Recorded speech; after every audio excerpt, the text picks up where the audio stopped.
right, so that's done. You guys should be able to hear music, that kind of weird Blade Runner jazzy mess that's going on.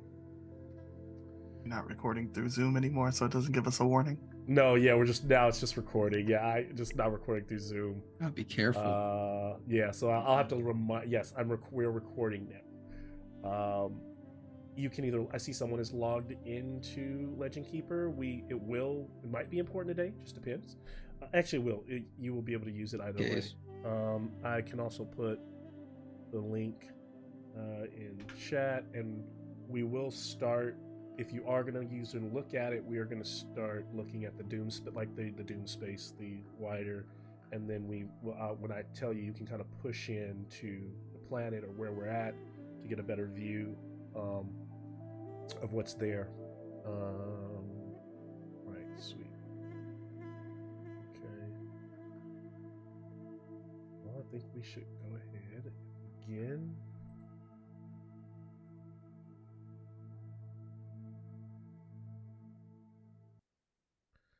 Let's see. Okay. So some days have gone by as we pick up on the Bronze Bullies in their vessel, their hammerhead ship, as it sails through space, and their travel has been without incident, and they are now approaching the new land that I call Lagana, or Melitus. So if you go in on the map, you can kind of see there how the world has been restructured a bit through the sundering of THEROS. And so all of you, as you settle back into your characters, you start to hit this kind of rough patch of space waves and turbulent mix, and it throws the ship to and fro as you enter this heavy mist. And suddenly, boom, the hammerhead kind of rockets out of that mist, and you begin to slow, and you can feel yourself descending as the hammerhead is being pulled towards Melitus by the gravity field that the structure, the land, creates. And the ship slowly begins to now bob, and the sails luff, and you smell that familiar smell of salt and water, and you see sea. Not astral sea, but blue waters. If Akron was like a floating mass of rock, Melitimus is an amalgamation of sea and land mass. It's a part of that area where the waters still, have a ring around the entire coastline. Some of the nearby islands still dot the area. And there's a heavy thud as the hammerhead lands down very hard, and some of the rigging kind of moves, and the ship now gently begins to rock on those waters. And as you can still see in the faint atmosphere around you, that mist, you can still kind of see the Nyx, the stars, bleeding through. As you push towards Melitus, the shining city, not only is it in theory and in philosophy, philosophical nature is it shining, but there's actually a great light shining from the city, like a godlike torch. And if you push in further, you can now see the map or the layout of Melitus itself. Where I have the Bronze Bullies is that ship is sailing in, it's entering the harbor. And what you see there is the ship is kind of slowly passing through those huge gates. And as the hammerhead is being guided in, you're met by those two statues, great colossus, that represent the original benefactors, or the rulers who made Melitus a free state. And The harbor is full of other ships that are passing to and fro, some of them docked. You can see the many stacked blue top buildings beyond. You can see an amphitheater to your left. You can see a hospitality section of the city to your right, where it looks like, you know, taverns and seaside taverns and inns lie. And you can see that all of the ships in the harbor, the sailors on them almost like drop what they're doing because their mouths are like on the floor as they've just seen your ship come out of the sky, right? Literally just descend out of the sky and land in the harbor there. And you, as you're coming into the dock and being guided in, you can see a large temple not far ahead that depicts Ifara holding up that like torch, kind of almost like Statue of Liberty light. And you can see like the pavilion where you could walk in on the bottom, but above the top of it is a statue of her, and that light is beaming from the top of it. And it is literally, now that you're in the harbor, it is creating a daylight, a synthetic daylight throughout Melitus. Other than this, I'll turn it over to you while you're still getting docked, as the Acro soldiers are still kind of setting the rigging, and you know, the ship is slowly pulling closer to where the planks are being laid down, so you'll be able to cross over to the docks. Just a chance to roleplay with each other momentarily, briefly, to see where we're all at in mind and in spirit, and so forth.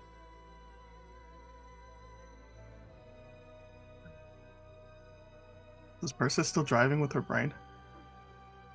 I assume I'd have to, or no? She have to, but now that once you settle down, the ship can almost be navigated in a very normal way. So just using your crew and stuff, so you can kind of stop the heavy lifting that your mind is doing and break that. Yeah, the ship is now settling in, so you're good. You guys think they leave that light on all the time? What light? It guides ships to safety, so of course. Hope they give out complimentary sleeping masks.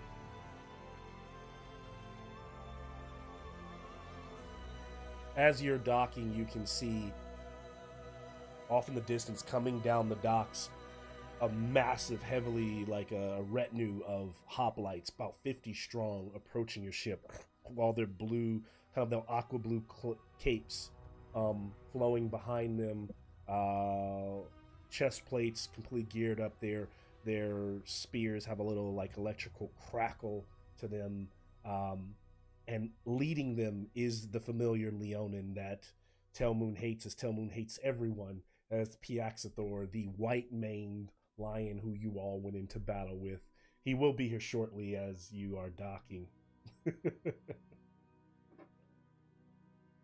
And so as he approaches with his large helmet under his shoulder, or under his arm, and as you are kind of like getting off your ship, he breaks into a great grin, showing those teeth.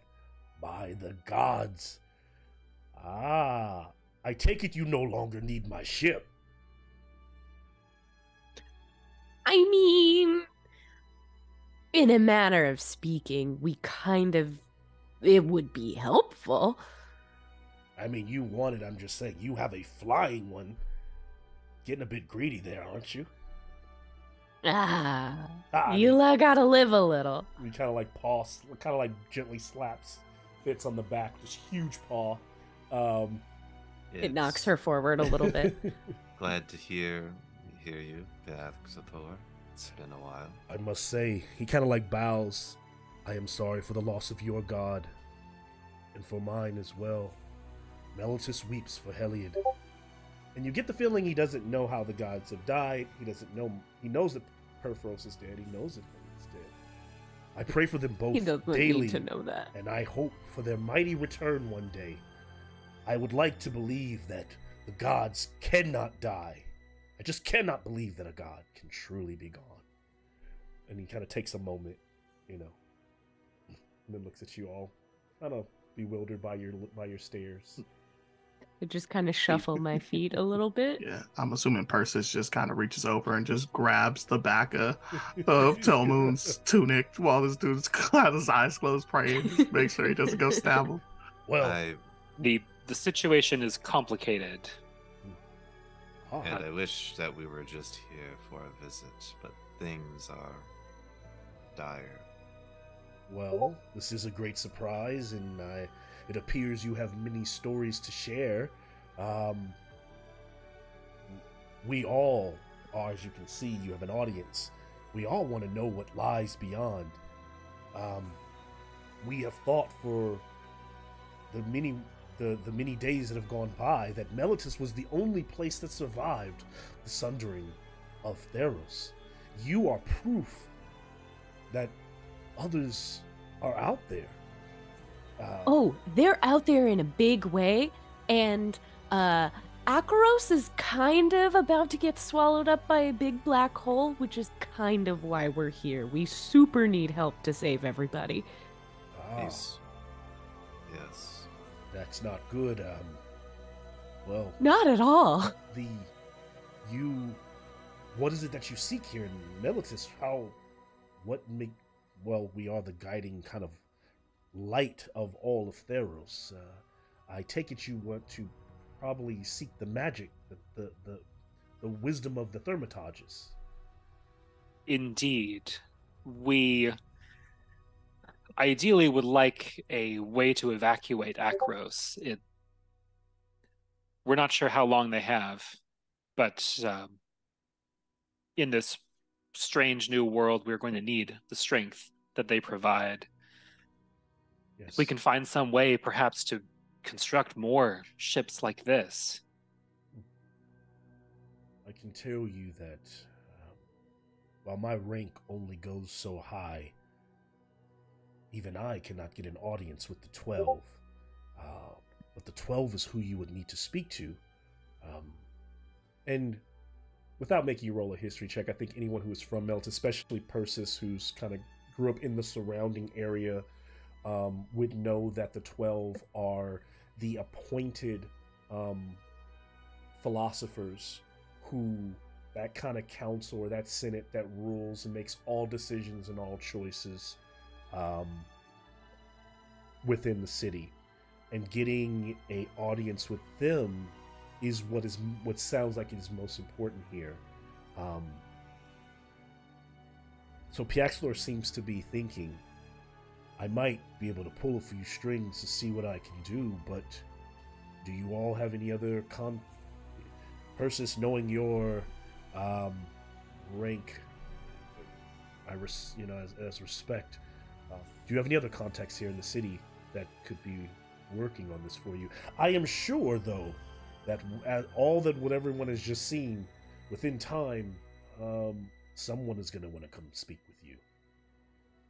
Seeing as you have a flying ship and the shape of it, who constructed this? Well, I admit it's provocative, but I think it follows our principles.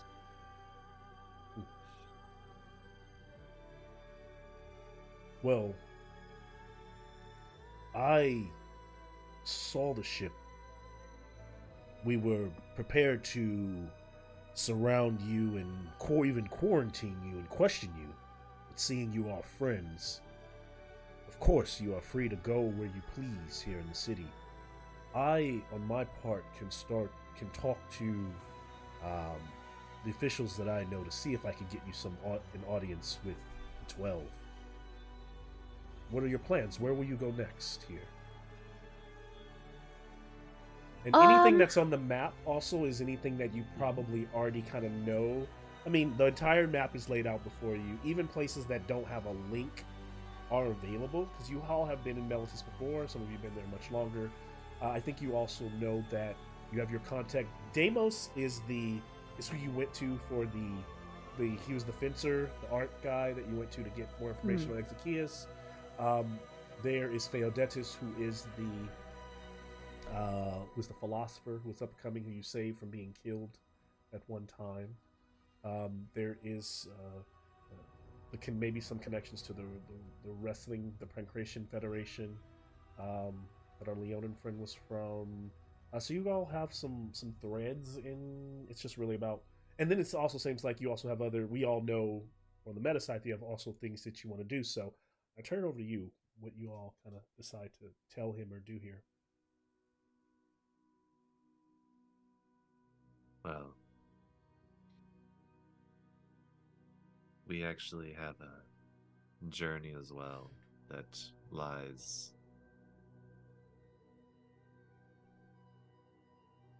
in the Vale. The Vale still exists? The Vale does exist. Alright. By the gods. It's mind-blowing. Well, I feel I should get to work. I was about to call it a day and go have a drink at the tavern. But I think there's much to be done. I'm quite excited. I was going to head over to the Hydra's Blood, but not today, men. Let us go talk to let's go see what we can do for the Bronze Bullies. Make way and,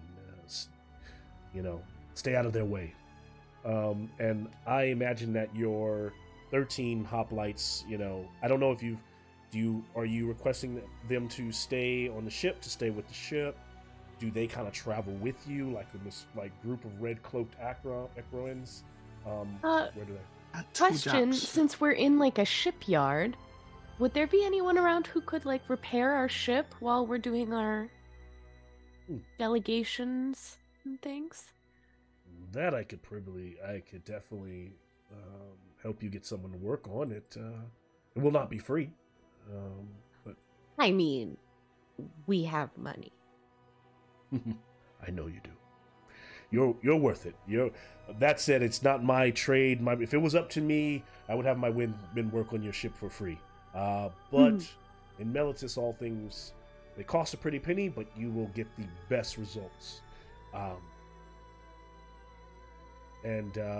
So they can get someone to work on your ship and get that done. Wonderful. I'll figure out what that'll cost you here shortly.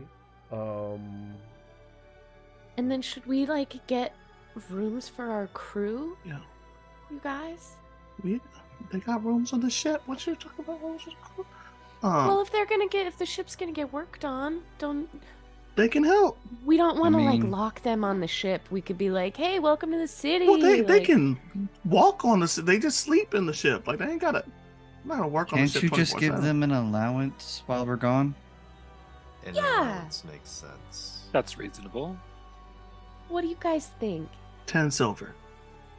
That is probably enough to get a drink or two. That sounds fine. 10 silver each Anyone else wanna man, weigh each in? soldier. Yeah, per man. Yeah, not Five for the whole group. Even I'm not that bad. I thought you were saying for the whole group. No, 10 That's what silver. I Come thought. Yeah.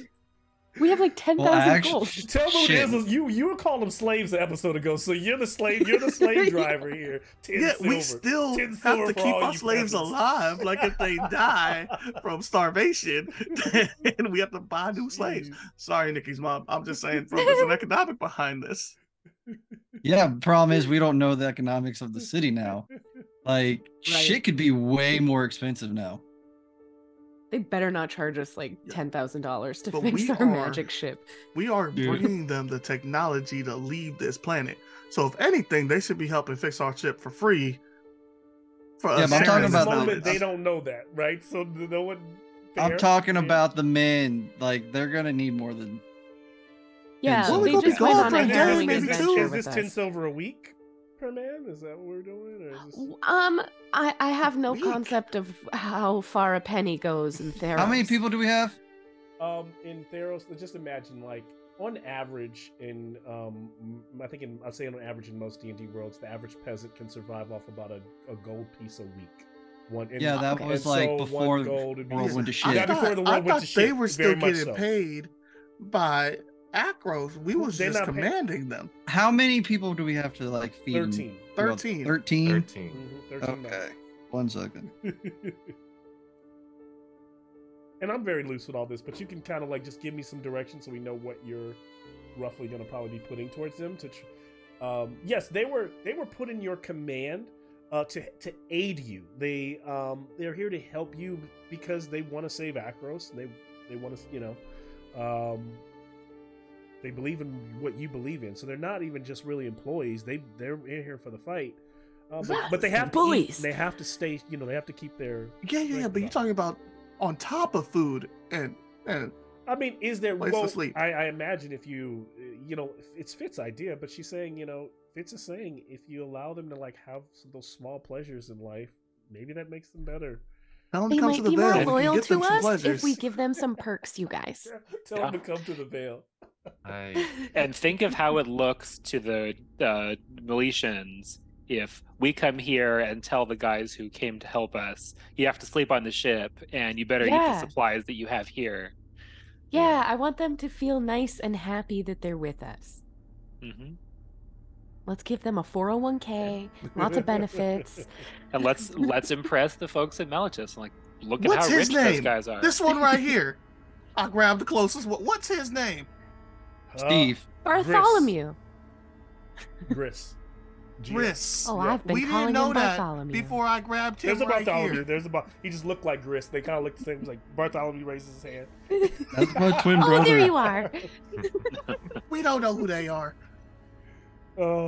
That's very mean. I might have to make you flashcards. We are soldiers of Akros. We care not whether you know our names. We are one. That's the That's spirit. very nice of you, Bartholomew. Do you guys want an allowance? You want to go play in the city while we're doing our diplomatic nonsense? We will do no playing while our friends and family fellows could be dying. You don't want to have like a beer? It's kind of tense. Got this. Give them 5 gold to eat. We'll be back in a couple days. Persuasion check. From who? Fitz. Okay, so that's Can I 25. counter her? Yeah. It's so big. I know she can't fail it. But it's just... She literally cannot. Just give them a total of I'll take a 160 29. I'll take a 1 as a fail. But 160 gold? You tripping? for all 13. Like, We're gonna be gone for 2 days.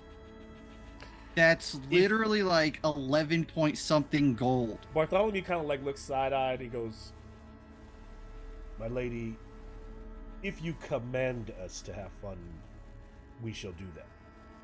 No. I command you to have fun. Don't listen to Telmoon. He's letting the Moby's in stress charge get of to him. personnel. We are going Moby. to the Hydra's blood. He kind of sees the first. I hear tavern. it's great. We can send Moby with them to just keep an eye on things. And then one of the guys, Hand Moby the gold. one of the Gris looks over at the Heliod's light. So Heliod's light is like you can. So there's an inn behind it, and the inn has like darkened kind of pillars and colors. Out of all the white, parts of the city, almost like here's a little, even though we're not in combat, but like just kind of a feeling of, the feeling of Melitus, without.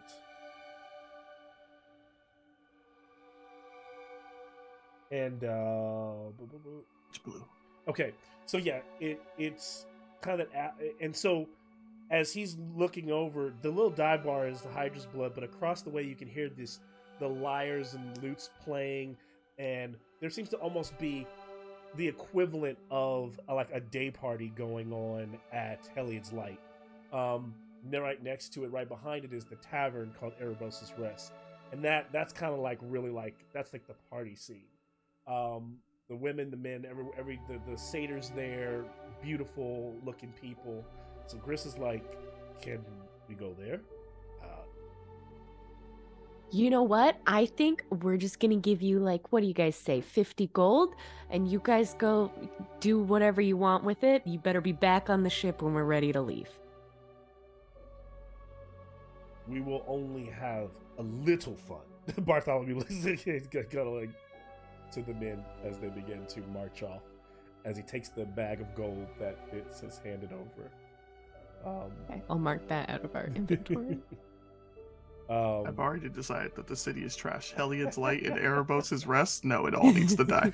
Here's the thing. One thing you would already know about Meletis is like it's like the Los Angeles, the New York City of all of the world. It's the melting pot. It's Rome. It is more Rome than anything else. And so in that way, it's where philosophy and magic and all those things come together, right? It's the things, and every single god in Meletis is respected. If you go to Akros, you get you get a little bit of Heliod, you get a lot of Iroas, you get a lot of Perforos. You come here, you're walking by, there's a temple for every single god in the city. They're all as respected. But Ifara is the beacon. She's the kind of the main one because this is the center of commerce and city and all those things. So of course she's kind of like the main one here. So that, if that helps, Telmoon, you get that feeling from the city. Well, I won't hold you all back if you're searching for that tree or if they plan to rest. I mean, of course they've been rested, so not resting for game, or are they plan to go anywhere else? Did we get a rest between last game and this game? You would get it because you'd be traveling so many days. Okay. Yeah. Yep. Should we make them go gather our allies at the very least? Y'all just have them giving out gold and telling them to go have fun. I mean, I guess. And Bartholomew, come over here. Yes. Hi. Thank you so much for coming so quickly. We have a few friends in the city, and we were wondering if you guys could help kind of gather some of the people that we know. Just flash your Bronze Bullies badge, and they'll should be pretty down to come communicate with us. Is there a list who you'd like us to visit? Yeah, totally. And I hand him a list of all those NPCs you listed earlier. Okay. All right, Damos. Okay. Yeah, this man, Theodetus, his name is on a banner right there. And he looks out across the way and towards the amphitheater, like banners hanging off of the amphitheater. There are these banners announcing philosopher Theodetus speaking at a packed house at the Agorist Theater on the morrow's night. So on tomorrow. I know that lately Legend Keeper has not been updating like things immediately, so maybe some refreshing. It's not super important right now, at least for now. But I did add a handout so you can see what oh no, it's actually that you don't need that actually. Why is my image of Theodetus not in there? Oh, I know what I did. But so there's these banners with kind of like the bust of Theodetus on them. And what you get from this just by seeing it is that you met Theodetus when he was upcoming and talking to, just talking on the street corner, right, in the square of Meletis. But clearly his philosophy has gotten to a higher status, and so now he's packing out this amphitheater. And it actually says on the banner that he is one of the newly appointed 12. Oh, great! Oh, yes, that is a stroke of luck for the bullies. Remember him being something of a fool, but I mean, aren't all philosophers probably because he was foolish? anti-violent? Yeah, and he had one bodyguard who was trying to keep him alive, and he was just like, "No, please kill me if that's what it takes to convince you that violence is bad." He's at least well respected in the city, and that tells me it's a city of fools. But yes, stopped him from being assaulted. We stopped him from being murdered. Yeah, I'm sure I gave him a flag and everything. Yeah, Had to hear that he's still alive. That helps. So he's part of this 12. So then we have an in with them if he's indebted to you. Should make things easy. Easier, certainly. Okay, great. So, what do you guys think? Are we gonna leave it to our friends here to do a little negotiating while we hunt for a tree and go save Kai? How do we feel about that? Huh? Yes, we're leaving immediately. They have my mother tied up. That too. This seems important. Yeah. Let's go knock some heads. Please direct me into the nearest tree. And so there are so many trees like off the dock, like right off your ship, kind of right into like the actually there's some trees right in front of the Prignos Ifara. And you as you approach the Prignos Ifara, these like trees out, you can hear a couple people like talking as they're looking at it. And what you kind of surmise from the conversation is that in the absence of Heliod, in this persistent setting sun, rumor has it that the magicians or the Thermitages of Meletis activated this great magical technique that shines a light of the gods from magnitude into the sky, creating the effect of daylight, and that the light dims to dusk for 12 hours per day along the horizon. So the Nyx can always kind of be seen along the horizon there. And as you approach, who has the highest passive perception in the party? Sophia? Either me or Nick.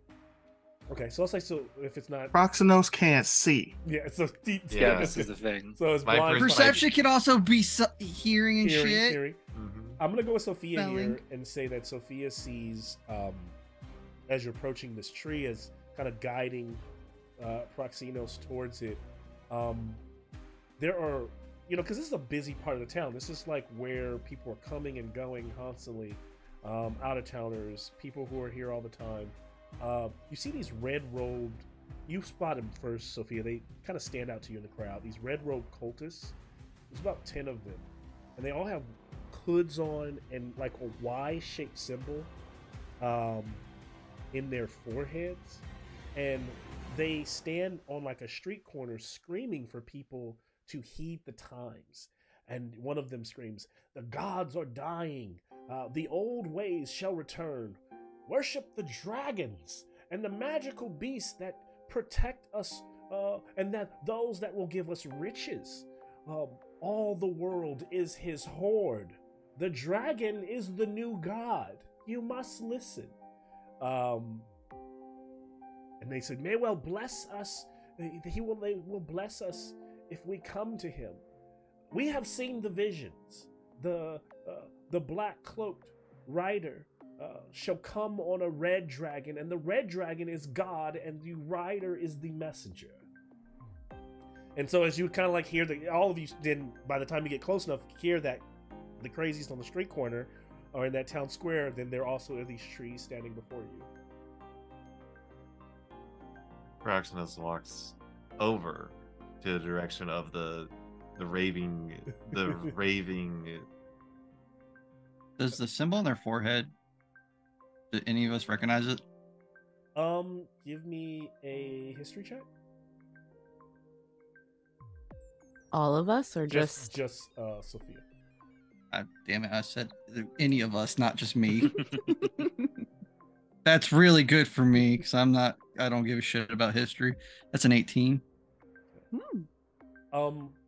You could be wrong, but it seems to, if you look at it a little closely, it almost could be, you could read it as a dragon with its wings outspread. You could also read it as a T broken upward.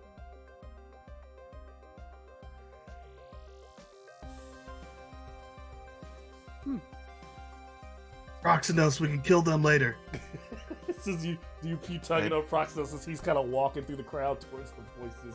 I'm just yelling that Yeah. at Proxenos over their heads.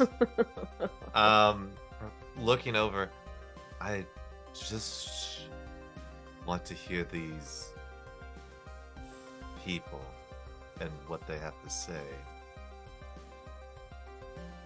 And so they, unless you interject, he kind of rants on and on about how there was a time when the gods as we know them weren't there, and how the magical beast, the dragon, is the true god, and they've seen the visions of the red god that will come and establish order, that will bring Theros back together, and that this is the time, this is the point where all Theros is suffering because it is changing, and people have to start not looking to Heliot, not looking to these dead gods, not looking to Phoenix, and start to look towards the dragon.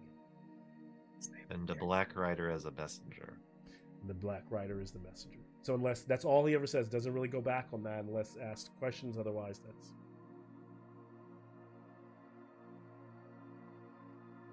Where can I get a black cape, I wonder? Should we even allow this to go on? Tell them tomorrow. We have more important things. We don't- Persis, are you suggesting violence? I'm suggesting we tell them that they're fools. They And know we they're stop fools. people from Seen listening to dragons. them. Look at them. You could just make a martyr out of them then. Mm.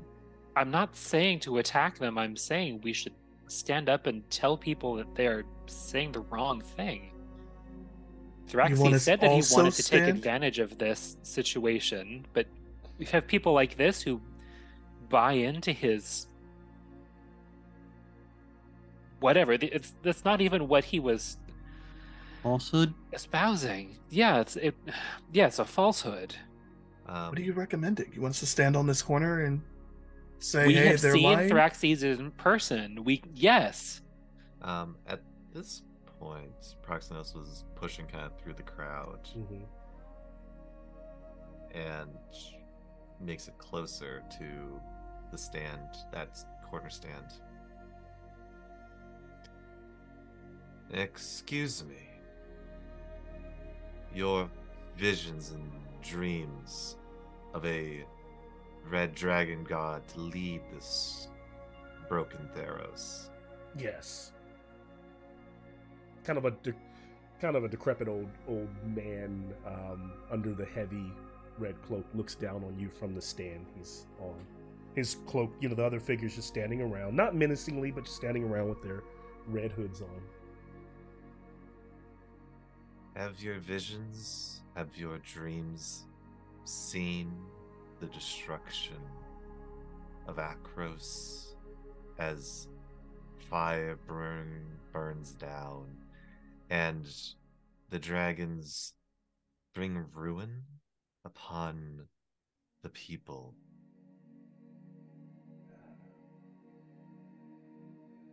You are a charlatan. You speak falsehoods. You do not listen to this blind boy who does not understand.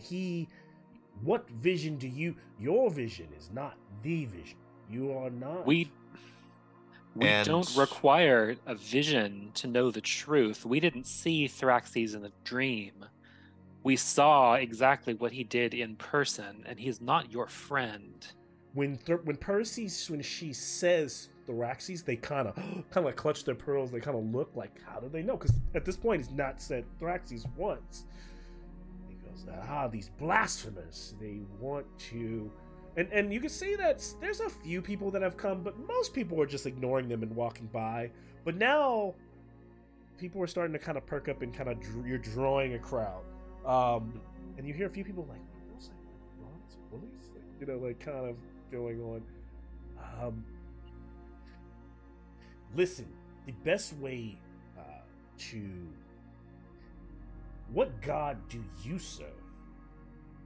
To Persis. I would like to cast Thaumaturgy on Persis right now and make her voice fucking 3 times louder. I serve Ifara, the patron of this city, the one who lights the way with reason, who supports civilization. And it kind of rolls through, and it kind of intimidates, kind of shudders for a second. Well, we respect Ifara. What we're trying to say is that Ifara is just one, but there's something more powerful than Ifara. Can Ifara do this? He kind of steps off. He looks in the crowd, and he sees a man on crutches, and he walks over, and he just touches the man like just grabs his face and kind of pushes him back, and the man kind of staggers, and his crutches come from under his legs, and instead of falling, the man staggers on the foot that he should have fallen on, and he's like, "My God, my leg is fine," and he kind of stands on it. Can't any cleric do that? I'm fairly sure that the power of Afara can do things like that. What about Look, your I don't- blind friend? Is Zafara able to give him his sight back? If he wanted it back, she might. No, this is But interesting. our Can blind Thraxes give friend- him his sight back? Boy, I can give you your sight back. Do it. Proxenos opens the blackened voids of his eyes and in the direction of this cultist, this preacher of Thraxes. I would like to see you try. Alright. Can you give me a... Proxinos, can you give me a D100 roll? Instead of me rolling. Check. A D100 roll. Yep. His eyes grow back. We convert. His eyes are dragon eyes. I mean, that would be pretty impressive. And then Nick becomes sun. I rolled a 92. Okay. So he walks over.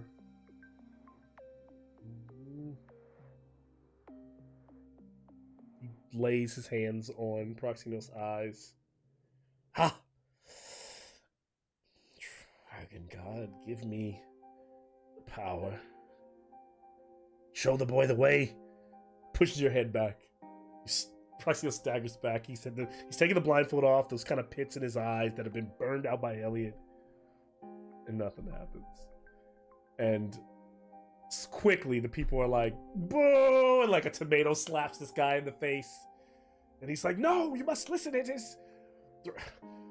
Aw, your dragon god didn't help you. No, you must listen. He's just ranting. This path will just lead to your destruction. Let's go. And he kind of like, not trying to like push through the crowd, but he kind of like steps into that mist, like he teleports, just getting right through the crowd back to the rest of the group. And then the people that are, all of you that are there, a few people were like, can I get an autograph, Bronze Bullies? Like, you know, kind of deal, like walking up to Fitz looking for anything that they can give as people kind of disperse away from the cultists. Ooh, I pull out a couple of the waiver flags and I'll use the quill to sign like official merchandise of the Bronze Bullies, XOXO, Fitz. And so this will never come off. Here you go. Just signing foreheads. Are you just signing? No, the flags, the waiver flags. flags. The flags. Yes, signing babies' I think foreheads. she's like That signing. would Right be to the black market that amazing. goes. I'm just a tattoo artist. You didn't know? Love it. All right. And so now you see all turning, seeing Proxenos is there, you know, kind of teleported back to where the tree is. That area is kind of sparse now. It's in front of the Temple of Ifara, right? It's just kind of, you know, there's like these plotted, you know, very large plotted trees in the square. You know, the Melis is very beautifully laid out. The architecture is evocative, you know, here in the city, and very different where Akros is all about, it's a military state, so it's all about might. The structures just speak might and power, whereas Meltus speaks all of the, like the melting kind of pot of Theros, even though it's not now, as it's just drifting in space, you know.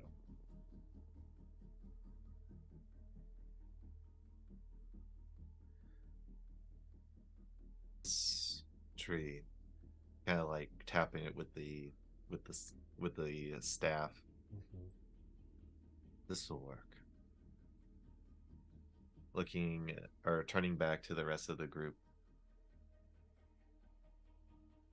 All right, I'm ready. Who else is ready? You guys are ready? Let's freaking do this. Any last preparations? And now, here's what I want to know. You found a tree. Where do you plan to exit on the other side? What's the tree that you're thinking about that's in this vale? The most familiar place that Proxenos would know would be in Bardstock. The last time. Bardstock, that makes sense. Okay. So landing in A whorehouse. Have you guys not been through like where my people actually live, or y'all just only been to Bardstock? We've Y'all only back been through to there, right? Bardstock. They've been to They've Bardstock. been to Bardstock. They've been through the And then we woods did that to hunt for the where unicorn. where the Sybil, where the druids, the Sibyls. Yeah, I was about to live. say you could just teleport to that druid tree. And then you've been But to and you've been to if the we Mount went to- Nixthos, where the revel was taking place. Those are probably the. And then you've been to the ruined temple of the Obscura. Do I know which one of those trees would be closest to where they're probably being held captive?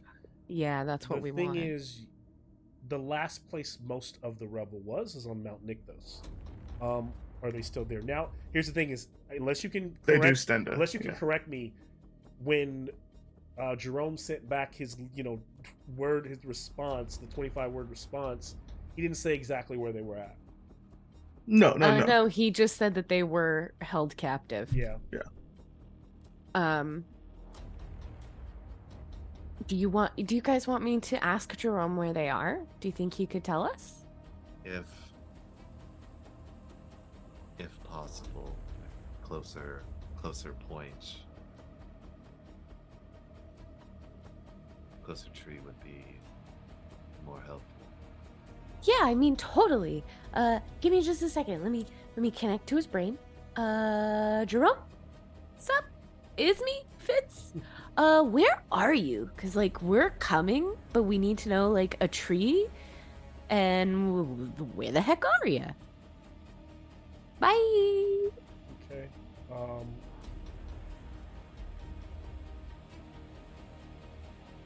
Rome is responding. Let me put it together.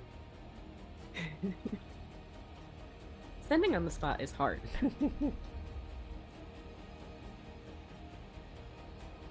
It was hard to count. I think you did 26 words.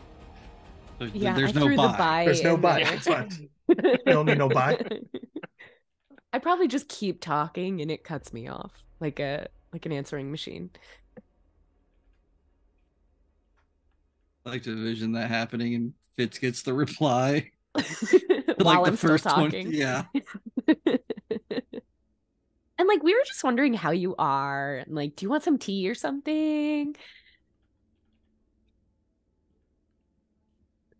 When he responded, which I should have checked this earlier on, he said everyone is tied up, but did he say who exactly? Do you have any notes? I don't think he said who exactly. He just said we're tied up, right? I just have my really aggressive notes to Bully after this. So he must have said that. I think he told us that Bully and Definitely told you all the that. Heliod hunters Mhm. or the Heliod Mhm. cult. He told us about them, but I did Yeah. not write it down.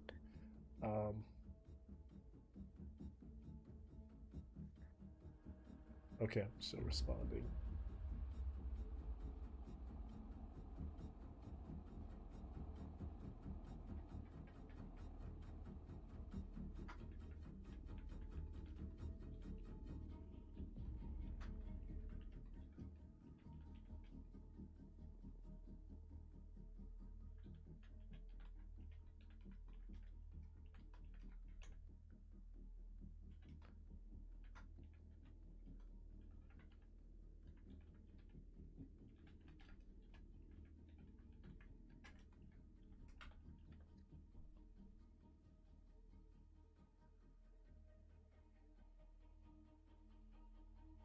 Like we haven't exceeded 25. I've experienced. Okay, so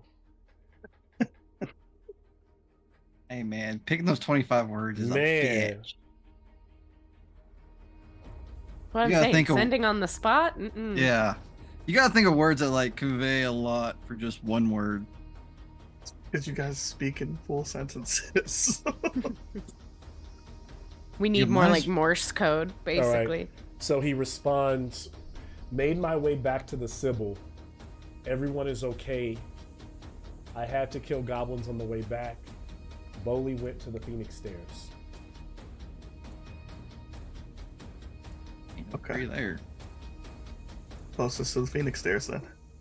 Okay, guys. So I just talked to Jerome, and he said that everybody escaped and they're fine, and they went back to the Sybil. Is that what he said? So the Sybil, you would know also, Fitz, are the council of, like, those are the druids that when you went to go talk to Cressa, they're the protector druids of the forest. So he made it back to where, basically that's probably where you Polyphemenos, the dryad that looked like a antler god thing that you talked to. Super drunk. They've gone back to there. Yeah, well, there was that. Remember, it was like that humanoid god thing. That was Polyphemino, and then Cressa was the super drunk satyr who came out of its chest and talked to everybody. So she's like the head Sybil, right? She's essentially the oracle but a Sybil is like a status. It's a type of druid that they all are. Yeah. Okay, so everybody is safe, and he said that Bowley went to the Phoenix Stairs. So, like, my vote is that we just go straight there. Yes. Go stop your brother. No. So is it? I wonder what he is. What is he doing at the Phoenix Stairs? Probably something dumb. I mean, that is the last place we were with your Kai. Yeah. Yeah, we'll find out when we get there. You still had eyes back then, right, Proxy? All right. I imagine that this is a little tougher because the only time you guys went to Phoenix Stairs, you didn't really take a route. You topped on your Pegasi and you flew to the top. So on the mountain, there's probably some surrounding trees, right, in that region. Yeah. So Proxinos could focus on, but it's not like he came across a tree and was like, "Oh, that tree on the Phoenix Stairs." So I think it's a little bit more difficult to go directly there. Whereas, as close as possible. Yeah. So what I will ask Proxinos is what would that be? A history check to see if he can remember a particular tree when he was flying that, or a particular, maybe even patch of trees in that area. That's a 7. Okay. Doesn't mean you can't do what you're trying to do. It just means it could be dangerous. You don't know. You're kind of like focusing on like some trees, like some trees near the top of the volcano, like in that area, and they're not even the best. They're not the. There's no big grand trees in that area, right? Because it's mostly the trees get sparse, get more sparse towards the top of the mountain, where you were fighting that phoenix. But you do maybe unless you start at the base, that's a little bit easier. Or if you start, like I said, no issue starting at the grounds, which are at the base right across the river from going up the stairs. So you got some options. It's up to you to decide what you want to try. You would do the base of the Phoenix Stairs. Yeah, basically what I'm saying is you can do the top of the mountain, you just don't know where you're going to come out. Yeah, jumping into the top of the mountain through a tree doesn't sound like a good idea. Yeah, you were just talking about that Vox Machina episode. So. Fuck it, let's go. Okay. I believe in you, Proxy. Let's do it. Takes the staff and taps the tree, thinking of the base of the Phoenix Stairs, and the tree will open up as he casts transport via plants. Okay, so the tree begins to kind of split the seam inside and widen, and through it you can kind of see the dark greenery of a world beyond. It begins to kind of almost like stretch Hitchcockian, like a hall people around you kind of like, as the Bronze Bullies, begin to step inside. And you all step through. And as you come through on the other side, what you're met with is the beauty that you remember, but the smell of smoke to the, I would say, to the east, there is a ridge line of forest that looks like it's been burning, going almost from the northeast to the south, and mostly white smoke to the north. Up that mountain where Nykthos is, you can tell that those trees have been on fire for probably days, so they're mostly burned out. And there's a fire that's kind of raging across the river to the south, and you can see, you're at the base of the mountain, you can kind of, looking down over the valley, you can see the general area where Barnstock was. The fire doesn't necessarily mean something's happened over there. It just means that wherever the fire started, that's where it's run its course. It's kind of continued to burn and rip through the Vale. You all step through unscathed, and as everyone steps through, finally, Proxinos turns around, kind of looking, with his. Did you put your thing back? Yeah. Yeah. Yeah. As he kind of turns, like we made it, Proxinos, you start to realize you can see through your visor. You're starting to see, and it's kind of cocked above. As you guys can see that Proxinos has a yellow eye, no longer a socket, as your eyesight is restored. And we'll take a 5-minute break. What the fuck? Why? Can we not do that on a cliffhanger? I want to know why. Them dumb cultists. Wait. Cool. We're gonna go back and prove them right. Fuck. Or we could lie to them and say our god did it. Or someone can carve his eyes out. Yeah, we've got some sharp implements. Yeah. Oh my god. God's heal. That don't mean nothing.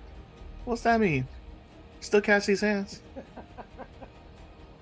Yes, only you've seen it. Only Proxinos knows it, but yeah, it looks like he has eyes. Good stuff. It doesn't have to be 5 minutes, but just a quick second for me to use the restroom. Yeah, I actually can't right now. What? Does that mean we should not turn our cameras off? Good sir. No, you better stay in that square. Yeah. Here's what I can do is I can actually, so you guys don't, you don't have green screens, so no one's gonna see you get up anyway. So yeah. If you guys are fine with that, leave them on. But I can always put your character image over you, and that way it can turn your camera off. Do that. Bring back the either way, if you turn your camera off, bring back that extra sexy. If you turn them off and turn them back on, I should just be able to reset everybody where they were. Yeah, I don't know. I'm kind of off to the side regardless. You want me to move you over? I can move you over. Yeah, it's all good. I've been trying to leave. This is all I'm learning. I'm learning. My circle ends right here. I'm like, oh. Oh man, let me see if I can get my circle more in the middle. Yeah, let me move Jason. Oh, well, now I can't. I don't know if I'm moving. Oh yeah, moving. Oh no, you cropped me like that. That's what happened. Yeah, that's what happened. Okay, yeah, that's what a circle's supposed to be. Oh. Now I can lean this way. you this is where my desk is. Before I was like, oh, yeah. I still haven't figured out what to do with even mine. So I hear you. All right, be right back. Appreciate it.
Getting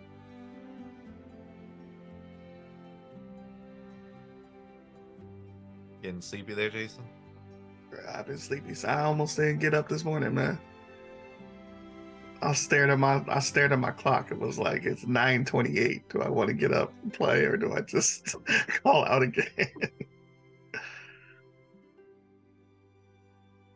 But yeah, man, I didn't really get to sleep. Some stuff was happening, and then I didn't even get to plan at all. So I'm gonna have to stay up after this to plan the session for tomorrow.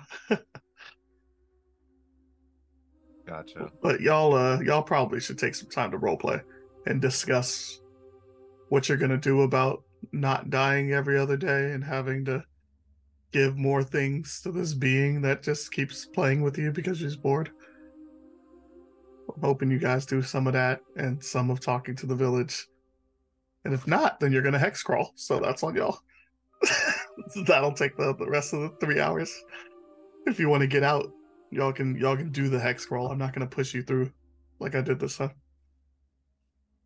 I'm sure we'll be doing a bunch of role playing. Yeah. I mean, it's still real early, right? Like it's episode 5. So you guys still haven't really gotten to know each other. Nor have you really gotten to know the spirits that are in your bodies. So it's probably a good thing for you guys to do a little bit of that. So I'll probably have you guys do some camping. Regardless of what choice you do. Like it'll probably be a lot of just camp and hide. Because there's definitely someone chasing you. Right. Or you guys could go try to figure out you guys could try to solve more of the issue. Because the more of the smart zombies you kill, the better off the region will be. You just have to be more strategic about how you go about it. I don't.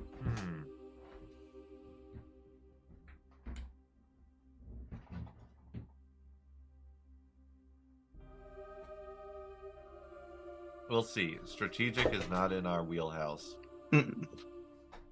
It's up to you guys. Like if you guys head towards the source of the zombies, you'll run into more zombies. Like a lot more zombies. Right. If you just try to backtrack and get out of the forest, it'll just be bad luck if you run into zombies. So it's like kind of up to you guys. If you guys feel like job's done, you guys have done enough. Or if you want to help more. Or if you want to just evacuate this village. Because that's an option. You guys can just evacuate this village and bring them back with you. And hope that you can protect them on the 6-day minimum journey back. Because they can't walk at... I mean, they can try to walk at double speed, but that's a lot of noise you'll be making.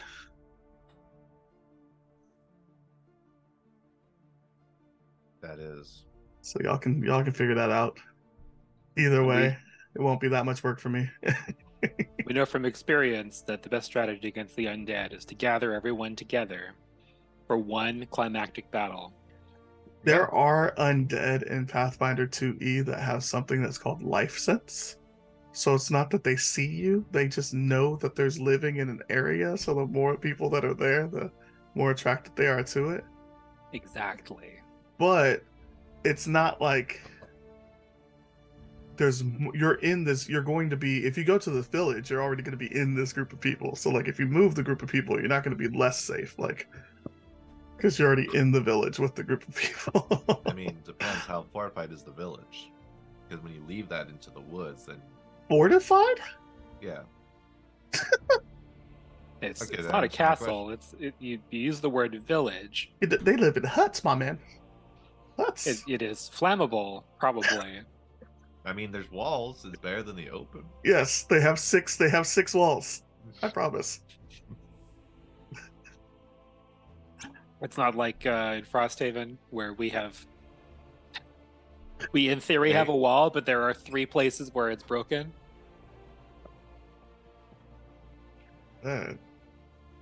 It's not. They have hiding places. So, no wall, but they have No some. wall. It's a village, and they have hiding places. Okay.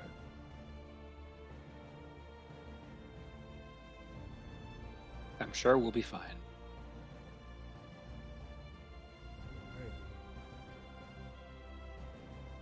real question is, are we gonna run? Or are we still gonna try and fight those fucking 3 goblins? I'm assuming you guys are gonna fight. You guys are all leveled up. Is that You're where it all left powered off? up. You guys are fighting goblins? Yeah, I killed them all, so then I had to like re-intervene as my god figure and be like, we just did this, man. Like, I gave y'all powers so y'all doesn't die. If y'all here's want the to not thing. die, give me something else. So I'm all they for bargained it. something. Let's do it. He put together a scenario that was supposed to be clearly indicating this fight is too much for you. You need to run. Mm-hmm. And a few of our team were like, but what if we won? Right. That's what. Yeah. And that's why we are where we are. We were talking about this like earlier. How that's the way D&D and Pathfinder like work. That kind of like stand and fight is just built into the game. It's so hard to break it.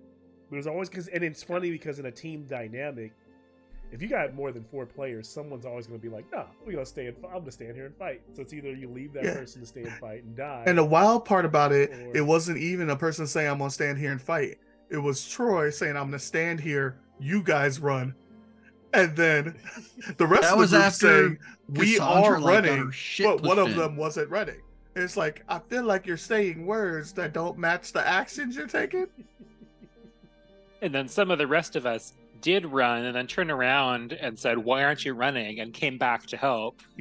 5 of my party members had to make a U-turn. Yeah. Crazy. See, Cassandra ran up, and I was like, "Fucking shit!" She's the barbarian. She's our tank. But she's not really a tank at this Tank. point. There No, is no barbarians tank. aren't tanky. There's no tank in Pathfinder. There's tanks It's in ju- Pathfinder. No, there's not. It's literally, I'll take most of the hits so the squishier ones don't fucking die That's instantly. a tank. I mean, I don't know what you want from me.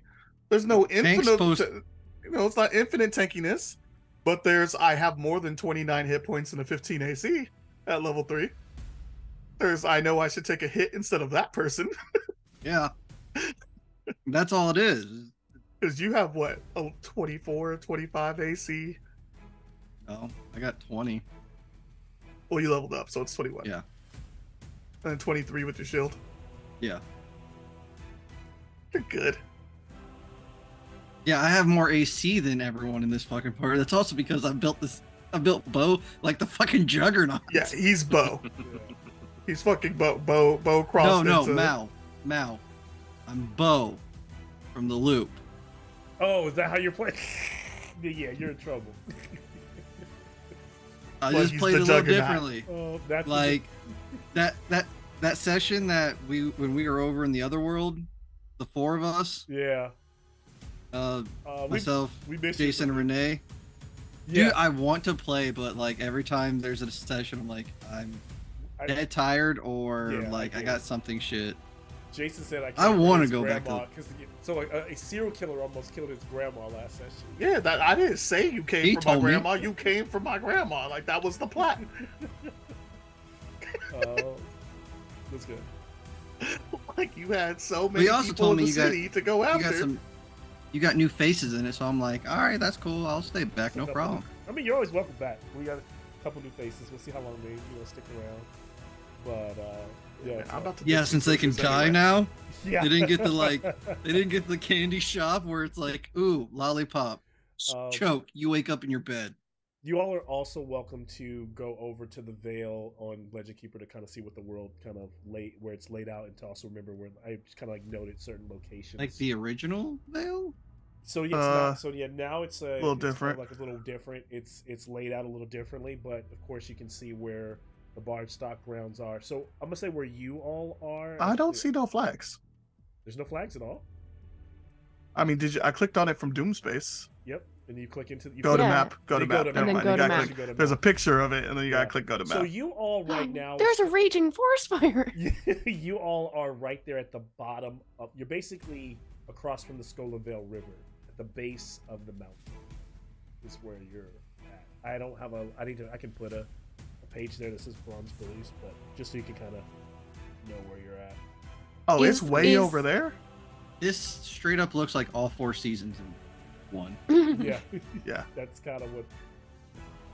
No, it's baby Feywild, right? So Yep. Mhm. So that's where you're at right now. Can we see that there is a raging forest fire? Yes, I described that Yeah. as you step through, that there was a fire going on from the Oh. south, pretty much from Mount Nykthos all the way down. There's a raging forest. It's closer to like going south, where it's a lot worse. It looks like it started in the northeast and has just kind of run its course right now. So that's kind of it seems to be the aftermath of something that happened on the mountain or around the mountain. Who knows? That's where we're at. do we know what Kai's status is?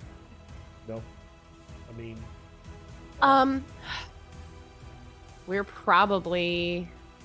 Well, okay, I'll do this. I will, before I do ascending, I'm just gonna cast message. And that's 120 feet. And I'll be like, paging Kai, hello, are you around? We're around. it's 120 feet that they need to be within. It's 120 Yeah. feet, You so get I no- might not you get anything. nothing back on that one. Yeah. Okay, so he's either dead or he's further than 120 feet from us. She, right? It is a girl. Yeah, It is a girl. I think it's just because Fitz, like, in her mind was like, it's a boy. Yeah. It was a couple times last episode. I was like, it's she, and she was like, he is going to. I'm like, all right. I also just Sorry. realized we're gonna look like such hypocrites if we discredited those dragon cultists and come back with a baby red dragon. See, I was so It's the excited Bronze Bullies. when they started talking about it because I was like, it's me. I just need a red, Yeah. a black cloak, and I'll show up and be like, surprise, bitches. I mean, This is why and you as get we rid of that crash back, philosophy we're nonsense. standing there looking at, Yeah. Proxino's removing his thing with these. Now, he doesn't have lizard eyes, but right now, these fresh new eyes that he has, they do look a bit yellow, right? Like, they almost could be lizard-like if they had the slits. What, we've been smoking too much? Right? are they yes, they kinda are they look like like cat eyes? A little bloodshot, little yellow around the edges. Are they like triangles or like diamonds? Kidney's kind not of? working anymore. Or are they just dots? You know what? Just a little jaundice. I will leave that to you, what the eyes look like narratively. You can decide. Oh shit. Here we go. Then they got that kind of like No people. they got that kind of like weird like diamond kind of like weird triangle thing going on there. I'm sorry, they got a So your eyes go like boom and then They're diamond triangles. They're So it's a Illuminati D8? eyes? It's a D8 in your eye? Is You it a legit- D4 right or is now. it a D8? It is a D8. Okay. Okay, yep. Something like are they that. rotating too? Not nope. Right.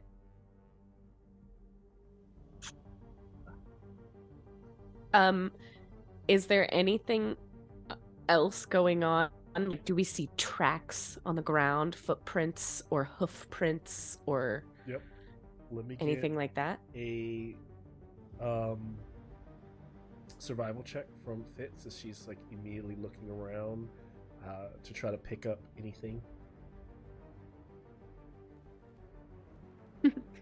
10. 10. So nothing seems out of order other than the fire. No tracks around here. I mean, you pick up a couple tracks, but they seem to be small animals. Like, no, definitely not Kai, right? Definitely not, maybe not even other satyrs in this area. Okay. It's kind of void of that. So yeah, you don't have kind of like at a loss. You're all. So as Fitz is kind of like, what do we do? That's where you're at. Where do we go, you guys? Should we just go up the stairs? Or should we, is anyone good at tracking? I'm just, stomping around. I'm like, mean, I don't see can anything track- here. And the map doesn't describe it. I mean, the map doesn't show this correctly because the way I made it in Midjourney, but they're on the scene in the world. The stairs almost look like... So the Phoenix, there is the volcano. There's the peak of the mountain. There's the caldera. You can, up through the mist, you know where you were at one point. You flew up there. But the stairs are these pillars of rock. They're almost like, imagine them like mini mountains, and they step all the way down towards the one that is closest. They're huge though. The smallest stair is a small mountain that housed the ruins of the Temple of Obscura. But they get smaller and skinnier, but they probably could you could probably have a small campsite on each one. So they're kind of like these little rocks, some like you would see in when you're in a canyon, but they step upward, and so you're literally climbing a mountain towards a peak that is flat, and then getting to the next one, or you can just kind of start trying to climb the most slender one. But when you get to each peak, you would, the way they were called steps is you'd have to jump or fly to the next one, which is usually, maybe a couple hundred feet away. So that's the way they're structured. But then there's wilderness down in that valley around them. That's what you. We're gonna lose days if we climb this, and that's not where we need to go. You don't have your. I'm sorry. What? I can see. I don't believe you. Look at me. How many fingers am I holding up? 2. And Lucky guess. as he puts his hands over his eyes, he's going to cast a 5th level spell as he's going to do scrying on Kai.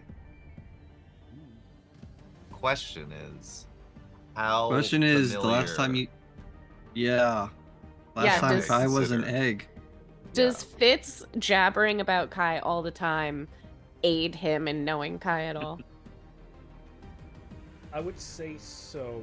So the scrying, you need to know The creature. the creature. Because he's doing the same thing I was going to do, but I wasn't going to do the creature. I was going to do the location. See if we even have to make a trip at the top of the Phoenix Stairs. It's tough because I don't even think Fitz knows the Kai. She knows the Kai she wants to know. I mean, she can still roll though. I mean, it's just harder. It becomes harder. Yeah, so that's what I'm saying. Is I think it's harder for you. I don't think you know. And that's if Kai doesn't want to be scried upon. Yeah, because she has to make she has to make a saving throw. A wisdom save. It's gonna be you're gonna get +5 to the modifier. Okay. Okay, and then if she fails willingly, it'll share general location, or you'll see something from where she's and at. hear the particular creature you choose. So it's like a sensor around the creature. Okay, that makes sense.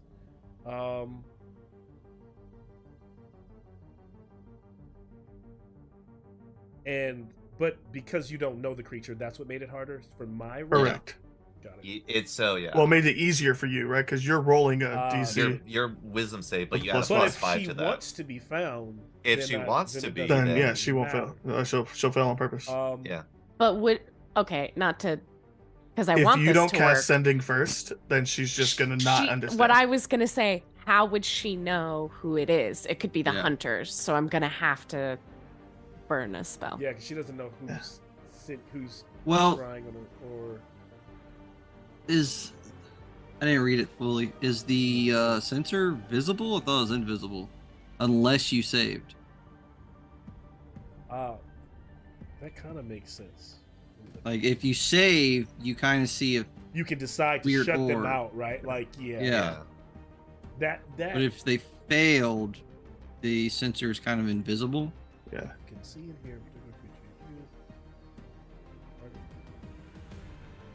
creature. We can. Let's ask I Kai where they are. literally If Kai doesn't cast know all where that they shit. are, then we should scry. If it knows you're casting the spell, it can fail the saving throw voluntarily.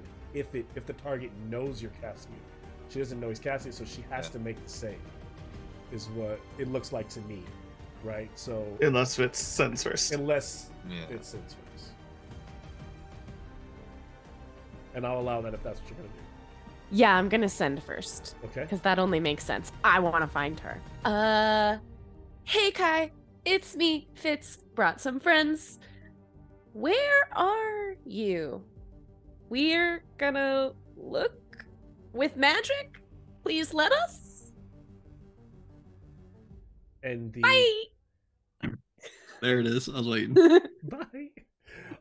The same response of like like squawking bird reptilian like sounds that seem to be in fear, and then they muffle. So she automatically allows the scry goes through. Do it quick, she got muffled. You somewhere towards that second peak, if you're looking on the map, the first one where I could put a marker there. It might not show because lately these have not been working when you add a new one. I'll just put like X marks spot.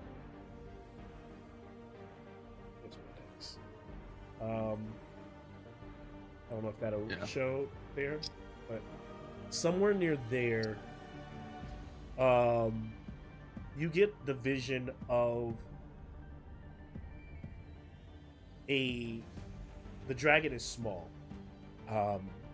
no larger than a large German Shepherd or a dog, and you can see that she's roped up to the point where she can't move her arms or her legs, and her wings are kind of closing on her back, and her mouth is also muzzled, and she's being dragged along a mossy ground towards a cave, and there are little pale figures with long ears, Proxinos, dragging her towards this cave.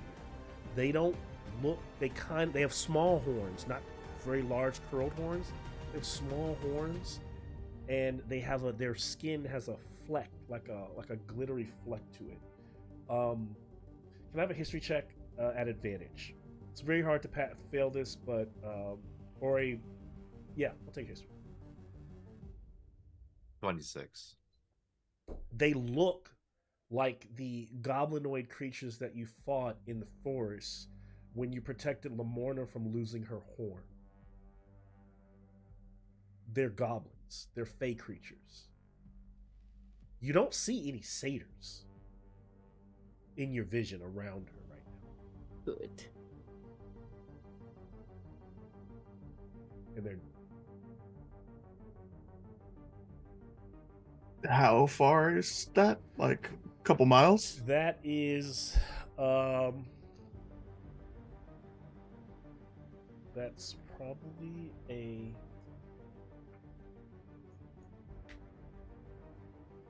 2 to 3 hour hike from where you all are without any way to, unless you're flying, you can get there a lot faster. But so 3 miles, so probably another. So actually, it would be an hour if the land was flat, but hiking up the mountain, it's like a 2 or 3 hour hike. And do I get a good sense of where this cave is? You're gonna have to like trek, like you get a good sense of like where it's at on the mountain. And where, but you don't know exactly where it's at, so you have to get to the general area. But one thing that's very clear, this being a volcanic mountain, what stands out is that the area looks like the rock is kind of slick, maybe from old lava flow, and that a great blanket of moss has grown over the area. And little strange, you also notice little strange plants sprouting up that we would call fungi, basically little capped plants in the area that they're taking this creature. I see it. Kai's being dragged into a cave. That mossy area. Goblins. Yes. Goblins have her. Stop. Okay. We need to hurry. Okay. Lead the way, newly not blind man. So I need whoever's going to lead the rest. Someone in the group can help. I was going to actually have someone would have to make a lead check, survival check. Question is, do we do this 3 hour hike or do we cheat? Yeah. Proxnos was going to transform into a giant bird to help with the vision to find that specific area. Okay. So Proxnos is pretty much UAV. Okay. So he's not taking anyone with him just Yeah, if we, does anyone have a way that could help us travel quicker? Like, I could summon a lynx. You guys but could have went other to than Lamorna that, and picked You up guys picked gave up your away our Pegasi. Pegasi. Well, you could have just went back to her to pick them up, but y'all came to the we middle. made sure they were safe during the explosion. I think that's what we did. Right. What I was saying is, let's say if Proximus would have chosen a tree in her forest, they probably would have arrived where they could grab them. I mean, Proximus can go ahead and cast transfer via plants again. This is true. Here's the question, really. Would anyone want the wings that Teroxys currently has before leaving? I don't know if we would ask for those. The fuck you guys. Those are wanted. kind of Teroxys in my head. Y'all could ask him. I told him would have asked for him. I wouldn't. I know because the party member's not here. It really sucks to not have your party members who have advantages and things. So I'm usually very lenient on things like that. I'm sure Troxys would give them to you if you thought you might need them. I'm willing to play a little meta like narrative dance there. But does that just get another person? Yeah, because none of us are really strong enough to carry somebody else. Yeah, or somebody gonna be. I mean, Well, maybe. I mean, I could ride Well- Sophia. Yeah, Sophia could take someone if she's anything like her brother was. She can Are you move going to let me pretty ride fast. you, Sophia, if we give you the rings? She's never flown before. She got flown by Proxinos last time we went here, Yeah. yeah. and she didn't like it. This would be all new for her. But that's what I'm saying. You have like insane speed, right? Only 40 feet. Oh, so Not it was the just wings. Zen who had. Zen- That's Stupid because Zen was a Zen monk. Yeah. That makes more sense. Yeah, Zen was all about speed.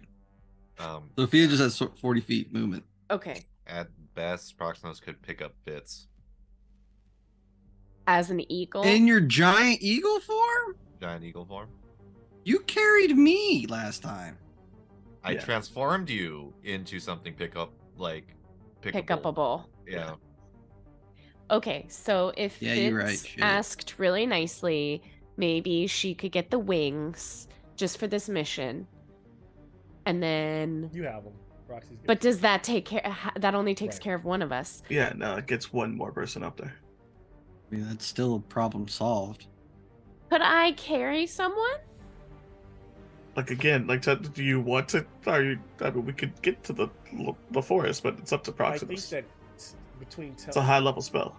Mm-hmm. I think that Telmoon and Fitz are easier to carry than We're more tiny. easier to be carried than to carry Yeah. in this But- particular situation. And can one of either Sophia or Persis carry the I'm other gonna be if they're honest, flying? I swear we did a scene before where Proxinos got big and at least two of y'all got on his back on a big Yeah. bird. So I can Or see someone Probably got on when his I was back a and That's what I'm human. saying. grabbed Like, I someone. personally I can believe get the two both satyrs satyrs can get picked up. on Proxinos' back. But if and then Sophia's flying, can if Sophia Sophia's carry flying, Persis? She can carry Persis. Sophia would just be her first Okay. time trying to fly with us. Yeah, I got Okay. a pretty decent strength. I mean, I'm not Teroxys, Yeah, but I am strong. that would work for me. All right, let's do it. Let's Okay. do it. All right. That's fine. Hey, So you get to live through the. All right. Zen wasn't the Pegasus, but Sophie is. Okay. Yes. And, Well, you don't have to be a pig. Just put it on your human part. can I have an acrobatics check from Sophia? My ass as she just begins hangs out to like try to- this. as she tries to get used to the wings for the first time with. What Persis check did you need, weight sir? Holding onto the back, an acrobatics check. An acrobatics? What would you see it as? I figure it's athletics, dude. I think It's whatever. There's a clumsiness to her trying. It's to whatever get he believes it is in his heart. Yeah, I think it's acrobatics. All Acrobatics right, all right. charisma. Make that wisdom-based Yeah. acrobatics check. Yeah, right. Can this be wisdom based? Everything else was last turn. Oh, okay. You were a bitch, but not a terrible one. Oh, I hope the DC is really fucking low.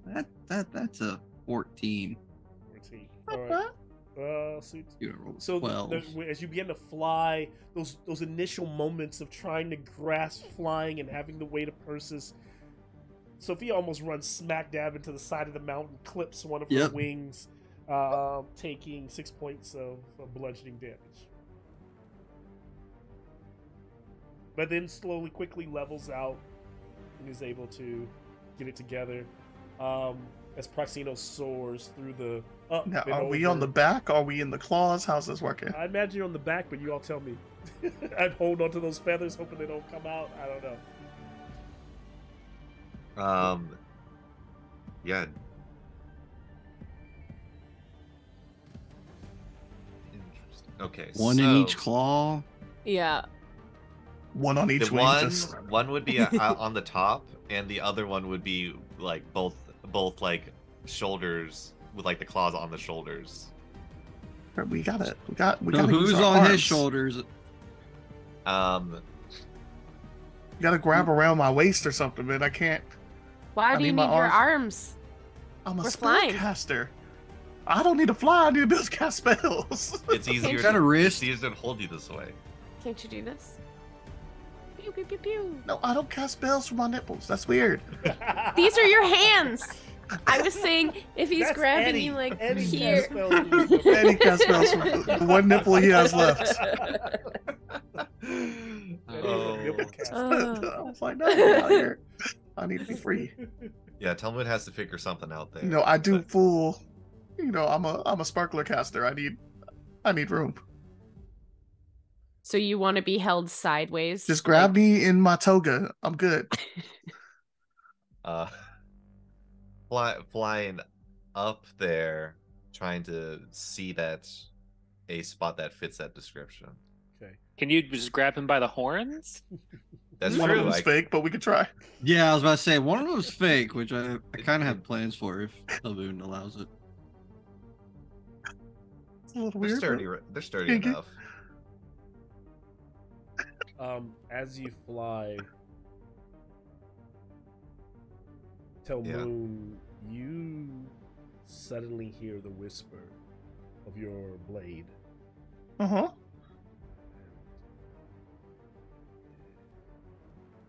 It says, "In your arrogance, there is much that I have kept from you.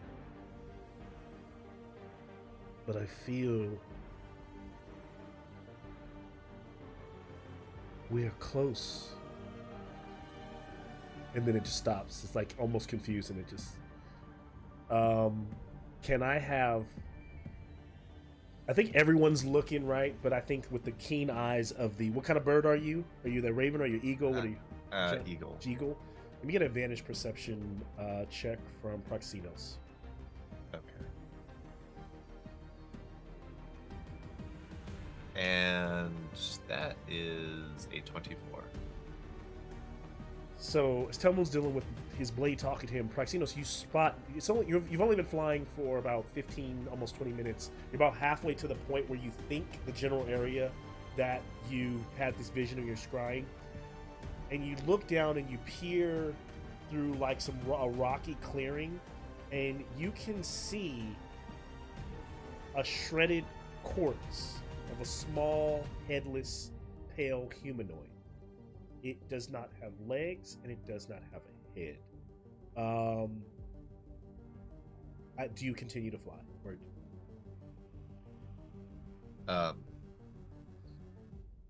I just see one on like a trail or on the path. On a trail, on the path, yeah, lying there.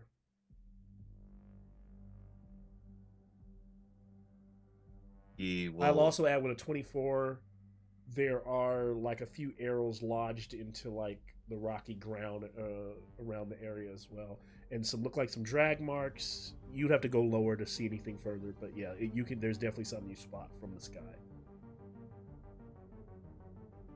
I think he would fly towards that area where there seems to have been a struggle, or seems to have been an attack. Yeah. I'll make Fitz Ratatouille you. As you dive closer, there's a smell in the air of a lingering smell of incense mixed with manure.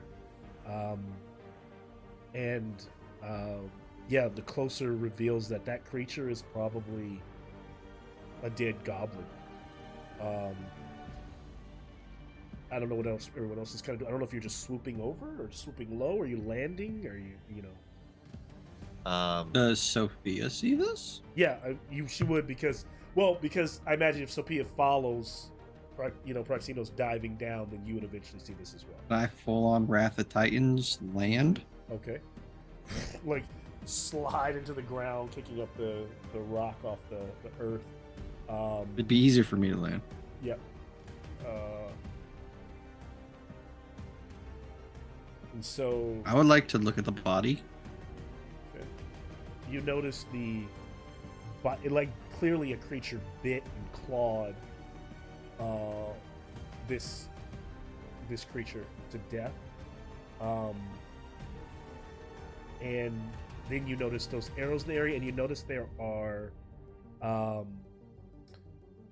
little clawed, reptilian claw tracks on all fours in the area that kind of seem to dance around like they were leaping from place to place, along with other little small-footed, they're not hooves, but small-footed creatures that seem to be surrounding the area and moving through and then there is a point where those claw marks stop and you're just kind of a drag mark in the earth, kind of leading to the rock, to it's like a trail beyond that kind of becomes more mossy and goes up the mountain.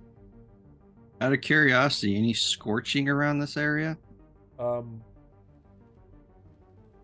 I have an investigation check? I can certainly try. Bird Proximus didn't land, but he kind of like Swooped over. swooped over.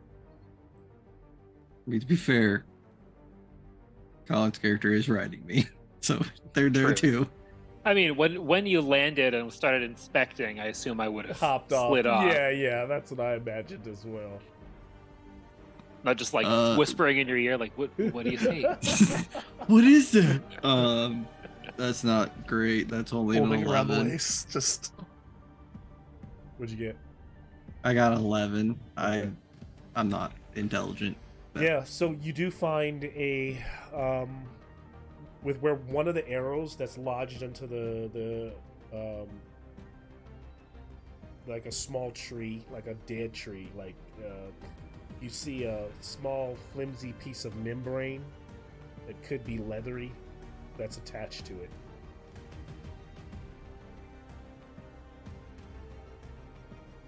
Which way do the tracks lead? North They more lead or kind of north going up the mountain. Yep.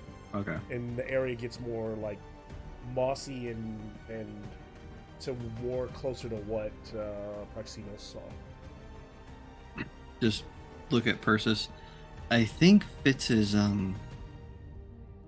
friend put up a fight and unfortunately got outnumbered. That seems borne out by what we see here, and makes sense based on what we know about her. I don't know much about her, but I think she'd be happy that her friend's putting up a fight. I mean, to be honest, because it was just the two of us standing here, Yeah. right? yeah. Tubbo was just like in the air. T-posing.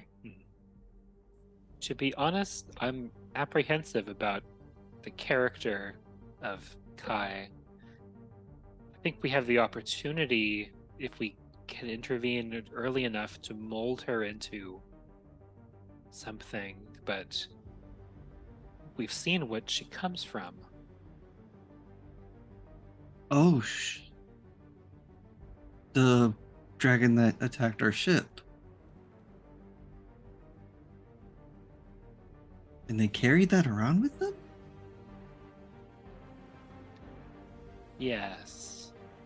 That's a little disconcerting. Yeah, I think, I mean, you haven't been with us that long, but Fitz makes some rash decisions. Oh no, I think that's just the bullies in general. I've been working on that. I think maybe we need to speak up more, because it's just going to keep happening.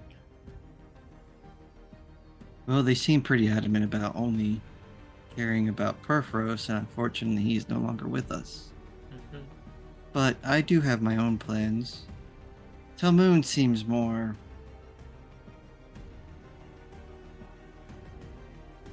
acceptable than Taroxys, even though Taroxys and I have only spoken that one time. I have plans for Talmoon. If he accepts them, he does. If not, that is on him. But I feel like I don't know how long you've been with them, but we seem the most devout to the remaining gods that are with us, and don't have quarrel with any, really, except for the fact that Erebos has stopped mine from doing his job, and the dead just wander this earth now, which upsets me. This is a major problem. I think we both have our works cut out for us to convince this group to change their ways, even if it is in the smallest of ways. Maybe us helping with this Kai will show good enough faith that they listen to us more. All Eagle we can does do the is pass try. around. What happened? At that point, the eagle does like the pass around, and you see it going higher up. Okay. Can I have another perception check as from Arxenosis? Just look at Persis. Mind the takeoff. I'm still not used to this. Starts to bottom heavy, starts to lift off. It's all right. Kick Yeah. the horse legs around. If I fall, I think I can manage to make a safe landing. All right. 1T2. Okay. And so, as Persis tries to keep up with Proxinos, this huge eagle, like flying over the mountain, over the Phoenix Stairs, you spot an area, like more mossy. It's kind of along the side of the mountain, and you pick up more of those multitude of footprints. And with those keen eyes of the bird, they stand out because the moss is so soft, like they've just trampled it down, leaving those imprints. And those footprints pick back up on this rocky slope that is slick from ancient dried lava flow. And it makes it, you could tell it would make it hard to kind of get your footing if you were landing on it. But, there's an area that flattens out. And as that moss is leading, and these other strange, colorful, almost bioluminescent fungi that are springing out from the ground, it leads towards a small opening in the side of the mountain, a small cave. I would say big enough for everyone to kind of hunch down and go through, big enough for Taroxy's shoulders would probably scrape, easy enough for Fitz and Telmoon to walk right in. And it, like I said, you see that cave ahead. How big's Kai? Kai is probably smaller than that. Kai is probably big as a goblin, dog size, German Shepherd size is what I think I called it. So, like massive size, maybe if you need a stat block. Yeah, massive size. Yeah. And you would pick that, put two together from the drag marks, from the scrying, from the claw marks on the ground, the size of her prints. You would kind of be able to put together how big she probably is right now. So she's grown quickly to this size from like an egg that was probably about that big. As the landing starts to flatten out, the eagle would slowly slower down, and Talmoon, you would be able to touch the ground as trying to slow down.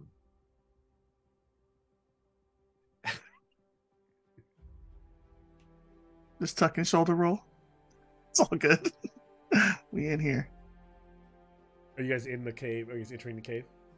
Yeah, Talmoon will cast light on his bronze horn and just get to it.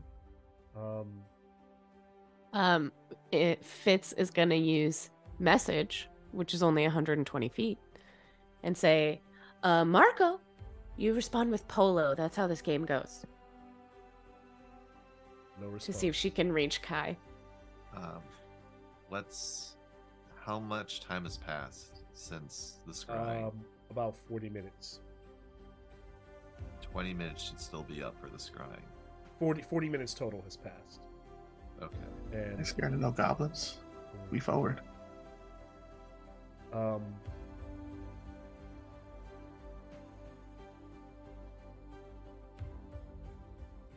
And so as you spark up that light, what you can see is a small cave that is, it's much larger on the inside. The space is maybe 40 feet by 50. It's blanketed in, like I said, in that moss and those strange little colorful fungi, but they only light the room so much. It gets really dark towards the ceiling, right? And you can't tell even how far above it goes. You feel a bit of a draft from the wind blowing in that lets you know, with your dark vision, seeing out 60 feet, some of you can see that there is clearly a path leading forward. With the light blanking the walls, you can also see that the sides, since you sit, can I have a perception check from you, Telmoon, since you sparked the light first? That light for others to follow. I know. Perception check. Come on, Grog. Hell yeah, Grog. That's Dude, Grog is the best. That's I've got so many nat that's a 20s, dirty that fucker. 4. Wow, fuck off. I've gotten so many nat 20s with Grog, man. Come on. Grog does work. Grog just doesn't care about this. Grog is trying to follow the drag marks. He's not looking around. And what's your passive perception? Great. It's a 9. Okay, so Telmoon is just kind of looking around. There is a path forward that does illuminate,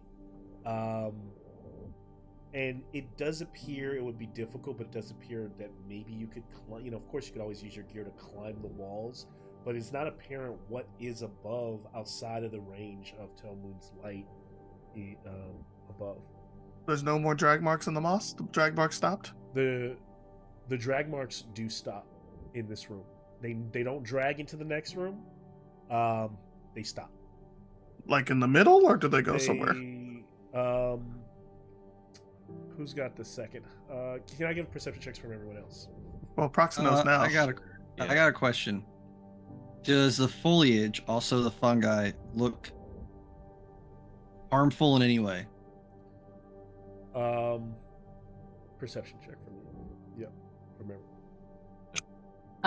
My perception check is a dirty 20. Okay. A Nice. 20. 29. Okay. I'm only at 12. So 29, Sophia, and a 12 from Persis, or was that? What did you say, Persis? Yeah, it's a 12, so 12. ignore me. Yeah, the other two both got 20s, so. You can pick out. So 20 from Fitz. Fitz can see that the body was dragged over to away from that space going like ahead. It's stopped on the side of one of the walls, and then just stopped there. Like that's where like all the little footprints stop. Also, Sophia notices in that same area there are clearly some growths that could be harmful in that direction of the room. And at the same time, you also notice, Sophia, that on the opposite side of the room, there is a corpse. This dead body, a desiccated corpse of a hoplite. The bone structure, kind of skin, kind of taut on it, but looks like a satyr that has been long dead. It has a shield, and it's leaning against the wall, like collapsed over, but it has no weapon in the other hand.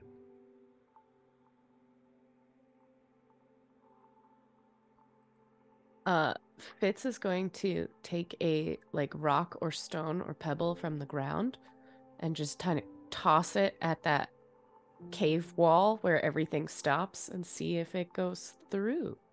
Okay. So Fitz throws the rock, and it lands on. It hits the ground, boom, and the whole little. It hits one of the little like fungi, and they burst like. Pss, poof, it busts, and like little spores kind of come out in the area. You're standing, and then they begin to kind of trickle down. It looks like a gas comes out of one of them as it explodes, and a couple of the others, because it was so close, they pop too. Oh. Yeah, I think the mushrooms are going to be a bit of a problematic scenario for us if we continue to travel. I don't know what they do exactly, but they don't seem to be, well, friendly. And it does appear that from your 20, you got a 29, so that the side of the wall there, like I said, could be climbed, but it almost looks like little footholds in them if you were very small. Oh, so fuck from off. where the body was, it looks like they literally climbed up the wall. Okay, they Where- went up. It's Yeah. not like they went through a They didn't hidden. go through. They I'm a went, Okay. damn centaur. Don't climb. We just killed the. Did we just kill the mushrooms? Like the mushrooms? They're not kill gonna fight some back. of them. You could if you have another way to kind of torch that or get rid of that entire area, but there's still a number of them that are still in that general area. Well, I where- thought you yeah, said no, the no, no. mushrooms were like red in color and flame-like. No, it wasn't a flame. They just burst into like little like spores, gas. Yeah, So yeah, not but nothing. So what does the mushrooms actually physically look like? Little. They're like orange top with like black dots, little black Okay. polka dots on top of them. And they seem to just Also, kind of explode when that rock hit them. Is there enough? Is there? Because Proxima has ever transformed back into a transform back. Listen, He's still. if I'm you're sorry, a large the eagle, bird you ain't getting in here. Crawl through the hole. No, Did somebody I don't pull think you were through? able to. I don't think you could crawl through. I'm Well, here's the uncomfortable thing. right now. I did say Taroxys could. If Taroxys and Sophia were able to. Taroxys walks with 4 Yeah. feet. A bird? The wingspan wasn't open. If his wingspan's not open, then there's a chance that the bird could probably get in there. Because Taroxys is like 7 foot. In Yeah, like but the size- Taroxys Yeah, can but large crawl. doesn't count He until can you're 8 shoulder foot. crawl. What's the bird gonna do? Yeah, Just on his chest and like toe claw and push Just forward? waddle. Waddle's strong.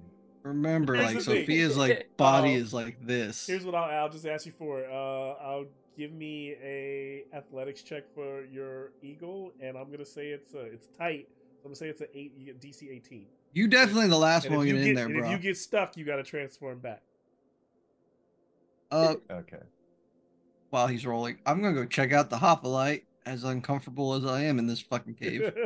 That makes sense. That's a natural one. Okay, so Yeah. it Just these Winnie the curses Pooh are like- immediately. Jason, get out of my fucking head. As you And then- Sorry, Mel. So going into this area, it's a cave mouth, but it's going to get narrower and narrower as we go in, right? No, it actually opens up once you get inside. It's just the okay. initial 10 feet or so is like really tight, and then it opens up into a cavern system, right? Yeah. You Reverse can kinda hear Willy the Wonka. bats. Yeah, you can hear the bats kind of flying around in the distance, like skittering. You can't even tell from even when you look up 60 feet, and you don't even really see the ceiling, right? So you see this barely can see the stalagmites that are coming down, stalactites that are coming down, and you see stalagmites along the floor. So and the direction that goes deeper without climbing the walls is opposite to where the hoplite dead creature is, right? And as Sophia is approaching, what she sees is the creature's lying there. Tell Moon, I was gonna say, this is a satyr. Would it be being a satyr or even Fitz? Would that even be any of your concern? Would you just kind of 100% on the way out? She would also make it like clear, like there's a that baby that got kidnapped and we just chilling. But yeah, no, I'm gonna check out the satyr body. the hoplite that's a satyr. It's a satyr body. I'm gonna check it out. And so as you There's walk not that many over- warrior satyrs in the Vale. I'm definitely gonna check it out. I just want to kind of do a medicine check, maybe to see how they died. Okay, you can give me a medicine check.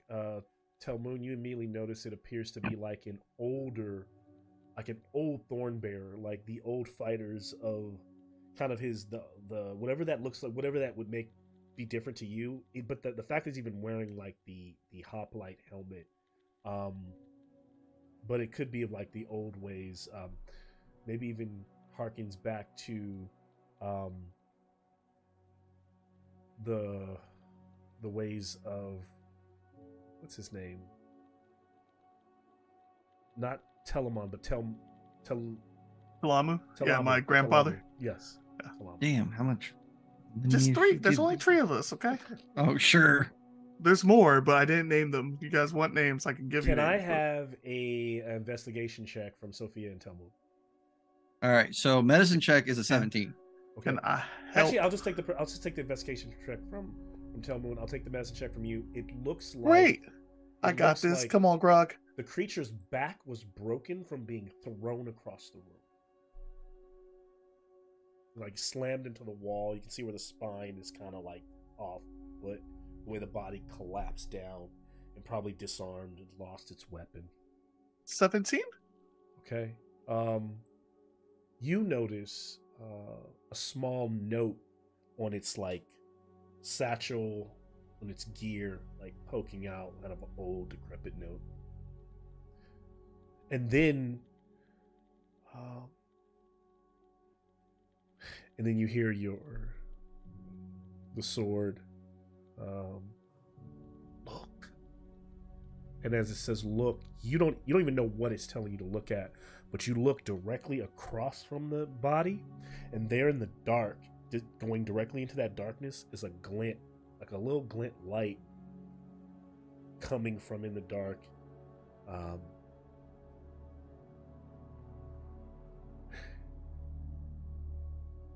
I have a brother.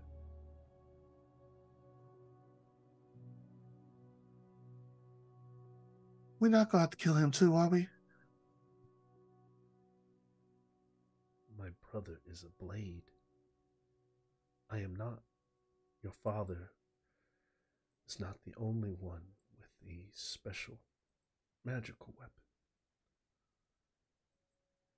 I was created in a pair.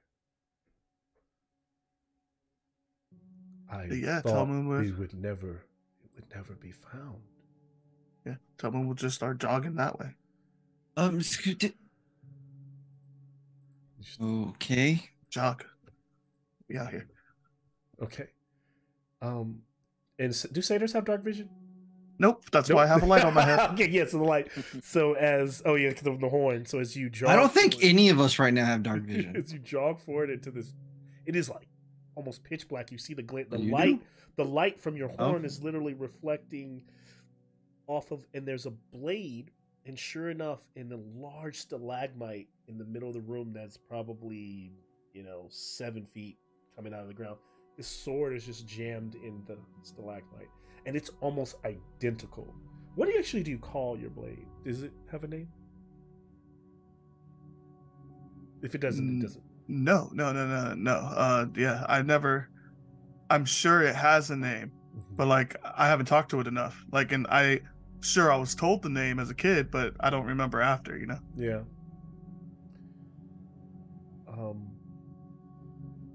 And so I guess I never asked. And the blade goes, there it is. It is illumination. And the blade kind of has a faint glow sitting there in the rock, and your sword calls that sword illumination. And as Telmoon, you have never asked mine. I am cacophony. Not deluminate. What's that? It's not deluminate. No, cacophony is the name of your Cacophony. blade. Sorry. No, this isn't demolition, man. Okay, Demolition. Thank you. I knew we always in the same spot. dude, we are literally brothers from different mothers. All right. Cacophony, huh? Well, we should get your brother out. Yes. It is your grandfather's blade.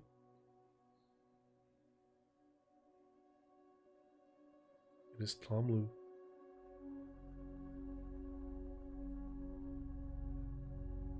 We gonna work on that one. But yes, I'll reach out and I'll try to see if I can. Is it Like, I'll- Talamu? The way it's pronounced? It's Talamu, yeah. yeah. I'll sheathe cacophony then, and I will do my best to try to see if I can dislodge cacophony. And so you kind of walk over, grab the The hilt, yeah. hilt, and go to pull it out. And as you do, can I have an athletics check? Satyr, come on. With my heart though, right? No. I like it. Just use a mirthful Constitution, leap. right? Mirthful leap. Since you said it, I'll give it to you with your charisma on this one. Well, I mean, with my charisma, that would be a 24. Okay. Without my charisma, that is. How much backwards is that? 6. So I mean 18 without my charisma. 24 with. And so you step forward quietly, you grab the blade, holding it, using your heart, the strength. Telmoon grabs it and kind of feels his family ancestry coursing through, and then rips that blade away. And as he does, a giant eye opens in the stalagmite and looks at him, and its bottom of it opens up huge teeth, and a tentacle slaps him. And Fucking roper. roll initiative as the roper attacks. Yeah, I'll take that. Really? Good I was about to shit. do a fucking ceremony, Mal. Damn it. Yeah, that's a roper. That's a roper. Interesting. Okay. 17. Give me 1 second here to... I had 2 plans, and Don't this worry, roper guys. just Go save ruined them. Kai. I got this. You didn't kill my grandfather or anything like that.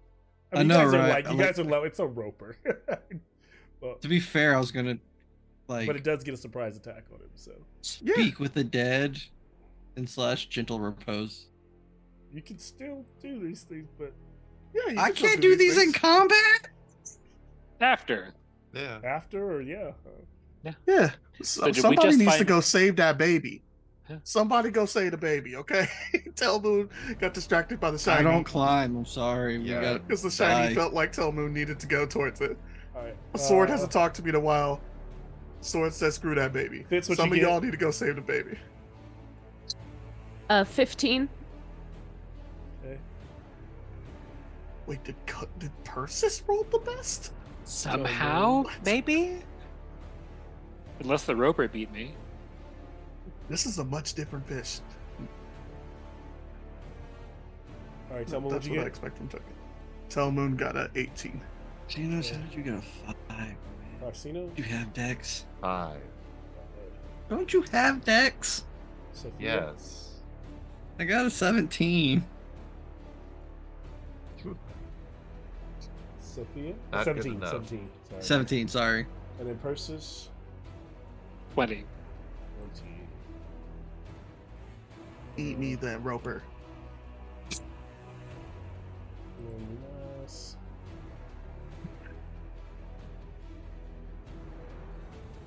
Interesting. So I am not wielding cacophony right now. I am holding on to illumination. You gonna take dual wielding now? I can't. I need my shield. Do you really? Yes. So I only have a 16 AC. Yeah, but you do a bunch of shit to raise your AC. I do. We'll buy you a ring of protection. Right, like, We 11 have You have- 10,000 gold. but you're gonna give the fucking acolytes $50. I'm sorry. What was that to hit? It missed you. I know. Yeah, it's missing you right now. He's like, well, tell me. 22. He's like, does screw a you, your stupid AC. hit? Yeah. I'll shield. She get third. He's like, fuck you, no. Second no hit. 22. You can't shield. Shield still. Shield stays. Shield stays. Okay. Yeah. It's a 20. Yep. So then the last one. It's close. Is not gonna hit, and then How many I'm a 23 attacks right are- now. it's bite. Nope. So it doesn't hurt. Tell me we can't get to How him at many all. attacks does a fucking It was roper- right Yeah. there. Roper has a bunch of attacks. So all those Yeah, it does. tentacles really, and I don't they're remember these all at fuckers. advantage too. So rolling all those advantage. Yeah. Slapping around, trying to get him. This takes us to the top where Persis is up. Now, I'll try to get some on the board here, but it doesn't really even matter. It's just one combatant, so we can kind of play this Yeah. theater of the mind. So what Easily. are you guys doing as you're seeing, Telmoon fighting this thing? Flies across. So it's Persis, then Telmoon, then Sophia, then Fitz. The Roper is second to last because Proxy knows you got a 5. The Roper got a 7 going forward because it's slow. It's literally sitting there. Not even gonna roll. Persis is a little surprised and backs up a little bit. Is kind of worried about what else might be lurking, but going to do a quick bonus action hex against this Roper and Eldritch Blast. Okay.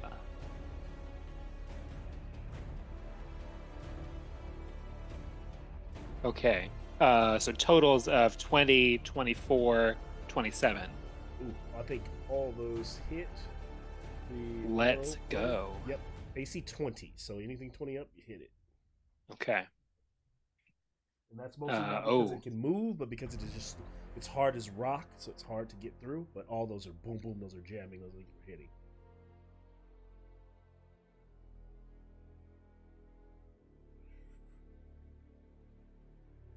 Okay.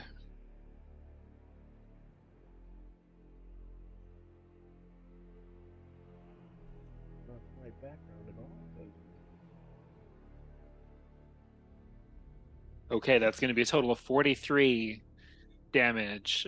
That's a mix of force and necrotic. I don't know if that matters. doesn't matter. Cool. Let's see. Actually, wait. You said a 4. What was the first one? The damage. Force. Force? Force. Oh, force. Oh yeah, it doesn't matter. Yeah. Okay. Yeah. So 43 damage from that. 3. So it takes it, and you see like a bunch of the rocks chipping off of it from all the damage, and quickly, gaining an upper hand on the situation. Anything else you're doing there, Persis? I said, kind of. This is.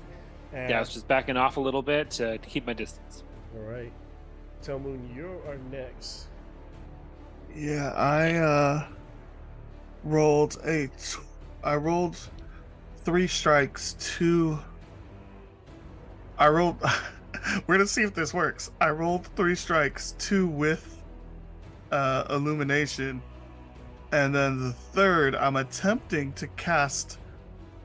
I'm using sorcery points to quicken Are a these booming blade. magic that you would have on Cacophony on your personal blade, or no? You're just using your. I'm using illumination. I sheathed cacophony, so I'm wondering, like, what type is this? A straight up regular blade right now? It's just a regular blade right now because you haven't attuned Yeah. to So, it. it's that's the thing. There's no difference in the to hit because cacophony doesn't have a plus to Doesn't hit. have a plus to hit. Right. Okay. So, it's just non-magical slashing. So I am trying to use it as I try to go and use it as a arcane focus, and it doesn't work. It does Right. not work as an arcane focus right Okay, so I hit it for 10 piercing damage. now. Okay. Look down at illumination and then I look down at Cacophony like, what's wrong with your daddy? And then I start backing out 45 feet out the cave. Yep. It will try to can't. It can't. Okay. Then you back away. I'm mobile. Yep. All right. This leaves Sophia, and then Fitz is after. Mine's a simple turn. I need it to make a wisdom saving throw of 21. Okay. That will be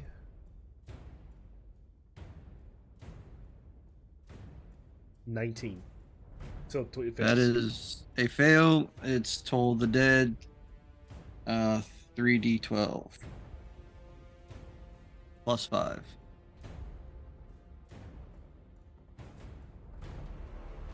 Okay, that's not bad. 19, 27, 32 necrotic damage. Okay. Takes it. It looks like the top of it, like the top of the stalagmite, like this body thing's kind of writhing thing that was once looked like it was sheer rock, now moving, kind of swaying back and forth. The top blasts off, and it looks very weak. As its kind of tentacles reel in, almost in a point of trying to protect itself, looking at you, but still alive. Fitz is up. Fitz will need a wisdom save. 17. She pulls out her piccolo and blows a discordant note, casting Shatter. All right. Low, but by the way, level. it's super dark in here. So if you yeah, need to be by able the to light see... of Telmoon's okay, horn. oh yeah, the horn. It's gonna fail. I mean, there's only one thing moving. It's gonna fail. It's not Telmoon right now. Is it inorganic? It's a rock, true. Fuck. I would say it's a rock monster personally, but yeah, it's a rock-like creature, but it is considered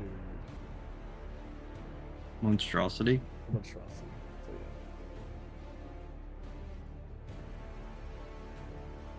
Why did my brain just stop doing math? Sorry. It's always worth the ask. It's not even that bad. It's 13 points of damage. Okay. Heck yeah. Okay. Of thunder damage. Thunder damage. So, boom! Like the sound blows out, and what does it look like? Is that thunder damage rolls through it because it literally only had 13 hit points left.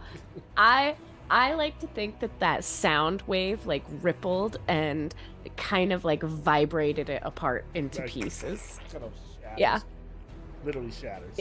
It shatters from shatter. Now, as this happens, I know it's still even Fitz's turn, about to be Proxino's turn, Roper's gone. That shatter resonates. It echoes throughout the cavern. Oops. And you all, up in the darkness, you start to hear skittering. Like, it's just lots of little feet moving around or sound like up there. You can double back the way you came, also knowing that based on, like, it's really dark, but based on the light. And also there's a light source on, so whatever's up there can probably see the light source, see you in the dark. These walls go up about at least 60 feet. So these are not like little hills. You're just like in a space, and this, even like, for example, this here is a column, like literally rising up into the this is clearly, you get the feeling that you're in a much larger cavern system in this room. But you hear the skittering. There's still nothing happening. They're not coming towards you, but you just heard a bunch of movement. You feel like you feel like eyes are on you at this moment. We're no longer in combat technically, so what are you doing? Got a question. How big is the column? You could climb. It's 5 by 5. On the mat, it would take a 5-foot space, the space of an entire person's. You could stand on you would have a tough time standing on top. No, I don't climb for shit. But, all right. Yeah, and it goes up at least like 60 feet. So is it more like a chute instead of like an opening that's like massive? It's like the diameter of this. Yeah, about 5 feet wide on all sides. Are you talking about the little column that he's describing, or are you talking about the whole cave? Yeah. Oh, the whole cave. I'm talking about the little column. The little column's about column? it's about 5 Yeah, feet. you're talking but about like a 15-foot crawling. circumference, right? Yeah. Like crawling up. Would it be hard for Proxinos and Persis to climb it? Praxinos and Persis wouldn't have. It would just take some time, but it'd be like difficult terrain, but it wouldn't be hard to climb. Yeah. Okay. I would say that I ain't going up there. Could you fly up there with Have your wings? Nope. There's also the other room. There's the body. There's the sword that Telmoon's just had. There's a lot going on. That like my body shape is this. Like Yeah. horse end, Yeah. human end. Like I said, There's no you put the flying. wings on the body and then you let the booty drape. You're good to go. No. Aerodynamic. But I can do one thing and clear the path for you all if you wish. What do you mean? I can cast a spell that literally will engulf the entire column. In what? Fire? Well, what if they're not Oh. on the column? To get rid of the mushroom things? That too? They're Are you not talking on about the bringing column. down the ceiling? They're on the like you're hearing them from all sides of this much larger room. I don't think It's you're like a hearing Mines of anything Moria from, kind of yeah, thing? Yeah, you're just. Oh, okay. I was thinking like Gotcha. I see what you. like a funnel upside down. Oh no, it's not that. No. Okay. That makes more sense. Copy. I now understand what you were seeing. That's just a column. Like if you were up there, you could stand on it. So you feel like there's another level to this room, and you guys are literally on the ground floor of it. Gotcha. I mean, I can try and climb up this thing. I don't know how good I am at that, but I could try. I don't climb. I kind of keep my hooves on the ground. We could hoist you up with some rope. I mean, it seems kind of silly to just leave you here. That would take a lot of time and Just I do feel the like you're- shadow walk thing. shadow walk thing. I What? that's Don't think You she can do can't- that. that's Is What do that you mean? also Zen did Zen? that? Suddenly, you all hear, and I need the familiar sound of arrows descending down from the darkness. Dexterity saves all around. Oh, shoot. Be your brother, gosh. How close are we to Persis? Do you give help? Why would I do that? Not a paladin. Oh, you're not a paladin. God damn it. Stupid That's fish. what I, dude, Fish. the entire time I was like, Persis This is not how that works. Wrong fish. Like, is 16. Telmoon is suddenly in the dark?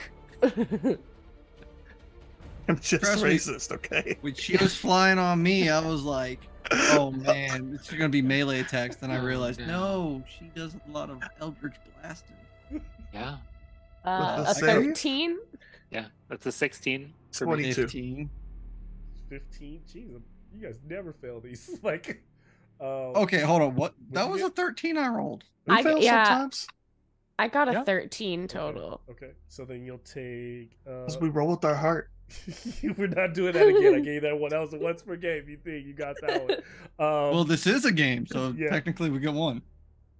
So 14 points of a piercing damage if you failed. And then What What's this? constitutes a fail? Yeah. those everything I heard so far. What did you get, Proxinos? Fucking lord. 16. That's a fail. So yeah. So The there's 22 just- failed too? No, the Hold on, 22 hold on. passed. The 22. hold on. So then you take half. 7. So Yeah. 7. Yeah. Oh, Did you just say like, God, you guys succeed at everything? Yeah, and like half- I didn't know. Like I thought he was mad. I didn't know he was surprised. like more than half of us failed. We all failed, except for me.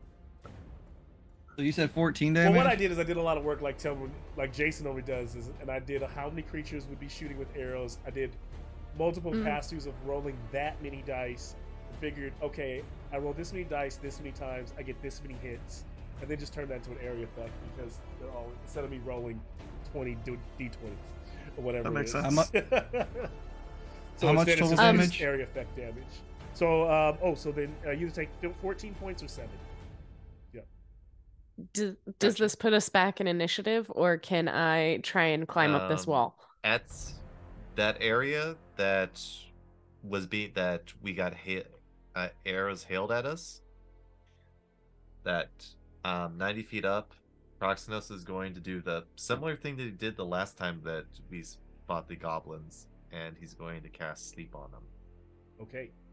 Do you need to see the creatures?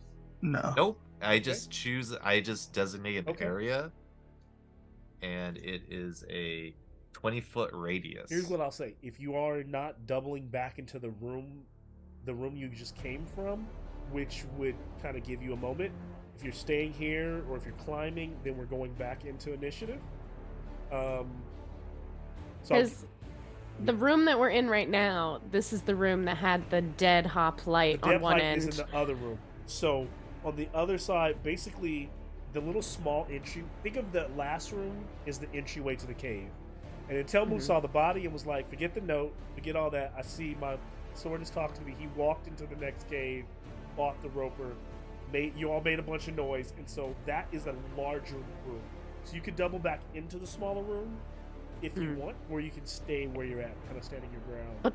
The Well, yeah, smaller let's- room is where we saw the handholds yeah. to go up, Let's right? double back. Yeah. That's where Fitz is going. Okay.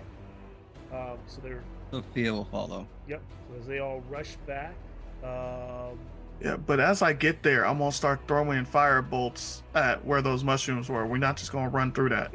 Good call. Fair Good enough. call. So you start burning down. So the firebolts would burn down all the mushrooms. As they they all end up popping and bursting. You wait for the gas to disperse in a couple, maybe a minute. And now you're all going to just climb up into the darkness, looking for where. No, I am not Well- climbing. No, Sophia's gonna watch the door. Sounds like. And I I've got an important will. question. Okay, go ahead. So we came through, but we kind of carved a path through those mushrooms. Yeah, so I basically Here we are. I've removed those mushrooms from the playing field because Telman was just blasting them. They're like, So he blasted all of them. yeah, he's cleared out that whole space. Yeah, Did you want some? I had an idea I that had to imagine do with every gusts of 6 wind. seconds he can fire one. You know, that's a lot of. That's All right. blasting. Yeah. I If mean, there's we're- probably more mushrooms. I just blasted like a hallway. He blasted enough to get Yeah. through without stepping on any of them. So yeah, If we are back in the small chamber where they're going to start climbing, Sophia's going to go up to Fitz and touch her on her shoulder and look at her and go, "It's your friend." And she is going to cast Freedom of Movement onto Fitz. Ooh. She can't be restrained or grappled. Difficult terrain does not cost her extra movement either. Got it. So climbing, you get your full climbing speed. Ooh. Is that my walking speed? It Yep. is. Oh. You're getting there quicker, more or less. You can't be you, paralyzed, Sophia. restrained, or anything. so you. I will stay here. What does it give her? And you're gonna So stay.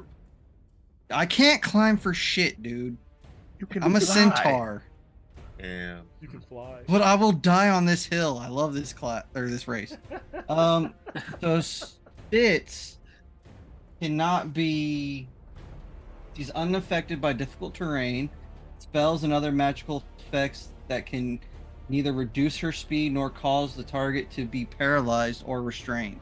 She's immune to all this. So everything difficult terrain, Yeah, restraint, she's- or paralyzed is Okay. water off her back.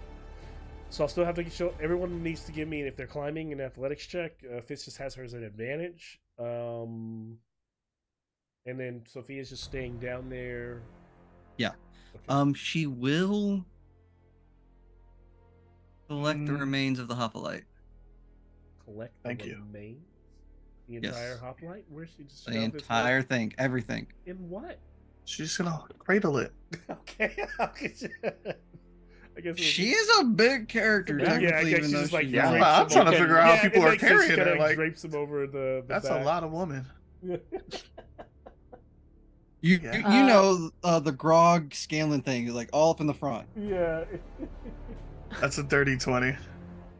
What Oh, right, check are we athletics. doing? Athletics. Athletics. But you have an Oh advantage. no.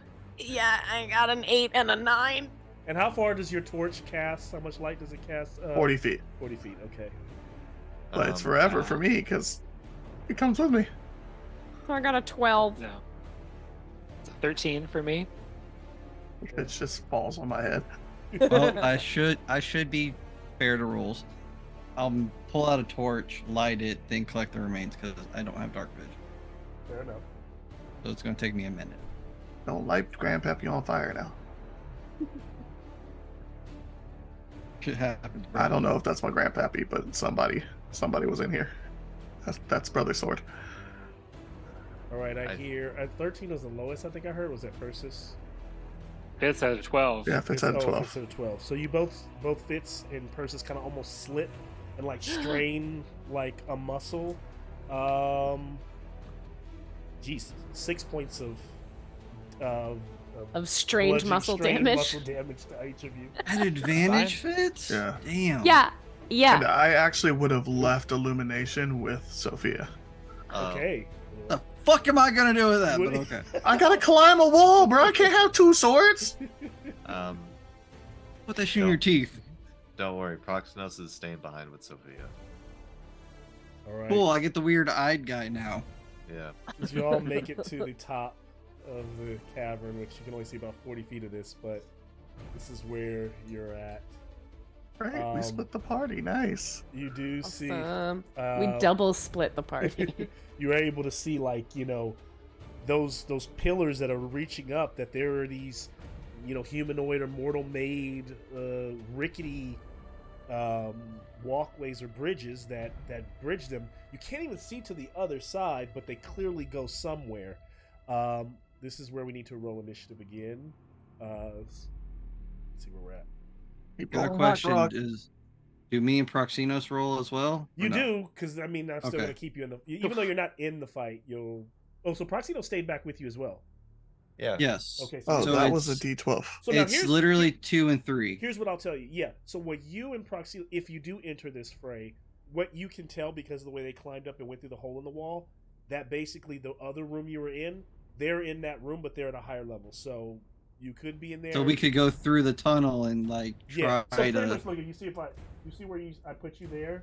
That's Yeah. where they were. That's where you were fighting. Now you're up here 60. They're up here 60 feet. Right. Gotcha. There's 60 feet up there? They're 60. Yep. Feet. Okay. So And we're you can pretty much. see us, and we can see you guys as long as Sophia still has the torch. Yeah. Yeah, she will. I can only see. Listen, not all of us have dark vision or ability to have light.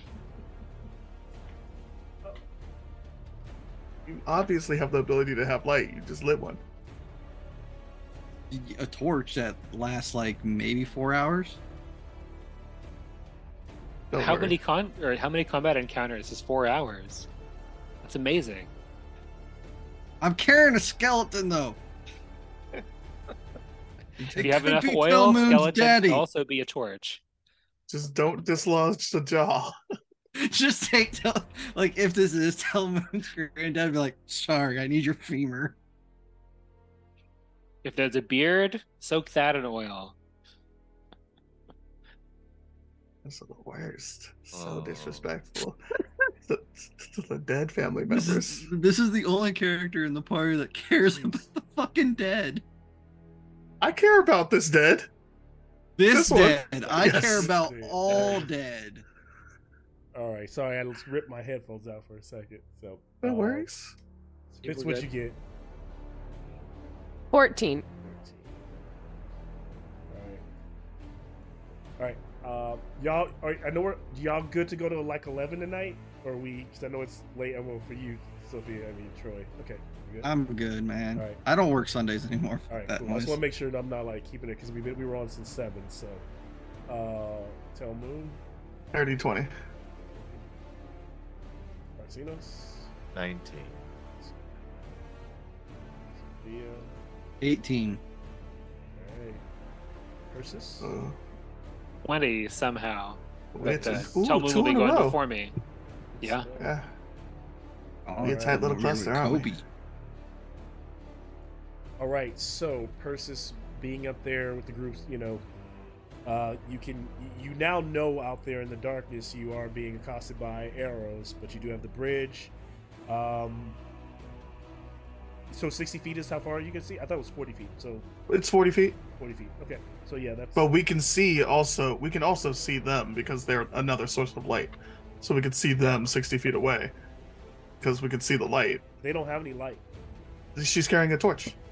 Oh yeah, you can see the other group. I'm saying your enemies aren't carrying it. Yeah. Yes, Oh, no, you- no, no, no, you no. can We can't see them. down below. Yes, you can see the light Yeah. source down below where your friends are. Yeah. Absolutely. Nope.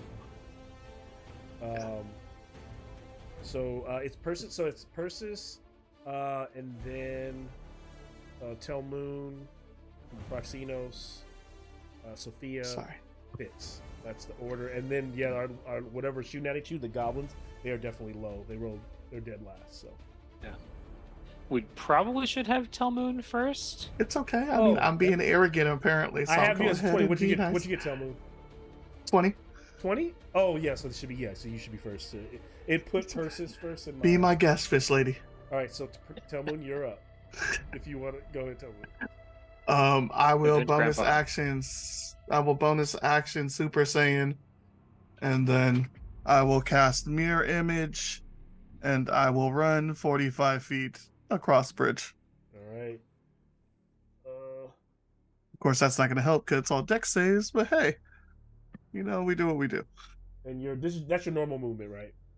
That's my normal movement, yeah. Okay. So you don't have to make any checks running. You make it just to the other side of the second part of the bridge, which allows you to see a little bit further. Because you have the light source, right? So there. Yep. So I don't want to run too far because actually me running 45 feet away from them makes it to where the very first step on the bridge is no longer in light. So I will stop when I get there, either way. Got it. And so what you're able to see is that across there's maybe another 30 feet ahead is this strange collapsed part of the mountain with an opening inside leading beyond, and your light is able to catch just the glimpse of those little pale goblinoid creatures ducking in and out of holes in the walls, their little beady eyes coming in and out, aiming their arrows. Is there a glimpse of a dog-sized friend, or just the glimpse of beady eyes? No, there's just another cave going forward, but no dog-eyed friend, no... No dog-sized friend. Got it. That's what you see so far. And I went to a top-down, but the top-down camera's been acting up today, so... Well, Persis. All right, so that's it. That's your turn. Persis, you're up. Okay.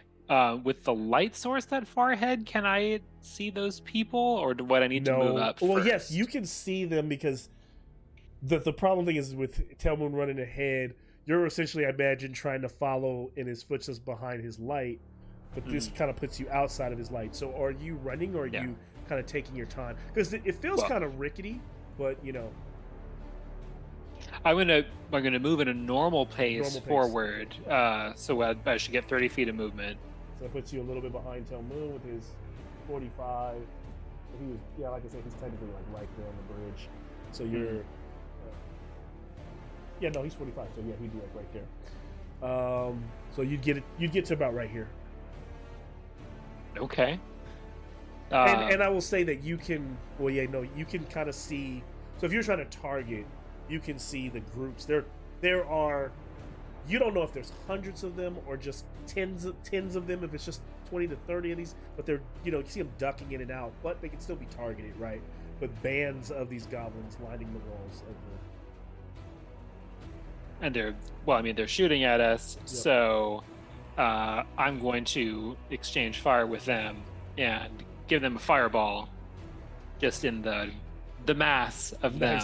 Okay, so you're targeting one of them. Yep, fireball. Yeah. They need to make an 18 DC Dex save. To whom this may concern. Yes.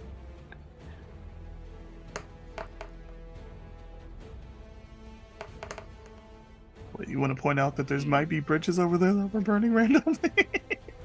Actual burning bridges. He's aiming them upwards, so I mean, if there are bridges up there, but yeah, into the wall, into the caverns. If it's a sphere and it's slightly above, I imagine it wouldn't touch the bridge. She's probably not aiming it towards that. They got a. I need to look. I swear it was like a 17 plus 2, 19. Okay, yeah. So they would get it. I rolled 25 on that fire damage, so but they would get 12. Yep. So you kill. 12. So like the wall rolls with fire. 12, and you see multiple little bodies, kind of like maybe 5 or 6 of them, kind of drop and slam against the rock and tumble down into the cavern below. Some of them snickering and some of them running around like little gremlins hiding into the wall. So you've killed a few of them, but they're almost like a swarm in that particular group that you just hit. You hit the whole group and some. All right, good stuff. I think I'm all set. All right. As this is happening here, we move to who's up next? Roxinos? Roxinos. All right. Well, a lot of different things have been happening, and Proxino's having a hard time keeping up with this. Looks over to Sophia, that's carrying a torch and also the corpse of the satyr. And looks at you with the weird ass yellow diamond eyes. Let me help with that. And we'll give you enhance ability and double your carrying capacity and advantage on strength checks. Nice. Why, thank you. See her actually like straighten her spine out and everything and feel like, hey, I can actually do this shit now in this weird ass cave. We need to go help the others. They're just gonna keep getting into more trouble. I can't climb. Use those wings in here. I'll try. Let me give you a lift up. It will be a bit jarring. No worse than me flying. Touches your shoulder, and you begin to feel yourself becoming mist for a second. Ooh. And you are 30 feet up in the air as you are now in perfect range to take flight. Nice. And you are next, right? So Did Proxinos come with me or no? No, he can only. Just sent you. Yep. Yeah, Okay. Yeah. Can I use the wings in this space? yes, it's still large enough. It's as they kind of fly out. Yeah, the party's like 60 feet above. You got another 30 feet. Yeah, you can. I will use the wings to kind of catch myself and move the 40 feet of my movement speed closer towards the party. So you pretty much arrive, like you are able to fly up and land on the ledge with enough in the archway for Fitz to turn and see you entering the fray of battle right here next to her. Right now we Hello, cannot Lady see Fitz. Proxinos. Oh, hi. I saw where the fireball hit, right? Yeah. Cool. I'm gonna target the same area Okay. but it's going to be a 60-foot column, 10-foot wide, pillar of fire. Oh, shit. I need them to make dex saves. All right. I am casting Flame Strike. Fire crackling through the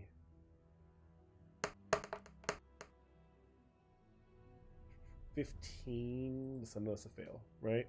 Yeah, that's a fail. All right.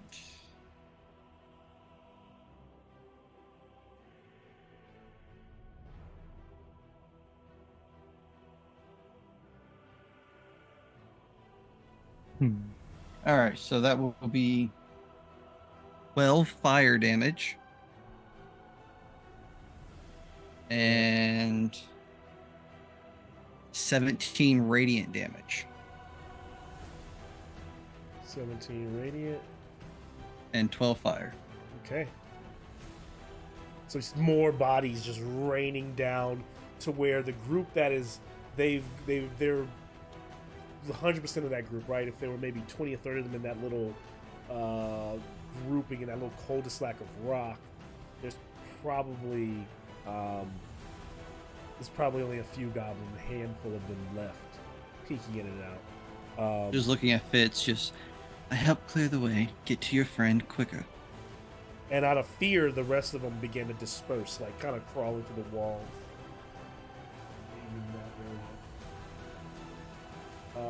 This is, I think it's Fitz is up next, if I'm not mistaken. Okay, and they're basically fleeing through the Those rock. are fleeing, yep. That group is dispersing and no longer there.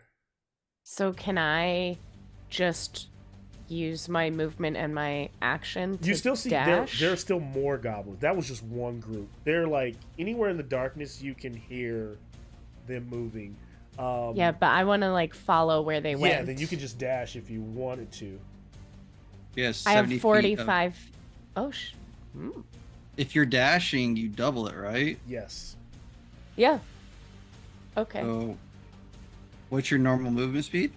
45. 45. She has 90 feet of unimpeded movement. Okay. I'm hop, skipping, and jumping to follow them. She only got 85 feet of light. Now, as Fitz begins to run, she starts to realize how rickety this thing is. So when you move beyond your normal speed, when you dash, you expose the weakness and just the terrifying, how small the platform is. Awesome. I need an acrobatics check from you, Fitz, as you dash. Don't fail me, dice. Don't fail me.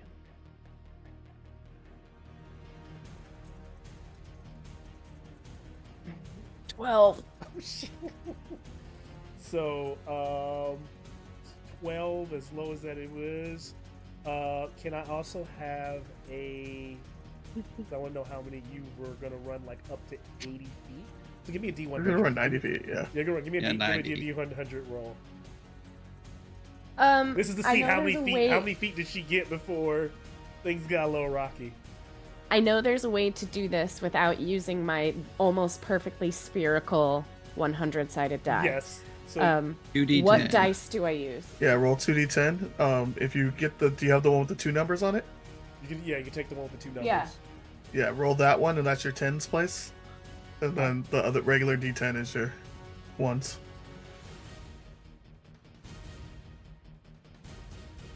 So I got a 10 and a 2. So a 10 on the double side. Yeah, a 10 not a 0, but a 10 like 1 0 on one. Yes, correct. And a 2, so you got a 12. So She got 12 feet before she started wobbling. So she's literally right here when you start wobbling. So I need a deck save. Fab. Deck save of 15 not to slip or fall off this. You got this. Yes. You're in my I light rolled right now. a Please don't fall. 16 and I have a Okay. +9. So Okay. you stick the landing, you're okay. So you can keep moving.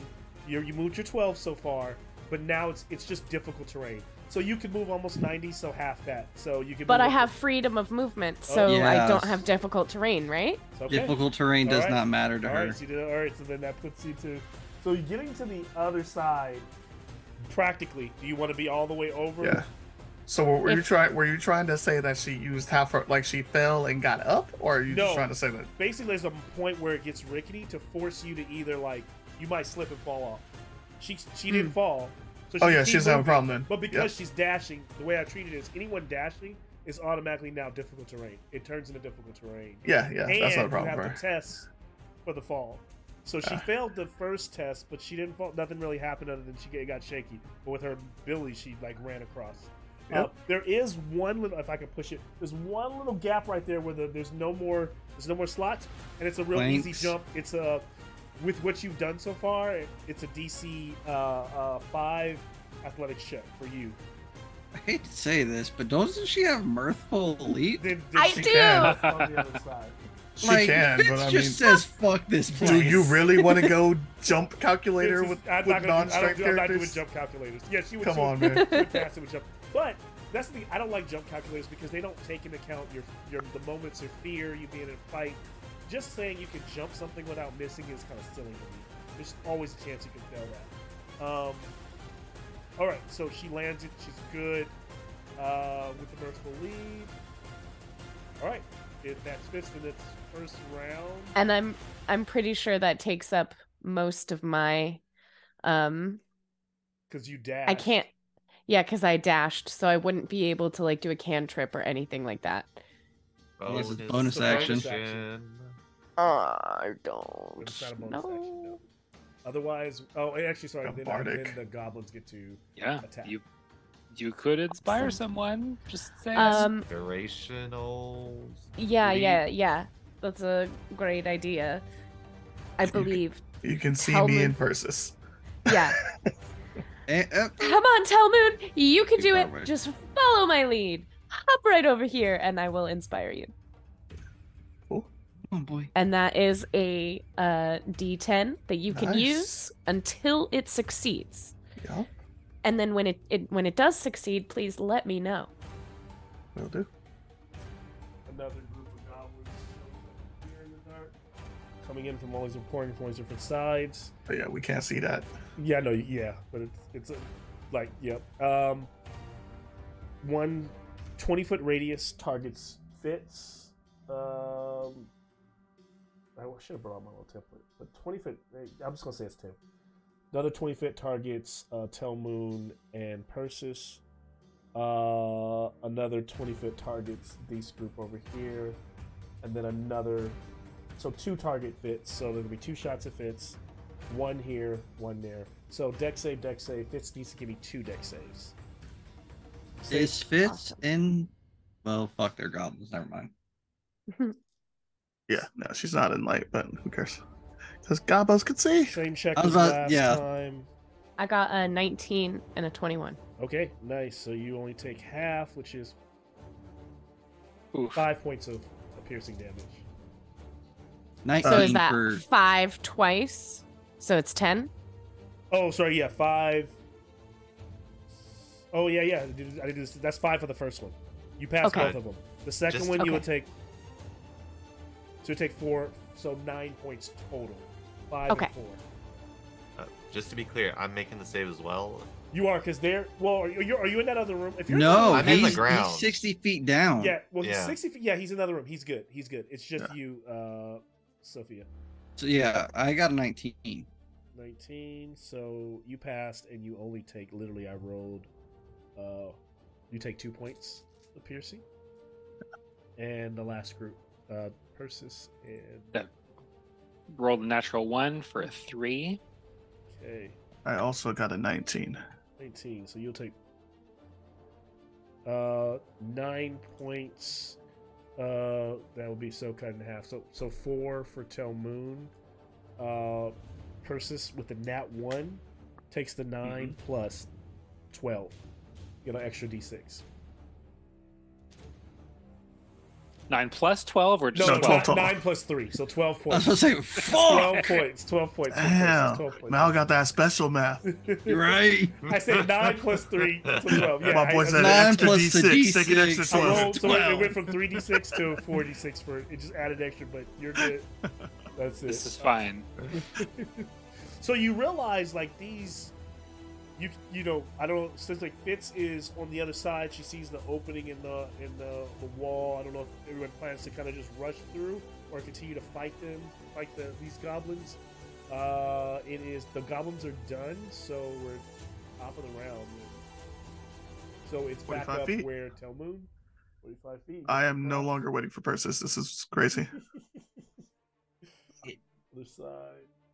So I should be like right next to Fitz, probably. You are, yeah, right past. Fitz. So that would put You could Persis... almost like, yeah, you could be like peering into that next cavern space. Does it seem like there's 40 feet down the cavern? Does it look like there's a bunch of enemies? The cavern inside is pitch black. I got 40 foot of light emanating from me. So it's even with the 40 feet inside, you don't see anything else. I don't see anybody in the next 30 feet down the cavern. Nope. Okay. I will turn around then and hold my action until I see Persis. Okay. Kind of ominous the way you put it. Yep. Okay. My original fish boy. Then we move to Persis. Okay. Perceiving new arrows coming from other directions. I think instead of trying to fight this, Persis is going to cast Fly and move 60 feet as the crow flies toward where they're going. Interesting. I'll waste the spell slot. I'll let it drop. Oh, I'm sorry. Did I? You're good. No, you're good. I just wasn't thinking about whether I did it anyway. Yeah, that gets you. You got another 10 extra feet. You got enough to like cross over into the other room, or just stand where the group is over there, Persis. So you made it all the way to the I was other gonna side. shove you down the hallway, but I'll continue moving my full movement because I have dark vision, so I can see 60 feet ahead. Peering into the other room, in the dark room, your vision kind of trying to settle. You can just make out on the other side of the room. This room is another cavern space. Slight different elevations, but mostly similar to this room, but the fact that instead of the elevations being 60 feet up, they're only like 10 feet, right? So it's a more open spaced cavern. You can hear the dripping of water coming off the ceiling, and you can see different little areas where there's pools on the ground floor. And about 60 feet in front of you, there is a light source. And wait 1 second, so make sure I'm right based on my notes.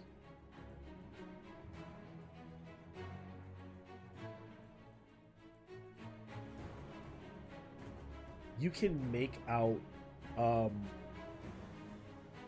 figures standing in a circle, and you can hear the writhing of a creature, like muffled, but they're about at least 60 feet away from you. You can barely make them out right across the way, maybe the size of satyrs, and that's what you see. So there's something happening over there in that corner, and one of them kind of sparks a torch, and that's where the first light comes, and you can then see Kai, this dragon, this rimling, all tied up, and that figure is lighting these braziers that are on either side that kind of light, and they light in this like magical, they kind of spark up in this dark green flame. That's what you see. Okay.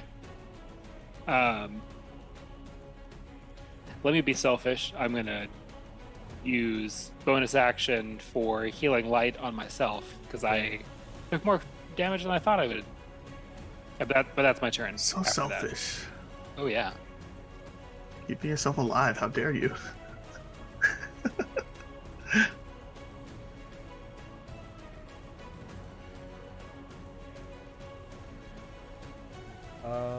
Interesting. Now that that goblin lit that light, do we see? No. It's faint for you because there's like a he's standing.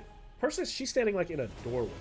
So it's I would say where you all are standing, you could, because Persis is another 10 feet. Persis is inside that crack there. So it's 60 feet away from Persis. So I think you just maybe begin to see it within a second. Okay. Yeah. If that's the situation, then as Persis slightly glows with health, she'll kind of stage whisper to the other two standing there, "It's here." Nice. Who's up next? Sorry, It should be Proximus. Proximus. All right. So, running into the room below where we were before. How far could I get to the other end? If you were to dash 60 feet, so about almost to the other side, leaving you another maybe 40 feet to run. But then you'd still have to climb the wall. Okay. Yeah. Proximus will Misty step another 30 feet forward, so he's only 10 feet away from the wall. Yep. You brave down there? Yeah, I'm down there. You're doing a lot of darkness running. I can Brave see, boy. That's not working at all. I can see the shining illumination that is Tel Moon. Dragon eyes, man, dragon eyes. Yeah, he sees me. He don't see what's on the floor.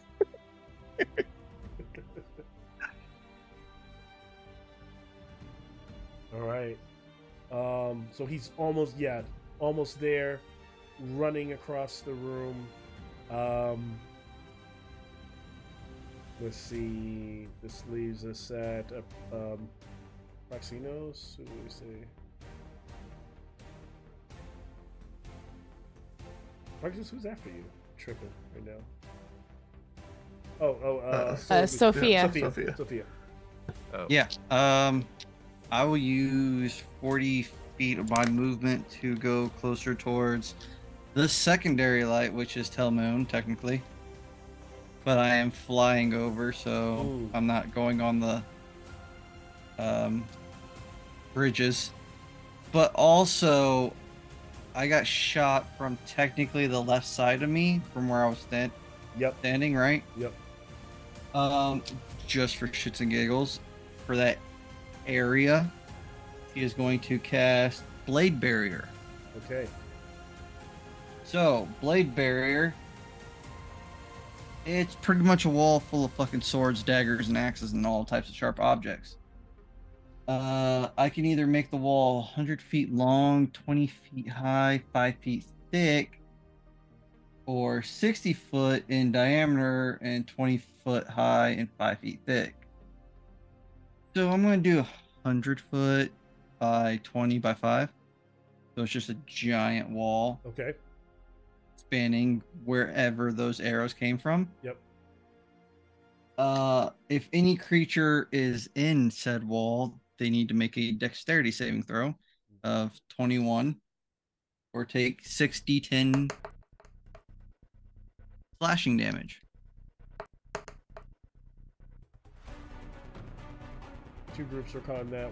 So because you figured so it's 100 feet along the wall that it could even hit. Yeah. So one failed, one got a 19. One group got a 19, so one failed, one passed. I think passed. No, That's 21. 21. 21. Both fails.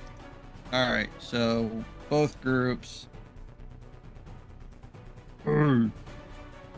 That's a good number. I like seeing zeros.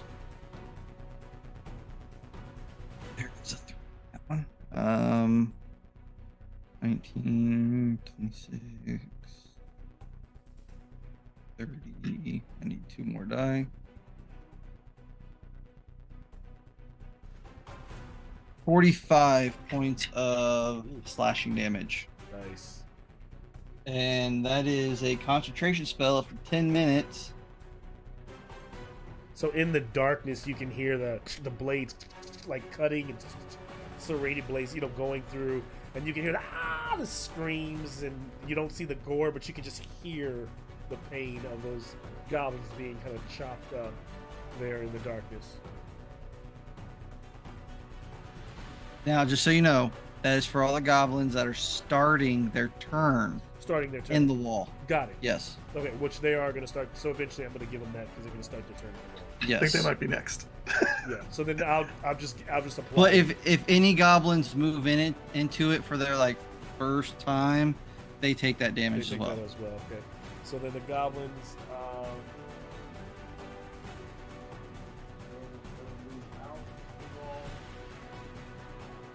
And they still get to take their turns, right? So they'll they'll attack at disadvantage though with their arrows, like as those blades are hitting them. So it'll give you advantage on your save as they fire at you. Dex save? Yep, dex save for you, just for yours, because the others are going to fire. Different ones are firing at everyone else. Mm-hmm. Give me your dex save, Sophia. 19. 18. You're good. So for advantage. So only 3 points for you. The other two, there's 2 groups left. Coming from the darkness, from this direction and that direction. Praxio's not going to really be in this because they're really just targeting the upper levels. So I'm going to put them on the closest people. So both shots will be on Telmoon and Fitz. Cool. So,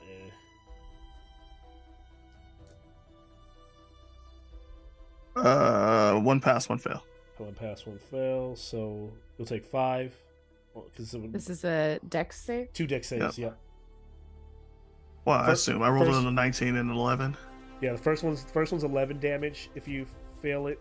Second one is only 6, so it's either you pass it, it'd be a 5 and a 3, or I failed the first one, so 11 damage, 11 damage. and then 3. And then 3. So 14. Yeah. Okay. I got a 22 and a 20, like. So you 6. take a 5 and a 3, so you take 8 points. All right. Top of the round. Tell me. Oh.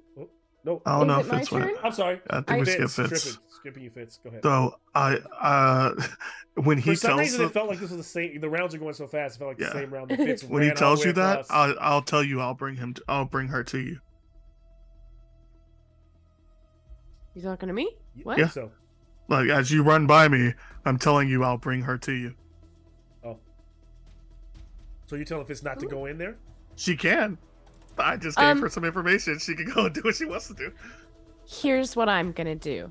I'm gonna give you finger guns as I run past you into the entrance, and I just want to get within like 120 feet of the people who are surrounding Kai. Yeah. And I'm gonna cast Wall of Thorns at them. Yeah. So Okay. I'm going to create a barricade, trying to separate the assailants from the dragon. Okay. And if they are consumed in the wall, that's fine by me. But I don't want to hurt the dragon. Okay. Are you also? Which side are they on? Yeah, so I can make like a ring or a wall. So, Whichever there one is are better. a bunch of satyrs in a ring on a the dragon, the rimling, is on a platform in front of them. They're all standing around with daggers in their hands. Group of them. So are they also on the platform? Yes. Okay. How big is that platform? It is about no more than 10 feet wide, 10 feet in diameter. Diameter is always, not radius, diameter. Okay, so I can make a wall 60 feet long, 10 feet high, and 5 feet thick. Okay. And that's what I'm going to try to do. Make like a little, like a squiggly line. So they're in a complete circle, almost like if they were doing they're all the way around it. They are in 4 squares. They're just in 4 squares, Fitz.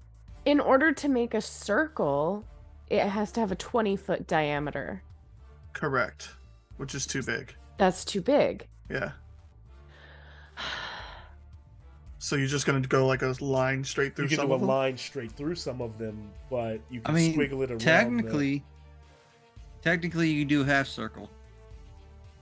And what I mean by that is you do the circle portion of it, and the spell just goes on like the ground on the other part. Yeah. But that won't get all of them. Yeah, but it's 5 foot thick, so it would be a solid circle. Because it's only a 10-foot diameter. Yeah, so it's So it would be on top of Kai if you try to do a circle like that small. And isn't Kai bound though, like not be able to move? Yeah, but it's still I don't like on want him. to so this is hurt very the this dragon. is very makeshift, right? But this is Kai. This is here's a visual aid for you all. He is surrounded. Yeah. So it sounds like Wall of Thorns will not work. Yeah. You can hit some of them. You can hit some of them, but yeah, I don't think it's gonna be a. But spells? if I'm gonna hit some of them, then could I does Psychic Lance hit multiple people as long as they're in a line? No. Or did I make that up in my head? A single target. Dang it. Fireball. I mean, hits lots of people. Fire.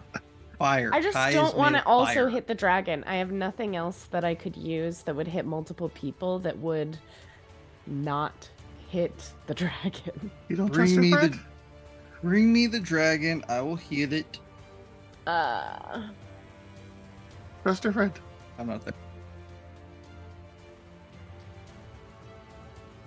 Silly. I could cast Conjure Volley at them. That would hit everything, right? Yeah. Yeah, that's what I I'm can saying. bring you your dead baby.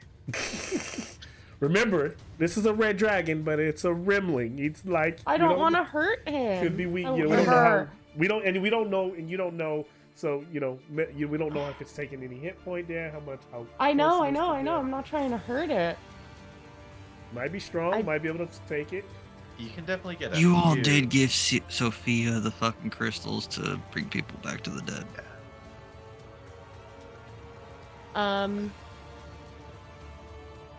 Okay. Do I recognize these satyrs? This is all happening really quick. So probably it would be an action. They're just lighting the thing. So here's what I'll ask you: a quick perception check from Fitz to see if anyone stands out in the group, because because you don't have dark vision, so they are lighting a flame across a hall, but it's all happening very quickly. You're just running into the room. You're trying to get a good fix on who everyone is. It's an 8, so that Okay. did not do much. So they're satyrs. They look like thorn bearers. I'm sure you're looking for your brother, right? Like, but they're so clumped up you can't tell which one he might be, right? You think he's probably in there, but right now you don't. With that roll, you don't see him. It's happening. Always Psychic Lance your brother with just his name. If you want to kill your brother. What? Yeah. You can always Psychic Lance your brother with just his name if you want to kill your brother. It's not a Do bad you idea. know your brother's true name? I know everyone calls him Bowley, and he's a big dummy. What does his mama call him when he's in trouble? I don't know. We grew up in a painting.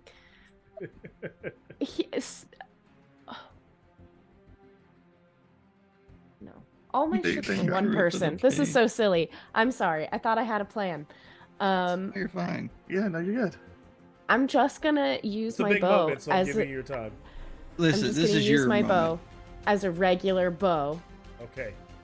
and I'm gonna shoot at like the nearest one that I can see. Put it this way: if you conjure volley, we'll bring her back to life and blame it on the goblins. You're fine. I couldn't do that in good conscience. Okay. She's chaotic, but this she cares about. Yeah. What? Oh. Chaotic. Chaotic. Chaotic neutral is like, I don't give a fuck. Chaotic good, maybe. You be. I'm gonna just fire a regular old arrow at a regular old satyr. Okay. And I'm gonna hope I hit my brother. Okay. It's gonna be a 1 in 6, 5, 6, so 1 in 6 chance. Which Ooh. I'll have you roll a die. If you hit, I'll have you roll a d6 and we'll see who you hit. Okay. Man, since she just did this. That guarantees that her brother's there. I got a 21 to hit. That's gonna hit.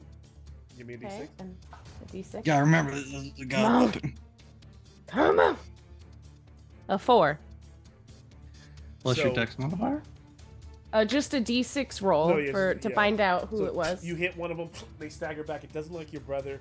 Give me the roll of damage. 12. 12. So it's a shot in the shoulder to one of them. Is that all you do with your turn?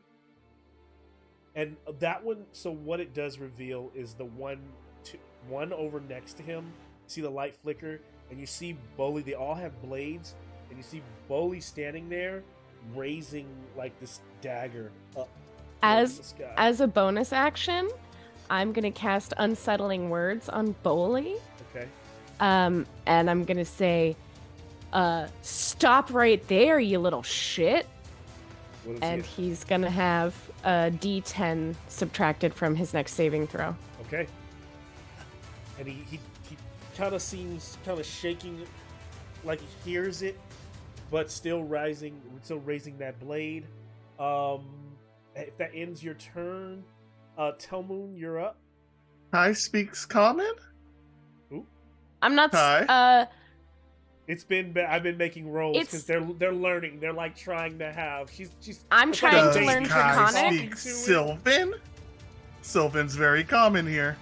That's what they speak in this area. No, because I speak Minotaur, Common, and Sylvan, and I haven't been able to communicate with I her. also do you speak Minotaur, Common, and Sylvan. Why What the is fuck wrong? do you all speak Minotaur? This dragon didn't grow up in the Vale. It grew up with Fitz. Yeah, which is the 3 languages. I speak the 3 languages Fitz does. Have you been- Does the dragon under- I doubt it's been hearing you speak these languages very long. So Okay. you can try.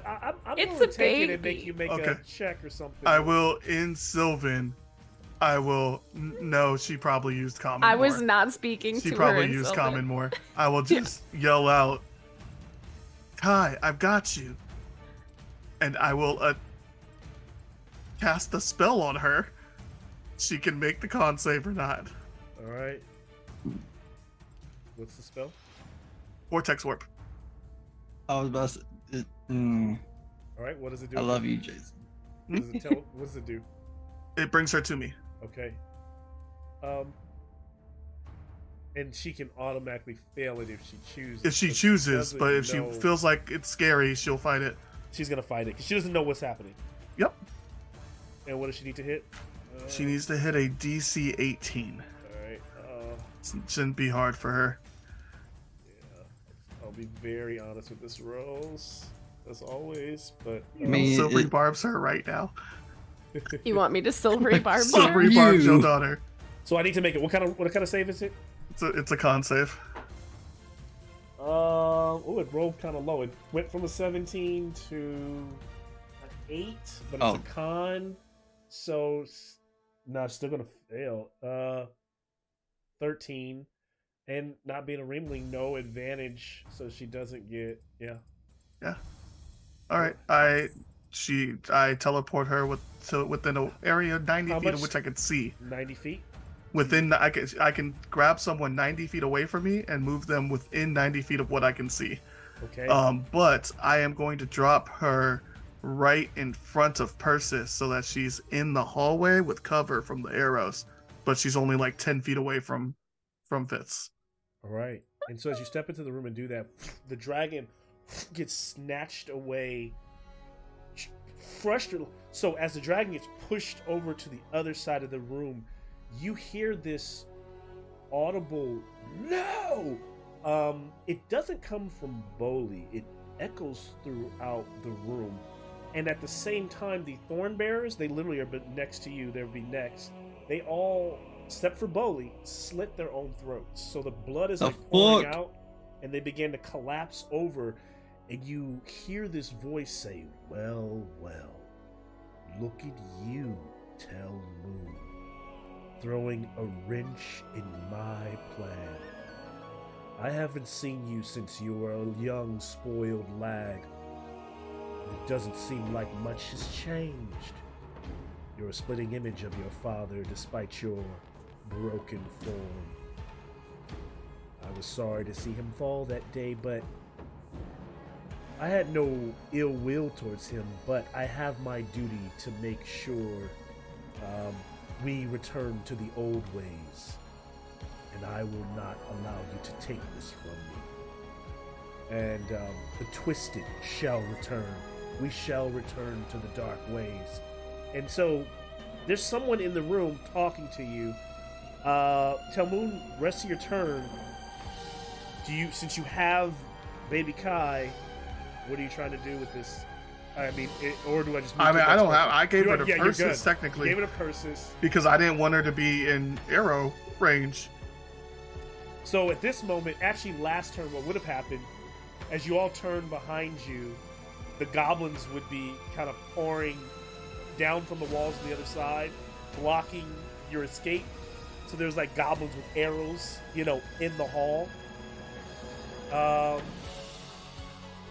This is our last turn right now.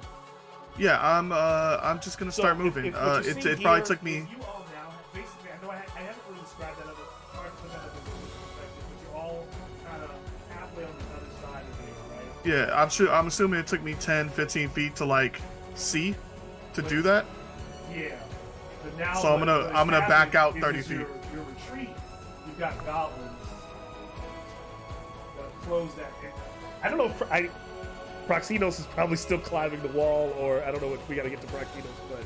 Oh yeah, I'm just gonna I'll just stand there. I'll turn that way with my shield. I'm protecting. I'm about to burst through. They made a mistake. They should not have stood in front of me. Yep. Yeah. I just haven't had to use it. So tell Moon, Persis, you're up. Actually, interesting. I'm sorry. I have a bonus action. That you do. And I am a sorcerer. You are. But I can't do too much. Never mind. I'm not going to use it. I apologize. Yeah, you're good. All right. Persis, your baby in front of you. There were suicidal people way in front of you. There were a lot of things happening. So the goblins are blocking our escape. Yeah. So imagine this: you guys were shooting. You remember there were goblins all in that room that you've been in. You ran across. You entered the next room. You snatched the baby. You're in a 10-foot, probably like a 10-foot little tube. So as you turn around, those goblins are now coming down. They were all just in the wall on the other side. So now they're kind of closing that gap, and some of them are piling around the doors. If you were just trying to retreat, you'd have to fight through those goblins, essentially. Yeah. Same goblins you just ran from. Would Persis make me proud? Throw it. And okay, well, Sophia is further back, and Proximos is even further back towards all this danger. Yeah, so they're seeing the goblins climb off the walls and converge. And the circle that was around Kai slit their own throats, except for Bully. Except for Bully. Bully was holding the blade like he was going to stab the Rimling, and they were all slitting their throats at the same time, so the blood would pour forth on the Rimling. And then Telmoon came and snatched the dragon. So now Bully has nothing to stab, but the others have still killed themselves.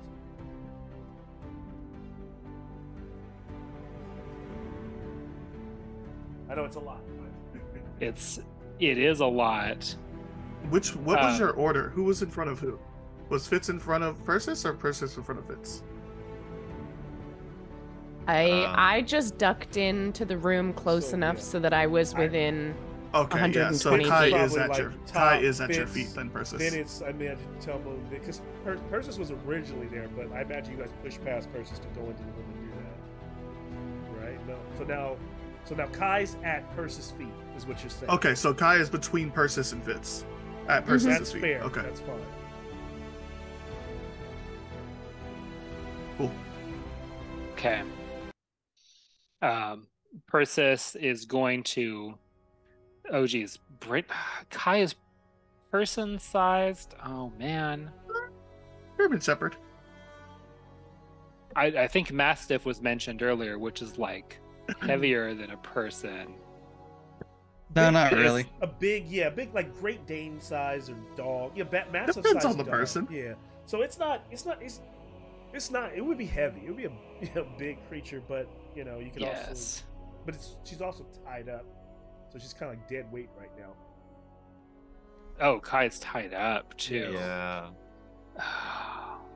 So it would be a whole thing to try and get her out of that. You can spend the turn trying to cut the, make a sleight of hand but.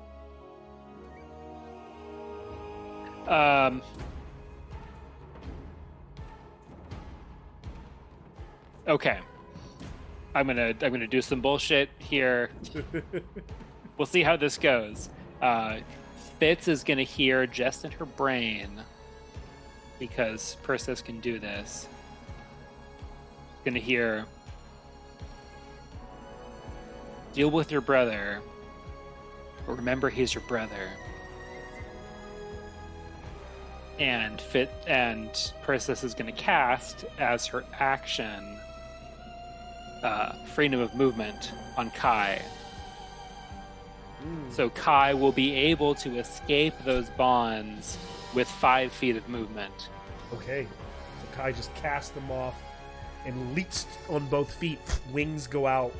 And just standing there in the hallway, hearing the goblins bearing down, kind of growling her teeth. So she's now free. So you now have a Rimling on your side. She rolled an initiative of 2. So she's dead last, but close to dead last. But she does have her fire breath and her bite now. This is fine. And Persis is going to fly forward, still concentrating on fly, and going to bonus action quicken a spell and Eldritch Blast these goblins that are in our way. All right. Now, them being so close, you get disadvantage, right? On the. They're literally right melee. Next to me. Persis is flying. Oh, so, but you're in a tunnel that's no more than 7 feet high. Well, you're flying. Okay, you're on the other side, blasting into the tunnel to the other side of the tunnel. Because remember, it's like you guys are fighting in a doorway between 2 separate rooms. That's why I don't even have the other room on the board. So it's kind of like how it's so tight with Kai's in that doorway. So, and he's between. So she is between who? Yeah, Persis is closest to the goblins, and so it's the goblins. So that's what I'm saying. I feel like Persis, that's so close. Kai. That's like when you have it. Okay. Like if Fitz was to shoot an arrow that close, it's disadvantage, right? So it's the same thing. I know there's an ability in D&D that keeps it from being disadvantaged, but you have to have crossbow expert. Yeah. Well, Persis also has restore balance, but it'd be for one of the attack rolls. It'd be for one of the attacks. And she will do that for the first attack roll. It's going to be just a regular, which that is a 23. It's gonna hit. Second one is a 27. It's gonna, there goes. Those are hitting. Third one. What? How can I not read? Second one or third one is a 14. 14 will miss. Okay, so 2 of those hit. Oh. 16 force damage. 16. All right, that's total. That's the total. Yep. So a bunch of goblins kind of stagger back, hissing as those blasts, Eldritch blasters pummeling into them, throwing bodies to and fro, kind of parting and almost creating a little space for you to start to push back through. A kind of red sea, a green sea, pale green sea parting there. Yeah, and I kind of thought that Persis would have to fly forward to get to these goblins, but apparently they're right there. They're like right there. Yeah. Apparently, we Okay, pushed right past Persis you is and kind gonna- of pushed you back a little bit. She's gonna try to fly through them Okay. to make the way for Kai. Okay. So yeah, So she if can you wanna skim the take some- top of them, so flying through is fine.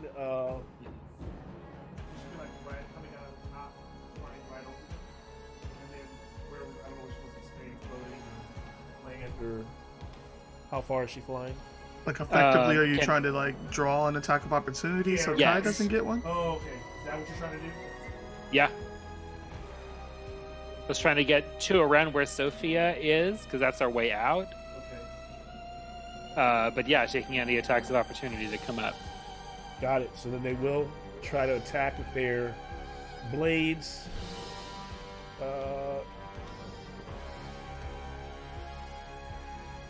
Because you're drawing them away.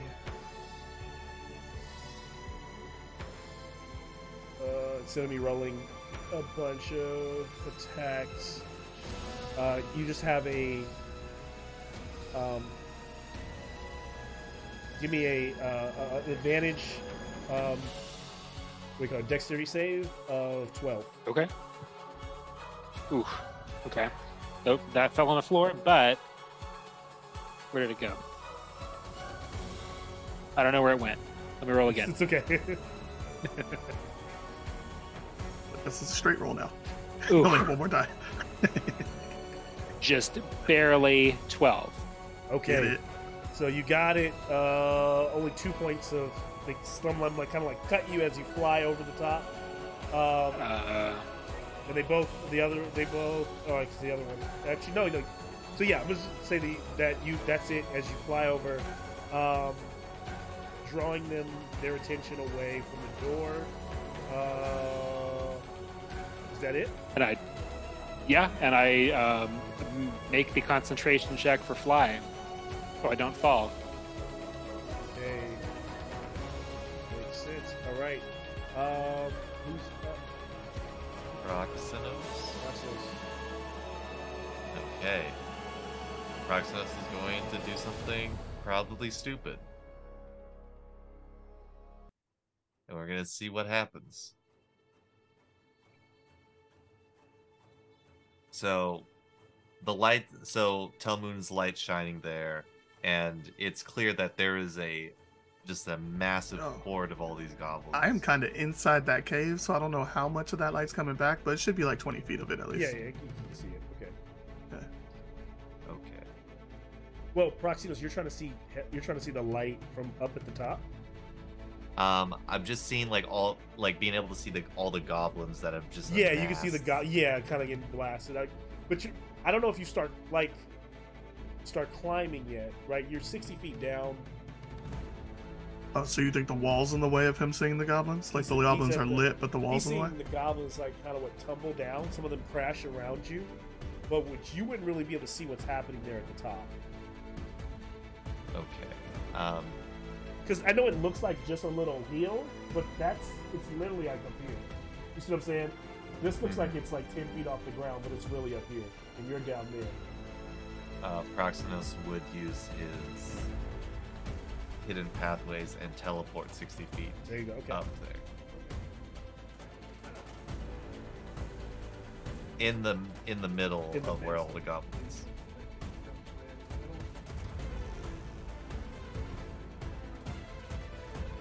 Let's sleep.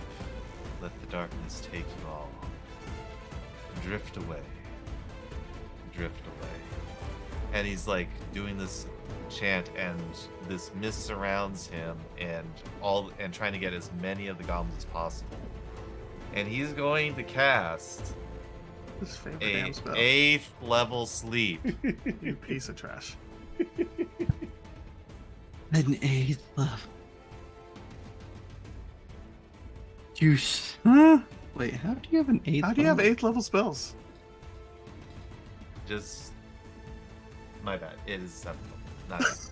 It's like you used to Like- have 8th level spells. I was Not like, that long. He used shit! to- he used This to. motherfucker over here is better than me. And with a massive amount Because he's of the god of rolls, sleep. He can cast 10th level sleep if he wants to. Yeah. Taking those 2 rolls away, that is a total of 62 hit points. All right, 62. That's like That will 10 put, goblins. That's yeah. That will put one entire. And it's based on what they have. It's based on your total hit points or hit points they have left. Hit points they have left. Yep. Left, yeah. So that puts down one whole group of them collapses over and sleep. So like there's bodies everywhere. This group looks like they were barely, like they almost went down, but there's still a group there. But you've parted the tide and opened the group. Like some of them are like collapsing and falling over the side. Bodies crap, but they've just all collapsed over and like literally like 20 goblins sleep in front of you. Quickly, as he's opened the way now for the rest of them. That ends his turn. Sophia. I have a quick question. Did any of those new goblins go through the blade barrier? Well, the blade barrier was, as far as I knew, was over here, right? Yeah, I was just curious if So any of those new I goblins run went. along that wall 100 feet, but I don't think it was over here. Right? Okay. I didn't imagine. I imagine. Well, if we're, all I'm saying is if any of the goblins went into it for the first time, then they would have taken. Yeah, that's why that group they backed out. They didn't even stay in they climbed into the holes, and that whole group left because like they were getting cut up by even staying in. Fuck that noise. Okay. Yeah. I was just double checking. Yep, you're good.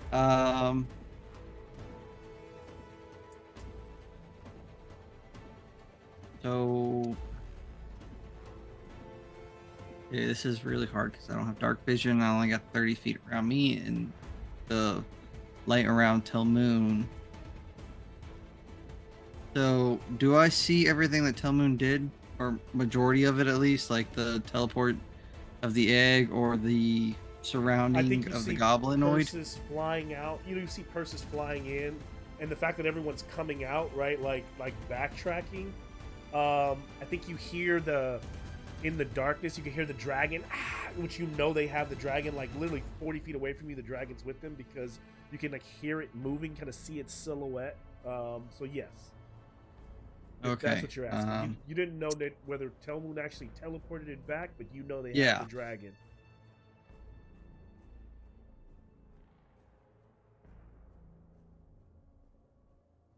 I only got one AoE, which really sucks.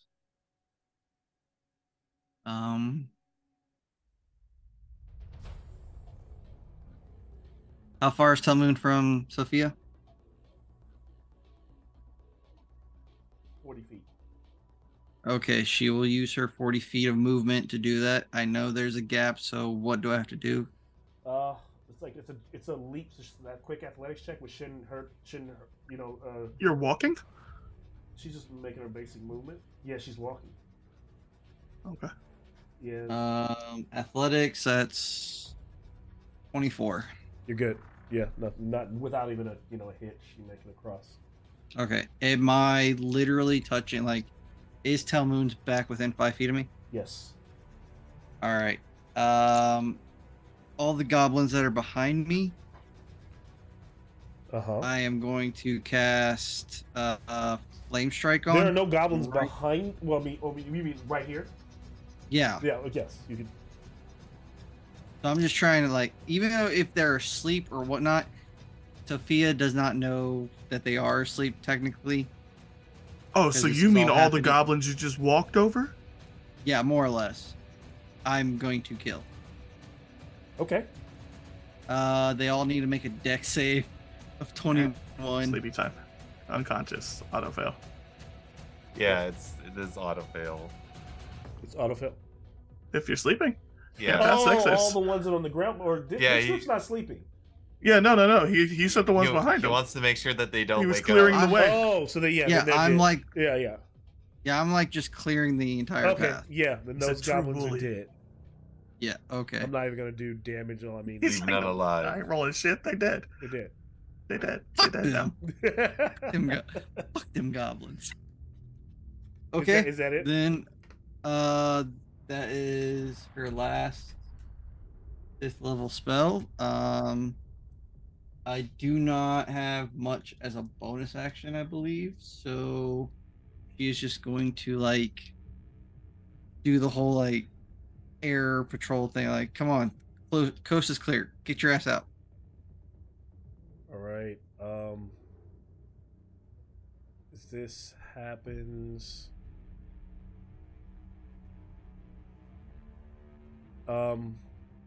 before we move to the left to Fitz, tell me when you look in that room as you're backing out, you can see across on the other side a little hunkered figure like stepping forward, horns and dark shrouds, the figure that was casting, maybe booming his voice out. Don't let them get away. Dark gods, twisted ones, hear my cry. And you can kind of recognize him from being a child in the Vale. He used to be a Sibyl, and his name was Zarkon. That's what you remember him. And you remember him. Stories is that after your father died or the whole Chimera fight, he kind of disappeared. He kind of became a hermit and went off to no one knows where he went, but he never stayed in the Revel. Most people. Okay, so there were rumors of him after my accident. Yes. Got it. And this is him. And as he calls out on the other side, everyone who's over there with the goblins, what you see is Bully.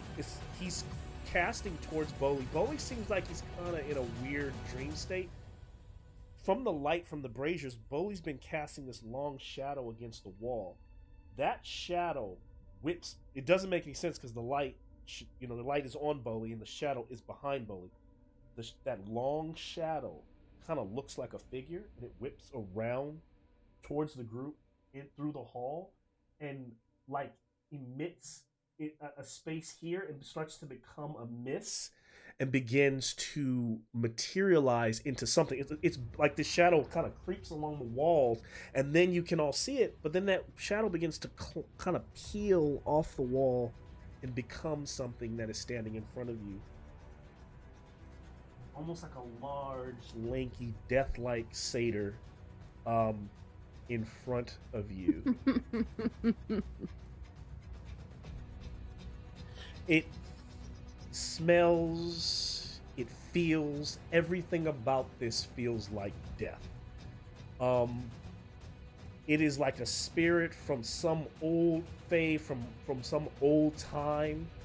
And it kind of looks at Telmoon and points.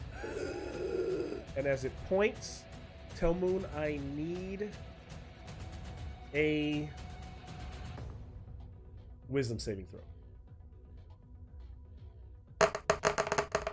You got that plus D10, bro. Mm-hmm. We'll need it. All grog.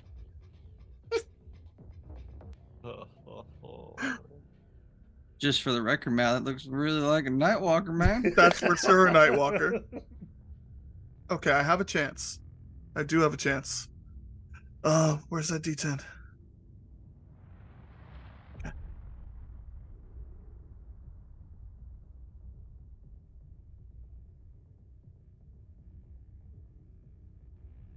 16. That you Telmoon, you start to feel like this cold chill rip over you as you become frightened. You take 37 points of necrotic damage, and you're paralyzed. Telmoon, do you have advantage against being frightened? Says Satyr. I have advantage against magical effects, which this technically doesn't count as one. Yeah. It's not a spell. It's not. I'm sorry. Could you repeat that damage, sir? 37 points. Is it points? On that note, and then it will kind of step forward swinging with its hand, cleaving through the goblins. Just kind of, just literally whipping through, and like death, they just start withering and slamming against the wall. And then with another wave, waves down 15-foot reach towards Proxinos, waving that long, decrepit black hand, that oily skin. 19 to hit. Yep. Doing 20 points of necrotic damage. And I need a con save from you. 1 point. Just gave the man his eyes back. What the fuck? Con save. I'll never swing at me though. 5. 5. Oof, so your hit points are reduced by that as well. Of course, that'll last you take a long rest. And that's where it stops. And this ends us where the last, before we end our game, it is Fitz, right? It is Fitz and Kai have the last turn here. Were my hit points reduced as well? No, because that, let me make sure. I don't think because so. that was a different, that was a different. Yeah. Yeah. I remember this creature you sent on us before. Yeah, it's fucking Nightwalker.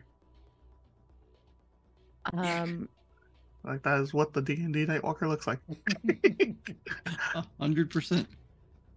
I know that Fitz is in that other, like, in the cave tunnel situation. But yeah, Can like, she she could see easily- Yeah, I thought I that? was too, but it's all good. Well, he came through there. I mean, all that. Yeah, darkness yeah, came no. through there, He would have too. saw me. Yeah, he knew where I was. But I can see that thing. You could see it. It's like, you know, even if you were standing in the hall, like, he coming peeking out, you like see this thing. Bully, you are so lucky. And I turn and I just point at that thing, and I'm gonna cast a 7th level psychic lance. Fitz, you've just started your turn. I need a con save. This might make you change your action, or maybe move. So just being close to it feels awful, is what I'm saying. This isn't a half. If you pass this, you don't take any of that damage you just heard me roll. A 16. This takes 23 points of necrotic damage just from being within 30 feet of this thing. Now the path to across the bridge is still there. You could still move, and then do your psychic lance. But Let's get a lay of the land here. There's also creepy voice man, who's in the cavern that I'm in. tell me where who sees the him. That's Sarcom, and he's on the side. And he's clearly maybe summoned this thing, and so is your brothers over there as well. So right now it's kind of like, do you stay and fight? Do you back out of here? Do you? And here's the thing. I think that everyone feels the sense of dread from this creature, so there's no need to make wisdom checks but this thing, it makes you feel the same way you felt, even though it makes you feel the way you felt when Zen died. The way Zen died, he went down and he was dead. When he went to 0, he was dead. It's that kind of creature. Wow. It's a no saving throws kind of creature. I mean, no death saves type of creature.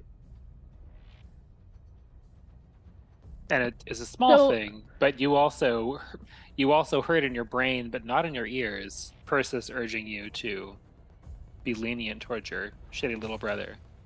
Right. Well, and that's why I'm not attacking my brother. I was planning on attacking the death creature, but I'm saying trying you to can attack pinpoint. it, but don't stand next to it anymore. I thought it was in the other room. No, I didn't so the realize I shadow, was near it it. shot across the. It was basically the shadow behind Boley. It moved across the room into this room and materialized. So that damage is from, because I'm in the room with Boley. Yes. So that damage is from it passing by us. No, it just the shadow. It's like a moving shadow that materialized into something physical, that doesn't operate off of light. So it just passed. It literally just moved from the other room to this room and then became physical. So it's physical in this room. It's not blocking the bridge, but it is close to everyone. Yeah. Right. It's creepy. But it was also conjured by creepy voice man Correct. Yes. who's in the room that I'm in. Yes. Yes. That's true. You How guys could close also is double he? into that room, but then you'd be close. Yeah, there's how he is same way. He's on that platform 60 feet away next to Bully. So you've got eyesight on him from the braziers, from the light of the braziers. Yeah. May I Um, suggest killing creepy voice man and then running away? Can I please get a dex save from creepy voice man? Yes. Satyr Zarkum will make a dex save. I just love how everyone's like creepy voice guy. He will fail with a 6. Awesome. I'm going to cast Disintegrate on Holy creepy shit. voice man. Okay. Give me a second to get 13d6. Holy shit! That Wow. That's a Fitz don't 7th fuck level around. disintegrate. Wow. Yeah. It's just like fuck you. I just got my pet dragon. Don't When the mess this finger up for point me. becomes super lethal, the finger. Now, guns. just so you know, this is automatic 40 plus whatever she rolls. Yeah. Correct. Okay, I'm gonna have to roll this a But couple she's long times. as- casting it on the creepy man, right? On creepy Yeah, voice as man. long as it takes necrotic damage, yeah. Shit, is that an issue? No, it's force. It's It's force force. damage. It It's is force. force. Yeah, it's Yeah. force Oh damage. shit, yeah. Yeah, Sorry. finger of death and disintegrate are very similar spells. Well, They disintegrate's are. the only thing that can get rid of wall Wall of force. Yeah. Yeah. That's the only reason I remember disintegrate so well. Like one little spell can be like, pfft, I can make a hole. Little spell? It's kind of Yeah, a big it's just- spell. I mean, It's a fair sized spell. yeah. I mean, it is a save or suck, so Yeah. this is gonna be a shit time, regardless of what she rolls. Stand by. I have to pull out the Yeah. calculator. The worst you can do is a 53. Yeah. I mean, yeah, he's gonna disintegrate. Yeah. He's just I can saying get it. it. I mean, he's dead. He has I less just- than 40. I just wanna. I wanna. He's just a regular satyr. He's a regular satyr. You just cast disintegrate on Jerome. Like this ain't. Jerome told me he was back home and safe. Oh. Okay, hold on. Do you say some cold-blooded line before fucking destroying this guy? Oh my god. Okay.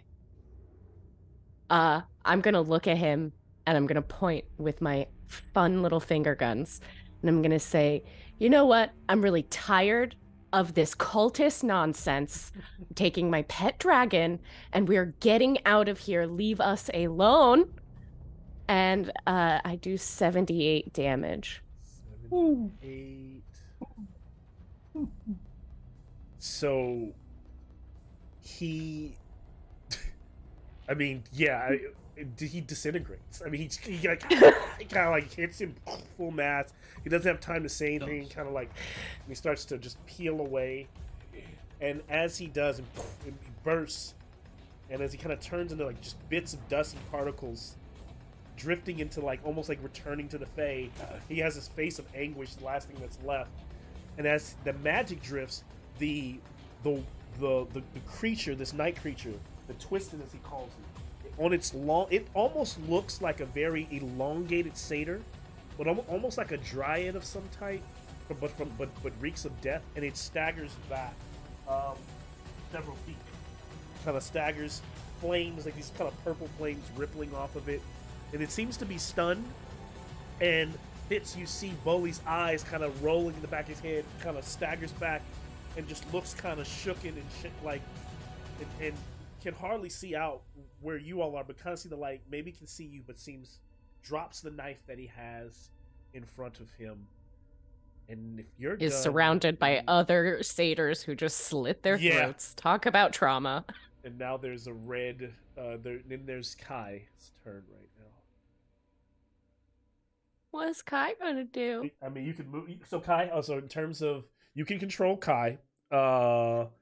Kai is, I'll give you extra, but if you look up a red, her AC is 17. She's got 75 HP right now, which that is halved right now because she's not in good shape.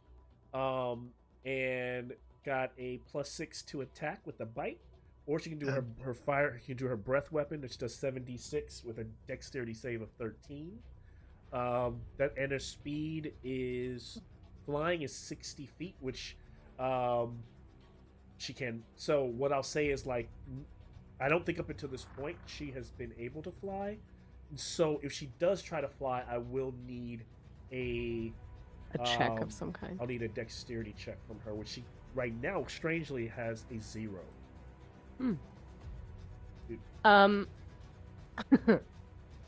Her normal speed, her feet speed is 30 feet. Her climb speed is 30 feet as well, so she can climb a sheer wall too. You can follow that link if you want all that.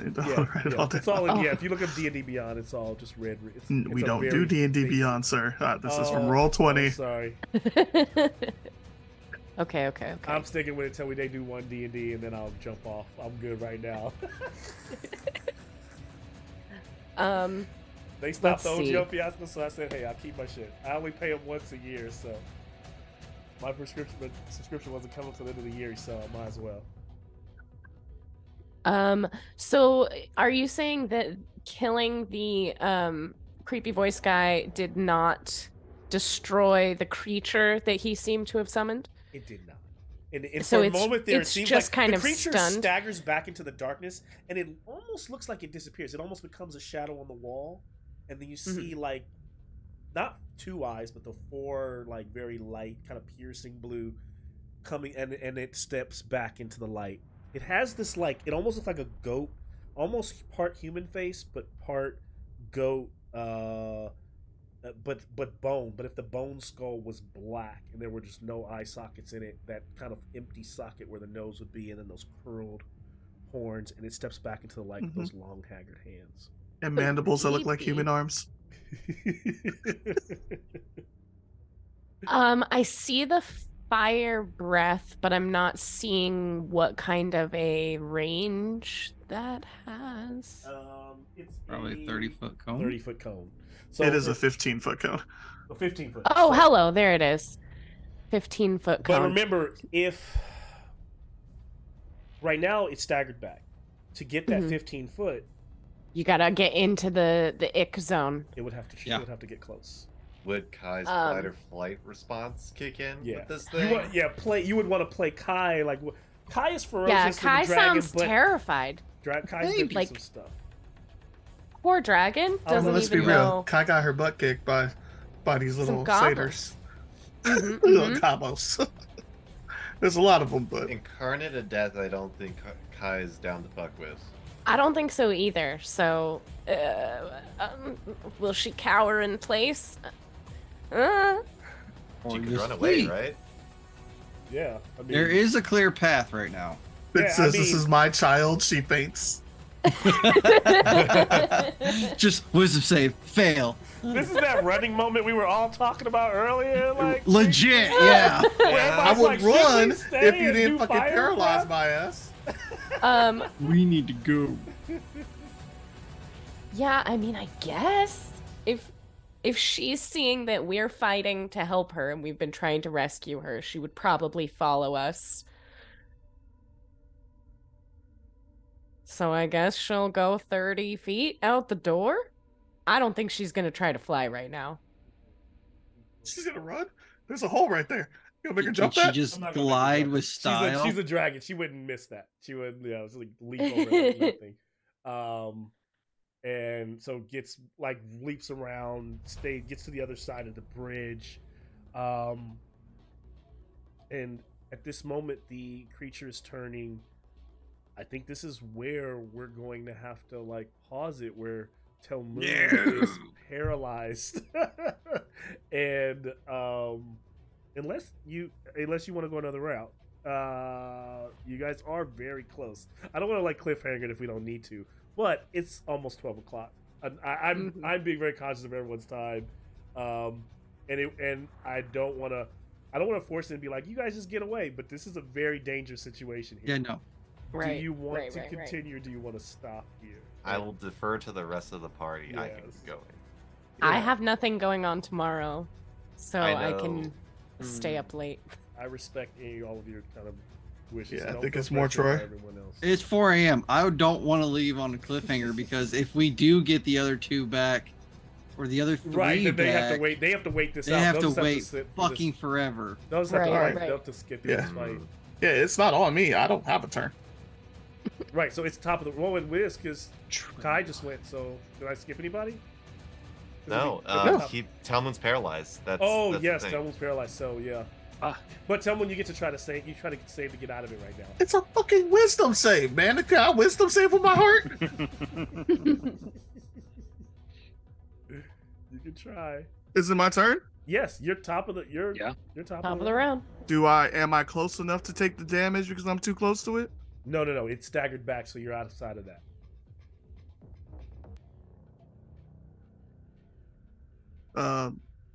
No, because the 16 failed last time. So Yeah, that fails. I'm sorry. So Telmoon shook. Maybe he can be picked up. I don't know. Maybe you guys can carry him. But Telmoon is not moving at this moment. And Telmoon, what do you think is going through your mind right now? Did you use that bardic inspiration? Because you can use it until it succeeds. I rolled a 6, so I failed Okay. on a 16. Okay. And you hear, Telmoon, you hear Cacophony say, "Why did you hand illumination? Why did you give it to the centaur?" I can't climb and carry both swords. The centaur's holding the butt. What'd you want me to do? Hand it to someone else to put in a. Doesn't Fitz have a bag? Give me my brother, and we can work together. Alright, but now I'm fucking just mad at the stupid ass sword for saying stupid ass shit when I can't fucking move. But Yeah. Yeah. But so Persis is up. Oh, let me look at this situation.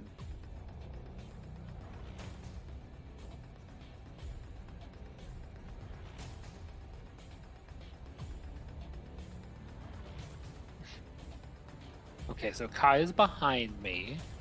That's a good start. And I'm not dealing with any kind of corners here. Everything is visible. Yeah. Everything you see here is as it is right now, I believe. Yeah. And of course, leading back, that's the way back and the way out.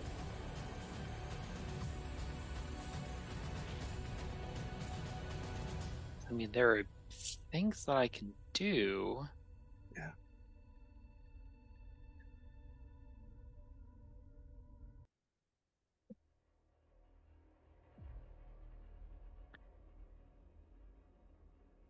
Yeah, everything seems bad. But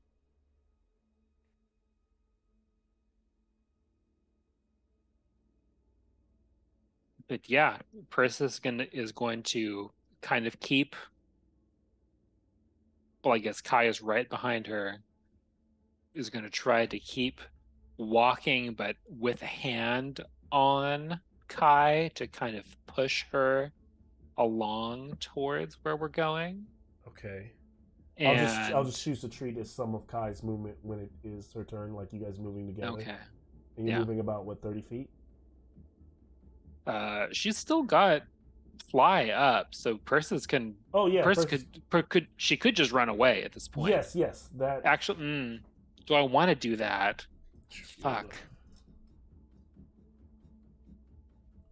Yeah, actually, no. Let's not worry about casting spells. I could cast some things that might be bullshit. Let me try to just pick up Kai and move as far as I can go. Okay.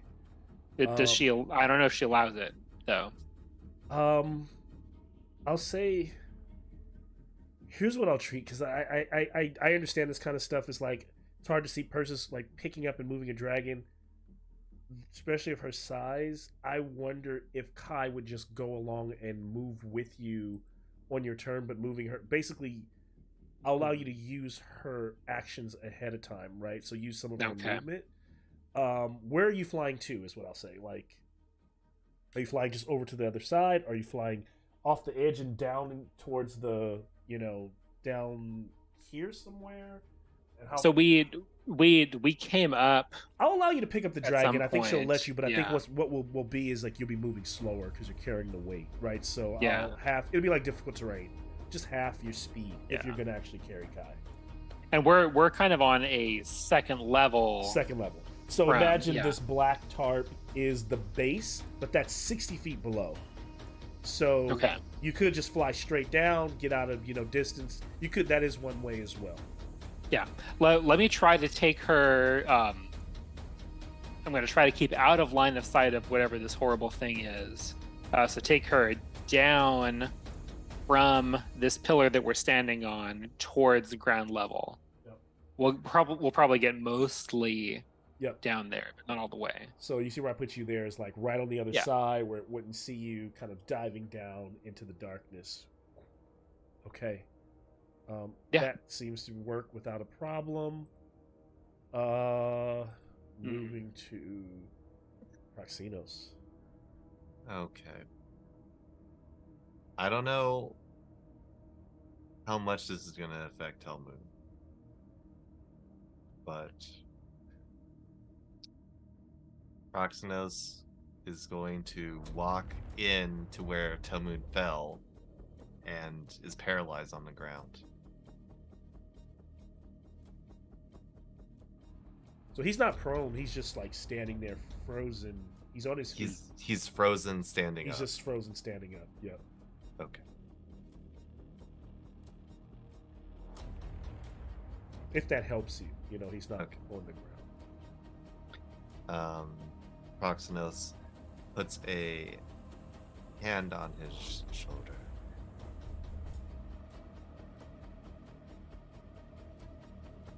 And he says, "Let those elements disperse and let you be cured of all malefacts, curses, and all that possesses you." And he casts greater restoration on Telmoon. Tell Moon you snap out of it. You got the components for that? Right, that it needs 100 gold pieces of diamond. Do you need that Of diamond if you dust, right? If you have but doesn't the components go away if Proxinos has a focus? Not when it has a gold piece amount.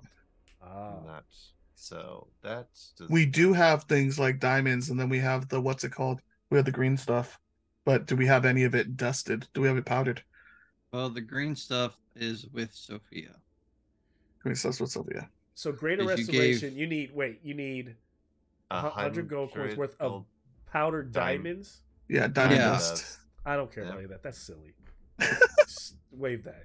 To be fair, Mal has not given any diamonds Yeah, out. I haven't given any Yeah. diamonds. You'd never be able to use it. It worked. Yeah, no, I mean, I'm I know, a stickler about I rules. know. So I gotta throw it out when it's against me too. Because That's okay, the here's one thing. thing earlier that I I was would going to really complain about. treat it. Here's the thing: if it was like General Repose, or if it was like Resurrection or anything like that, I'd be really hardcore. But if it's just like removing, okay, here's the thing. Also, if this was a very serious curse that was like lycanthropy, I can't speak right now, or something like that, I might be more of a stickler. Like something that the party knew they were working towards getting rid of. This is just a condition. I'll allow you to burn that to get rid of this condition. Because technically, this isn't what this is. It isn't a curse, but it's a condition that I'd like same thing as if you were using greater restoration to get rid of petrification. Yeah, I'll waive that. I'll give you that. Okay. Otherwise, it's kind of like you'll never be able to use it. I mean, you literally have to plan to use it. This kind of I'll say no. Yeah, man, fancy and spellcasting, bro. I know. We have no wizards in this part. I mean, you were playing high level. You guys are fighting gods. Nobody's walking around with that stuff. I get it. If we're playing like some like Forbidden Lands type shit, I think that it would be appropriate to be a little harsher on here. But yeah, so I think it'll work. Okay. Cool. And then with that, he will just say, get a move on. And teleports 60 feet away, running away from the Incarnate of Death.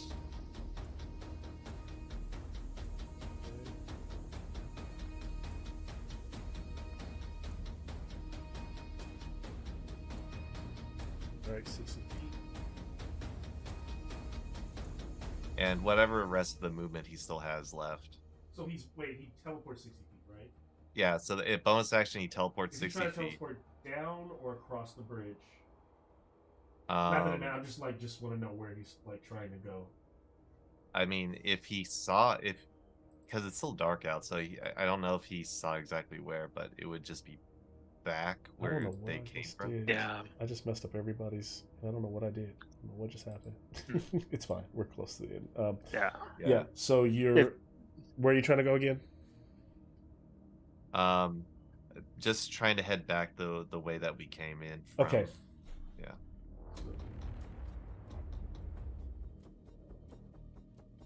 Okay. So remember, you came in from the lower levels, but you're going across the top to level. Because you just saw Persis dive down. Are you going to the lower levels or the? If I saw Persis dive down, I would follow him. Okay, then that makes sense. Going down there 60 feet. Okay, I'll put you down there. This moves us to Sophia. Yeah, so Sophia's And then the creature will... really depends on you, Mal. So Sophia would like to try and run into where Fitz is, and if she sees a satyr that looks similar to Fitz, pick them up. Because I don't know what bully looks like. Yep. The problem is, in that other room, Bully is like 60 feet across the room. And there's like it's not flat surface, it's kind of like you gotta go down a slight incline and across the room. I mean, you'd move 60 feet just to get to Bully is what I'm saying. Do you got it? Can you get him back?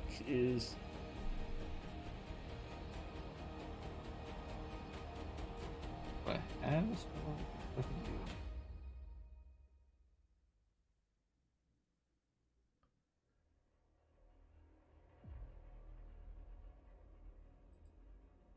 Don't think I do. Just dash.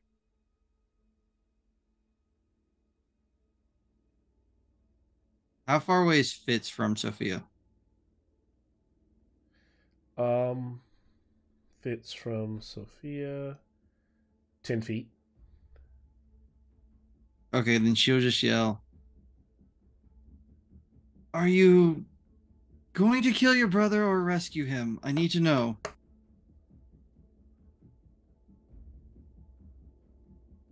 Teach him a lesson, but probably not kill him. Do you still have your hand on me? Like, are you still that close? No, Me? I Who? teleported out. Not you, Sophia. I never had my hand on you. Roxanne's did. No, when you walked up to do the firestorm or whatever on the... I was just right behind you. Yeah, that's what I'm saying. Like, are you still that close? I guess. I mean, I'd have to be. First, I will look up bewildered and be like, sword? If you give it to me, you give it to me. You don't have to, but... if I you don't know, drop does the it... sword does anything? What are you saying? Illumination, does it do anything? So far, it's just a sword to you. Yeah, no, I just asked for it. You don't have to, like, do anything. You can drop it, but I'm just asking for it. Yeah, free interaction with item. I will drop that if that's what Telmoon wishes. Yep. Her action will be to dash 80 feet to Fitz's brother, the only satyr that's the deepest in the cave. Okay. And since that's her action, that's where she will stay, right next to him. Okay. Since I can't pick him up or do anything else. Okay, so Sophia has just gone deeper into the cave to get Bully. She runs over to him. He seems to be in shock as this, large, horse-like woman gallops up the centaur, gallops up to him, snatches him up, or stands over him. Doesn't even really seem to have words. Bully's never been one to really speak, just kind of grunt and like be kind of like a wild kid. But unlike before, he's just kind of cowering, kind of like almost doesn't know if she's going to hit him or not. But sees her in all her white armor. That ends your turn. Yep. The creature will move forward. Now within range of Fitz and the two satyrs. The satyr-like creature. I cheated last turn by it did a recharge ability, which it cannot do this turn because it did not recharge, but it attacked twice. But I was supposed to substitute that ability that I did on Tel Moon. That would have been, so it only been 2 actions. So it will only take 1 action this turn. And so I will leave it to the dice if it attacks Fitz or if it attacks Tel Moon. Don't be a coward, attack Tel Moon. Okay. That's what you want. You can roll for it. I'll take it on the chin if I gotta. I just think I usually roll when I don't think the creature has anything out for it. It's just literally choosing a soul randomly. So to be fair, that is true with a Nightwalker. Like it has no mind. It has just fucking destroys. It's not choosing you based on anything. This apparently isn't a Nightwalker. It's a satyr dryad type thing. Remember, this fucking Xenagos. If a Nightwalker in Theros is not a Nightwalker anywhere else. So yeah, it's a Nightwalker, but it is a Nightwalker. It is a Nightwalker in the Fae of the Skola Vale. So I'm banking money. It's like a mimic of Xenagos. Probably. It will reach out with that swipe towards Tel Moon. Yep. Plus 12 to hit for a 23. Doing shield. All right. Then that will come at me again. That's all. It's only move it has. Yeah, it's only one. I thought I got 2. Okay. You still need to give me a con save though. Oh no, no, you don't, because it did not. There's no have. Yep. Must succeed if hit. Yeah. Okay, you're good. So, good shit. So the creature's kind of moving very slowly, gracefully as it kind of lumbers forward. Just kind of stands there pondering over you, giving you moments, but being ready to attack again. It doesn't feel sinister I mean, of course it feels sinister, but it seems almost whimsical in the way that it's just reaching out to like take you. And it turns away from you both after swinging towards, and it kind of uses its hands and puts them along the sides of the walls and bends down and looks through at Boli and Sophia on the other side. This leaves Fitz. Creepy. This leaves Fitz and then our dragon. As before we go into turn 8. I believe I still have freedom of movement because it's yes, an you hour. do for a full fucking hour. Yeah. So I'm going to scurry as fast as I can out of there. We have to make that save because we're starting too close. Make that save because you're starting within his range. The con save. His aroma. You stay. A 15. Oof. Okay. So Fitz will take 26 points of necrotic damage, but you can still move. You're not paralyzed, anything like that. I am so hurt. I am running out. I'm getting the fuck out of here. All right, fuck your brother. We out of here. Dashing my full amount, and then I will. So. Athletics check for the leap. It's easy, but you mean you're panicking as you run from this thing? Oh, that's fine. And that's a you're 19. in the dark. You're good. And then, oh yeah, you're in the. Oh. Because you won't tell me you have your light up, right? Oh no, now she's in the dark. Oh, now she's in the dark. Yeah. How far can you move? I have 40 feet speed regularly. Okay. So, freedom of movement lets me double that. Do you want to start trying to climb down on the other side where the thing can't see you, or do you want to just kind of stay on the... Here was what I was planning. I have a Misty Step, but that's only 30 feet. But I don't know if I'd be able to, like, jump off the cliff and then Misty Step to safety. Because I cannot take any fall damage right now. If I can't do I would that... allow you to do it, but you're kind of like parachuting Misty Step. I would make you Right, that's... I'd make you make an acrobatics check, or I'd make you make an Arcana check. Ugh. DC Are you sure you don't want to make 15. an acrobatics? And if you fail it, you take the fall damage from... Because you would try to probably time it around 30 feet from the ground. No, I can't take any damage. You would take only... You take 3d6. That could be high. I cannot. I cannot. I cannot. We remember the window. We're not trying this again. I am not doing that. So I just will have to go as far as I can straight and not jump down. I can't take any damage. I will die. Have you used your action yet? Because if not, then you can move 90 feet. That's what I'm saying. Yeah, that's what I'm trying to do.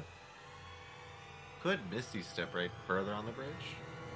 Yeah, so I wanna move as far as I can with freedom of movement, and then I want to Misty Step another 30 feet. Yeah. The thing is, where are the light sources? They're all on this side now. I So have 120 feet of movement with action, dash, and bonus action. She has the Misty dash step. action now? Or bonus action misstep, yeah. Yeah. yeah. So as long as she can stay along the road at a dash, she should be fine. Okay, then you're good. If you will allow it. So you're gonna... Say that one more time. You're gonna dash. So She's dashing 90 feet dash. all the way across the... Oh, okay, got it. Yeah. Yep. Ravine. In the dark. So If I can like my feet along the ground in a quick shuffle. And you have the what's that ability that so you wouldn't take the Freedom of movement makes it to where... Okay, so then you make it. Yeah, I won't make you make the check like everyone did before. Yep, that makes sense. So Fitz is on the other side. Telmoon and Sophia are only ones I see in harm's way here at the moment. So Kai is down with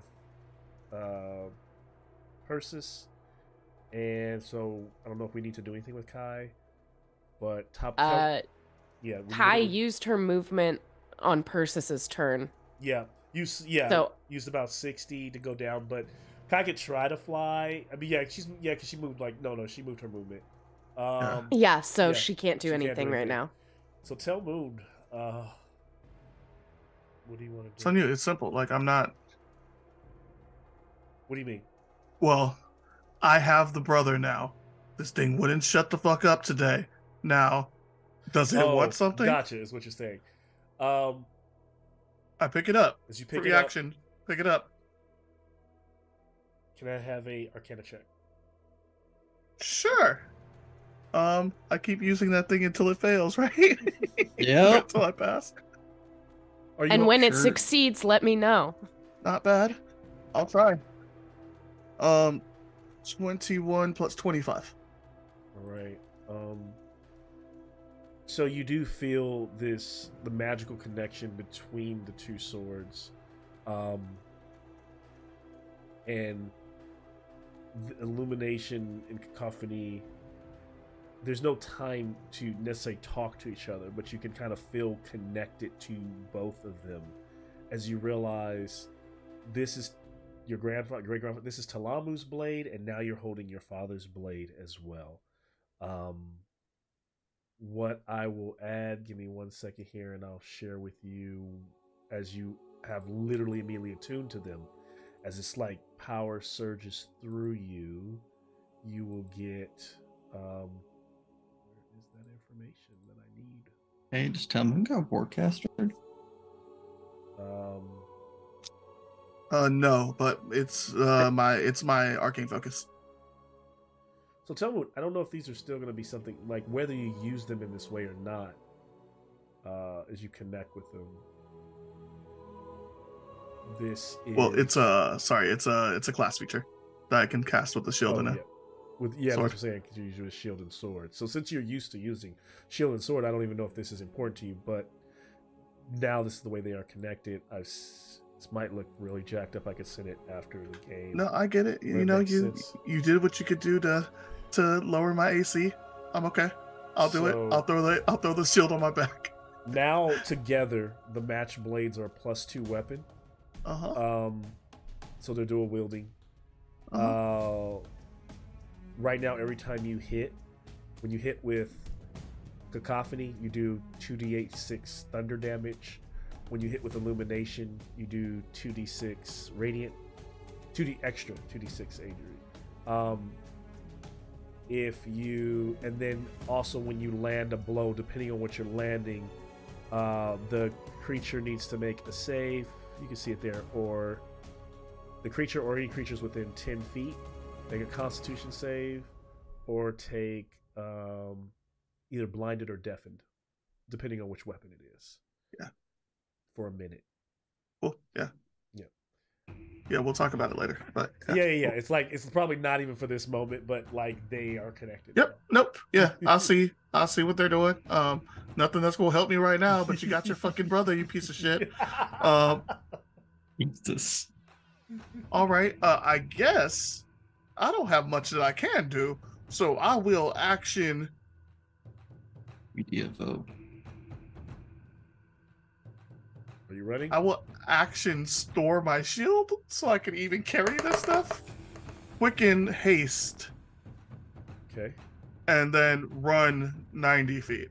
All right. Con save. Deck save? Con save. Con save. Oh, in the beginning. 90 feet gets you across. Yeah, that's the beginning. 18 plus stuff. Yep. So you'll take 18. So what you get total? 18. Con save is 26. Oh, you nailed that one. So you are now immune to the aura for this encounter, but you don't take any of that damage. Oh, so you mean tell us to stay and fight? Yeah. So now you're now immune to the aura. It doesn't affect you. No, you're the first person. I heard you should stand there and fight. No, so it's almost like you're bolstered. Maybe you're bolstered by the two swords. Maybe you're bolstered by fear, but that energy that it's giving off, and so you run, but you realize you could stay and fight. You get to the other side of that. Yep, that's my action economy. All right. I use an action to get rid of my shield. So everyone's moving. Persis, you're up. Oh, we're keeping going with this. Okay. Yep. Well, somebody ran backwards. This is the last turn. Okay. I have to look at this map here, but I think I'm just moving still. Yeah. I so still along have the Kai. floor, you're probably moving towards this area over here. To get out. So, Yeah. Yeah. I would imagine. So if you're dashing, then you guys can move all the way out of the room. Yeah. I mean, is Kai visibly hurt? Half damage from mostly being like goblin handled, and probably a few cuts and scrapes here and there, probably from falling down the mountain in certain areas and fighting back and all that. Not like bleeding profusely or anything like that, but just very weak, very haggard. Okay. And you also get the feeling that this red dragon was drawn away from her power source so early on, which is the fire. So down here, this part of the mountain is colder. It's not like it's not like freezing, but it's also not where she needs to be building, which was that she was drawn away from that. Yeah. Okay. Yeah. So I guess I'll be using my actions to get further away, and as I'm doing that, gently ushering her along and trying to say in a reassuring manner, I don't speak any Draconic, but just trying to say, we're with Fitz, we're trying to help. That's about it. Okay. Yeah, and while she doesn't completely understand, seems to clearly realize you're on her side. You are the people trying to keep her alive. So that's comforting in that moment. If we then move to Persis, to Proxinos, then to Sophia. Okay. Kind of mirroring Persis, following along with running with them. Proximus will kind of come in from behind and say to Kai, I doubt that Kai understands the Druidic or anything like that, but just Kai.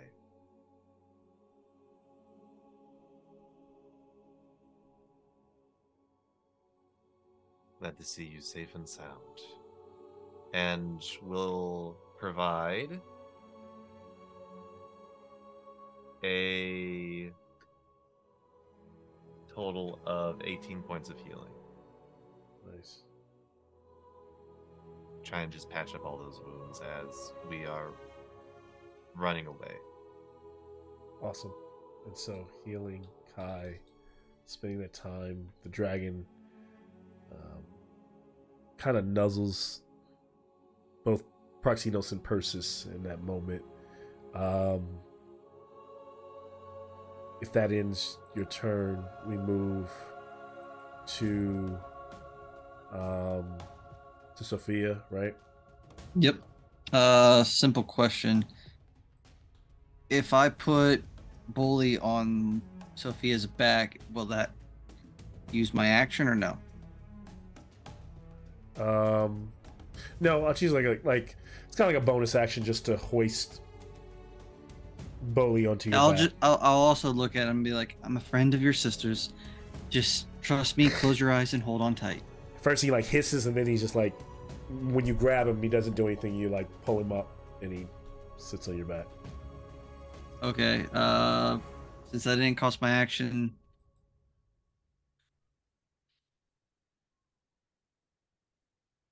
here's the problem. I use my action. Yeah, alright. You guys are gonna hate me later. Sophia will hoist Bully on to her back, tell him to hold on tightly, and use her action to dash 80 feet back to where she originally was, which will be kind of in the It'll be right, guys. It'll be right in front of him, you know. Yeah. Okay. We get to my turn, it's over. As long as you survive this, it's over when it's my turn.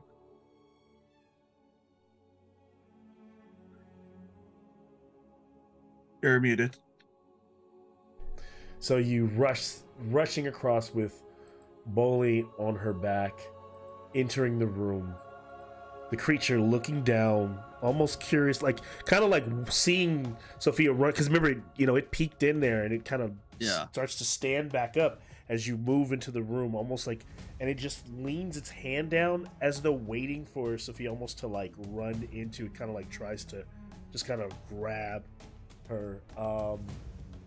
It will make its attack.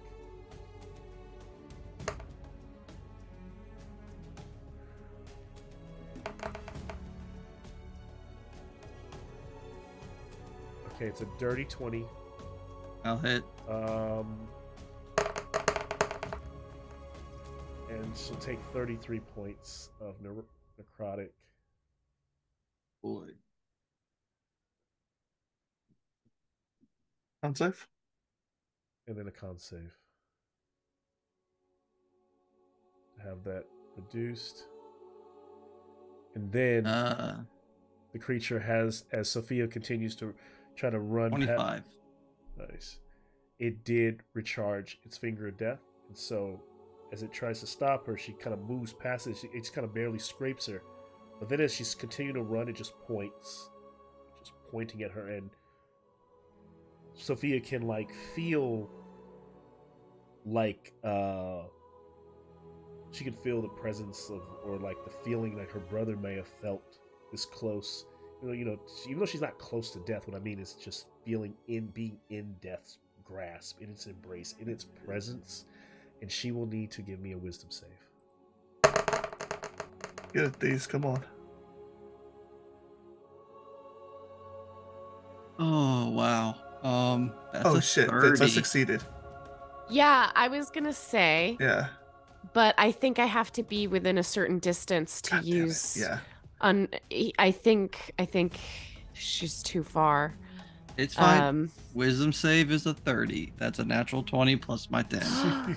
Disgusting. That is disgusting, but good shit. Oh my god. I'm a fucking cleric Disgusting. Atheros. I better be disgusting when it Shit. comes to death shit. Got us in the first half, not gonna lie. Don't take the damage. You don't take frightened. You're not paralyzed. So Holy shit. the creature seems to and almost like as the point doesn't do anything, it seems to just kind of like lower its hand and just stand up and kind of like turn its head to the side. That is the end of the creature's turn. Fitz, you're up. I'm running. Yeah, just running. You're going the other side. I'm Going running. Fitz is running.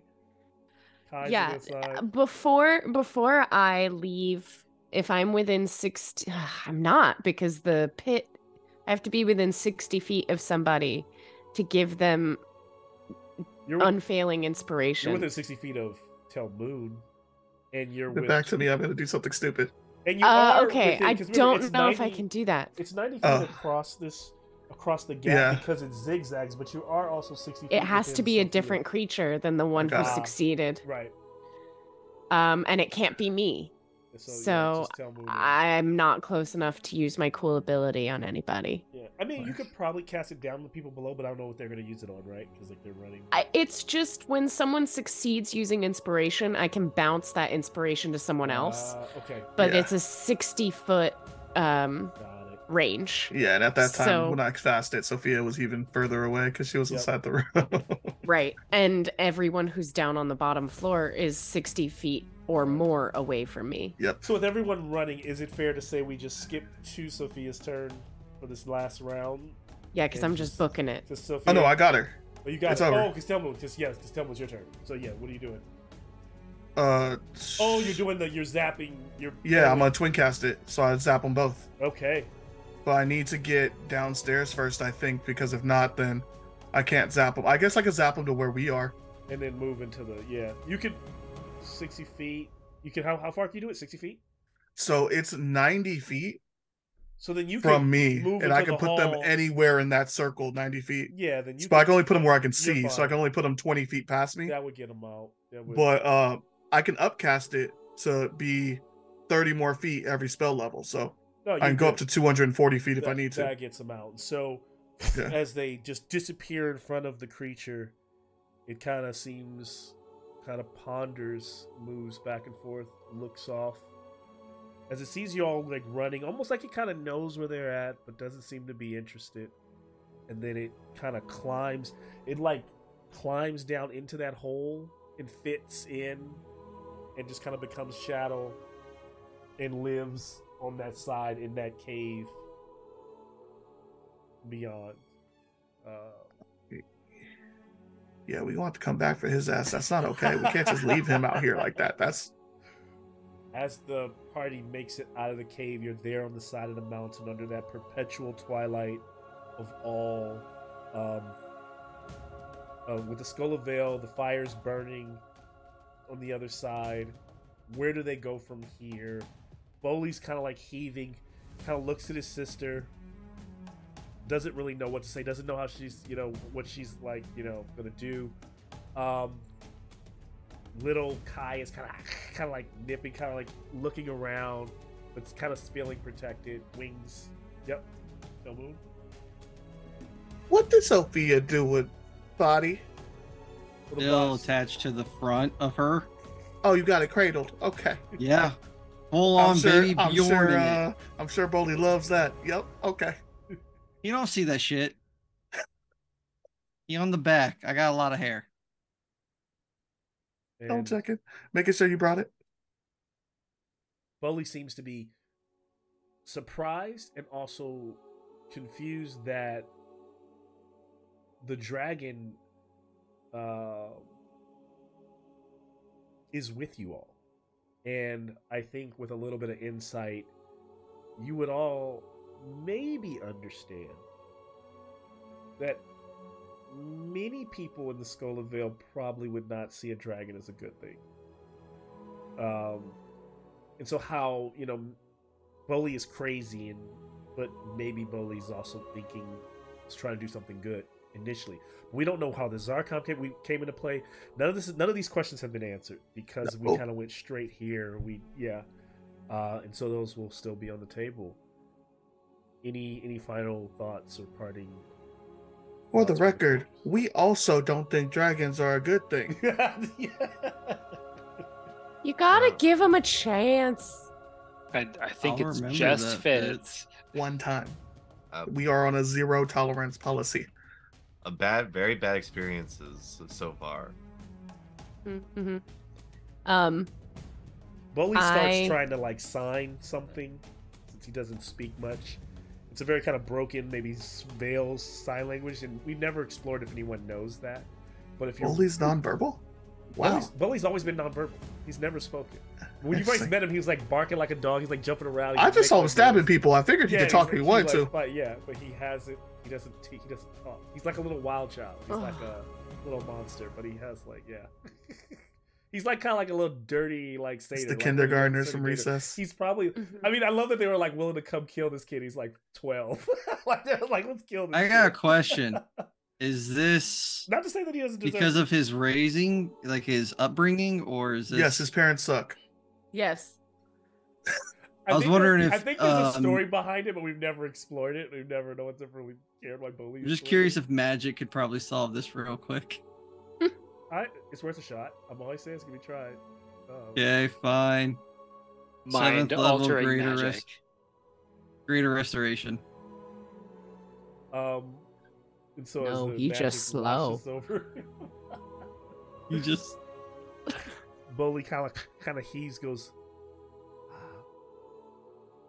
Almost like vocal cords haven't been used in this way in a while, so he's very kind of broken, common.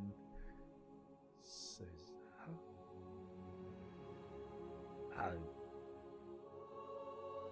Bully was going to be a hero, but dragon good? No. Yes. No, don't lie to him. Yes. Cressa came. Sybil said Red Dragon arrived in the Vale, on the mountain, we decided to come and go Thornbearers, but Zarkon get in my mind, in my head. Zarkon in my head. Yeah, we know. He made me tie up Jerome. Yeah, you did some really naughty things. Really bad. I want you to really think about your actions. Next time you want to go be a hero, maybe you should train up first. Fortify your mind a little bit. Okay. Maybe you should listen to your sister. Only keep trying. And Sophia will comfort Bully. I have no comfort for Bully. And at that moment, You are so lucky I didn't cut your fingers off. At that moment, there's this low boom, and you hear the entire mountain shudder, some rocks kind of raining off, and some of the lava in the caldera splashes over the top, and you can see up high on the mountain Thraxes sitting on the caldera, looking out, peering over with his wings out, and he just lets out this huge bellow. And then Kai looks like her neck almost immediately snaps back, like she's going to yell out. What do you do? I am going to cast. I have a thing, and I have to remember what it's called. I have universal speech. Okay. So, me and 4 creatures Do you can want to talk magically. I want to talk to her. Okay. I'm gonna cast. This I'm gonna seems like cast it's innate, like she's like coiling back because she's hearing another dragon for the first time. universal speech. You I'm gonna be almost like, shh, shh, shh, shh, shh. No, we have to keep you safe. We have to keep you quiet. He's not good news. He's gonna hurt you. Persuasion. Please. 25. I know. She still got to roll for it. Does she? Right? It's a minimum of 25. Well, Yeah, I I could gotta- get a nat 20, right? So yeah. I got a 24. Well, because it would be a 10 Oh, it's plus 14? My book, a nat 20 Okay. would plus work. 14. Yeah. 24. Oh, sorry. We're off by 1. Yeah. Okay. Just saying. So you grab like her like the snout. Shh, shh, shh, shh, shh. What do you say? Please, he's not gonna help you. We're here to protect you. We want to keep you safe from him. Please, we rescued you from him. And after that bellow goes out, Drax is kind of like looks around, looks back. Kai's eyes stay trained on Fitz, and then he lifts off. And then kind of like the way your ship rockets into, he just boof, like blasts off into space, leaving like a Jesus. ring as he leaves the atmosphere, like in the sky. Dude can go to plaid. Cool. and that's where we'll end today's episode. Fuck, Who we got else was gonna go be a hero with that dude? Should have We let got him. an interdimensional traveling dragon that can just I like was say about to fuck straight off. cut her anytime. vocal cords. You have no Oh, idea. boy. We were I'm not. Vince, you have what? How many hit points? 15. Yeah, we could not have had any sort I of thought dragon I encounters. was like, tonight's the night. Either Fitz or tell them go. Like one of them is going. Like somebody's going home. Like I mean, Still the Greater Restoration was clutch. Indeed. that was clutch. Yeah. To be There's fair no, though, I there's got no way he was not gonna get past that wisdom save. I got Yeah, 3 what the fuck? green I'm a diamonds -1. I can't pass no wisdom saves. to have their names on it. What's that again? I got 3 green diamonds that have their names on it. Man. So it'd be immediately like, Ray's dead. Get the fuck up. Go. Ray's dead. If we died, if we all went down, you've got You a ain't got no contingency You plan. got Ray's dead? What's that? You darn Yeah. necrotic ass. Oh, Yeah, it's all good. Yeah. I- good stuff. I'm also enjoying like Fitz had the persuasion option at the end because my option was just banishment. Yeah. Ah, Let's make Kai go away. Shut the no, fuck we up. just found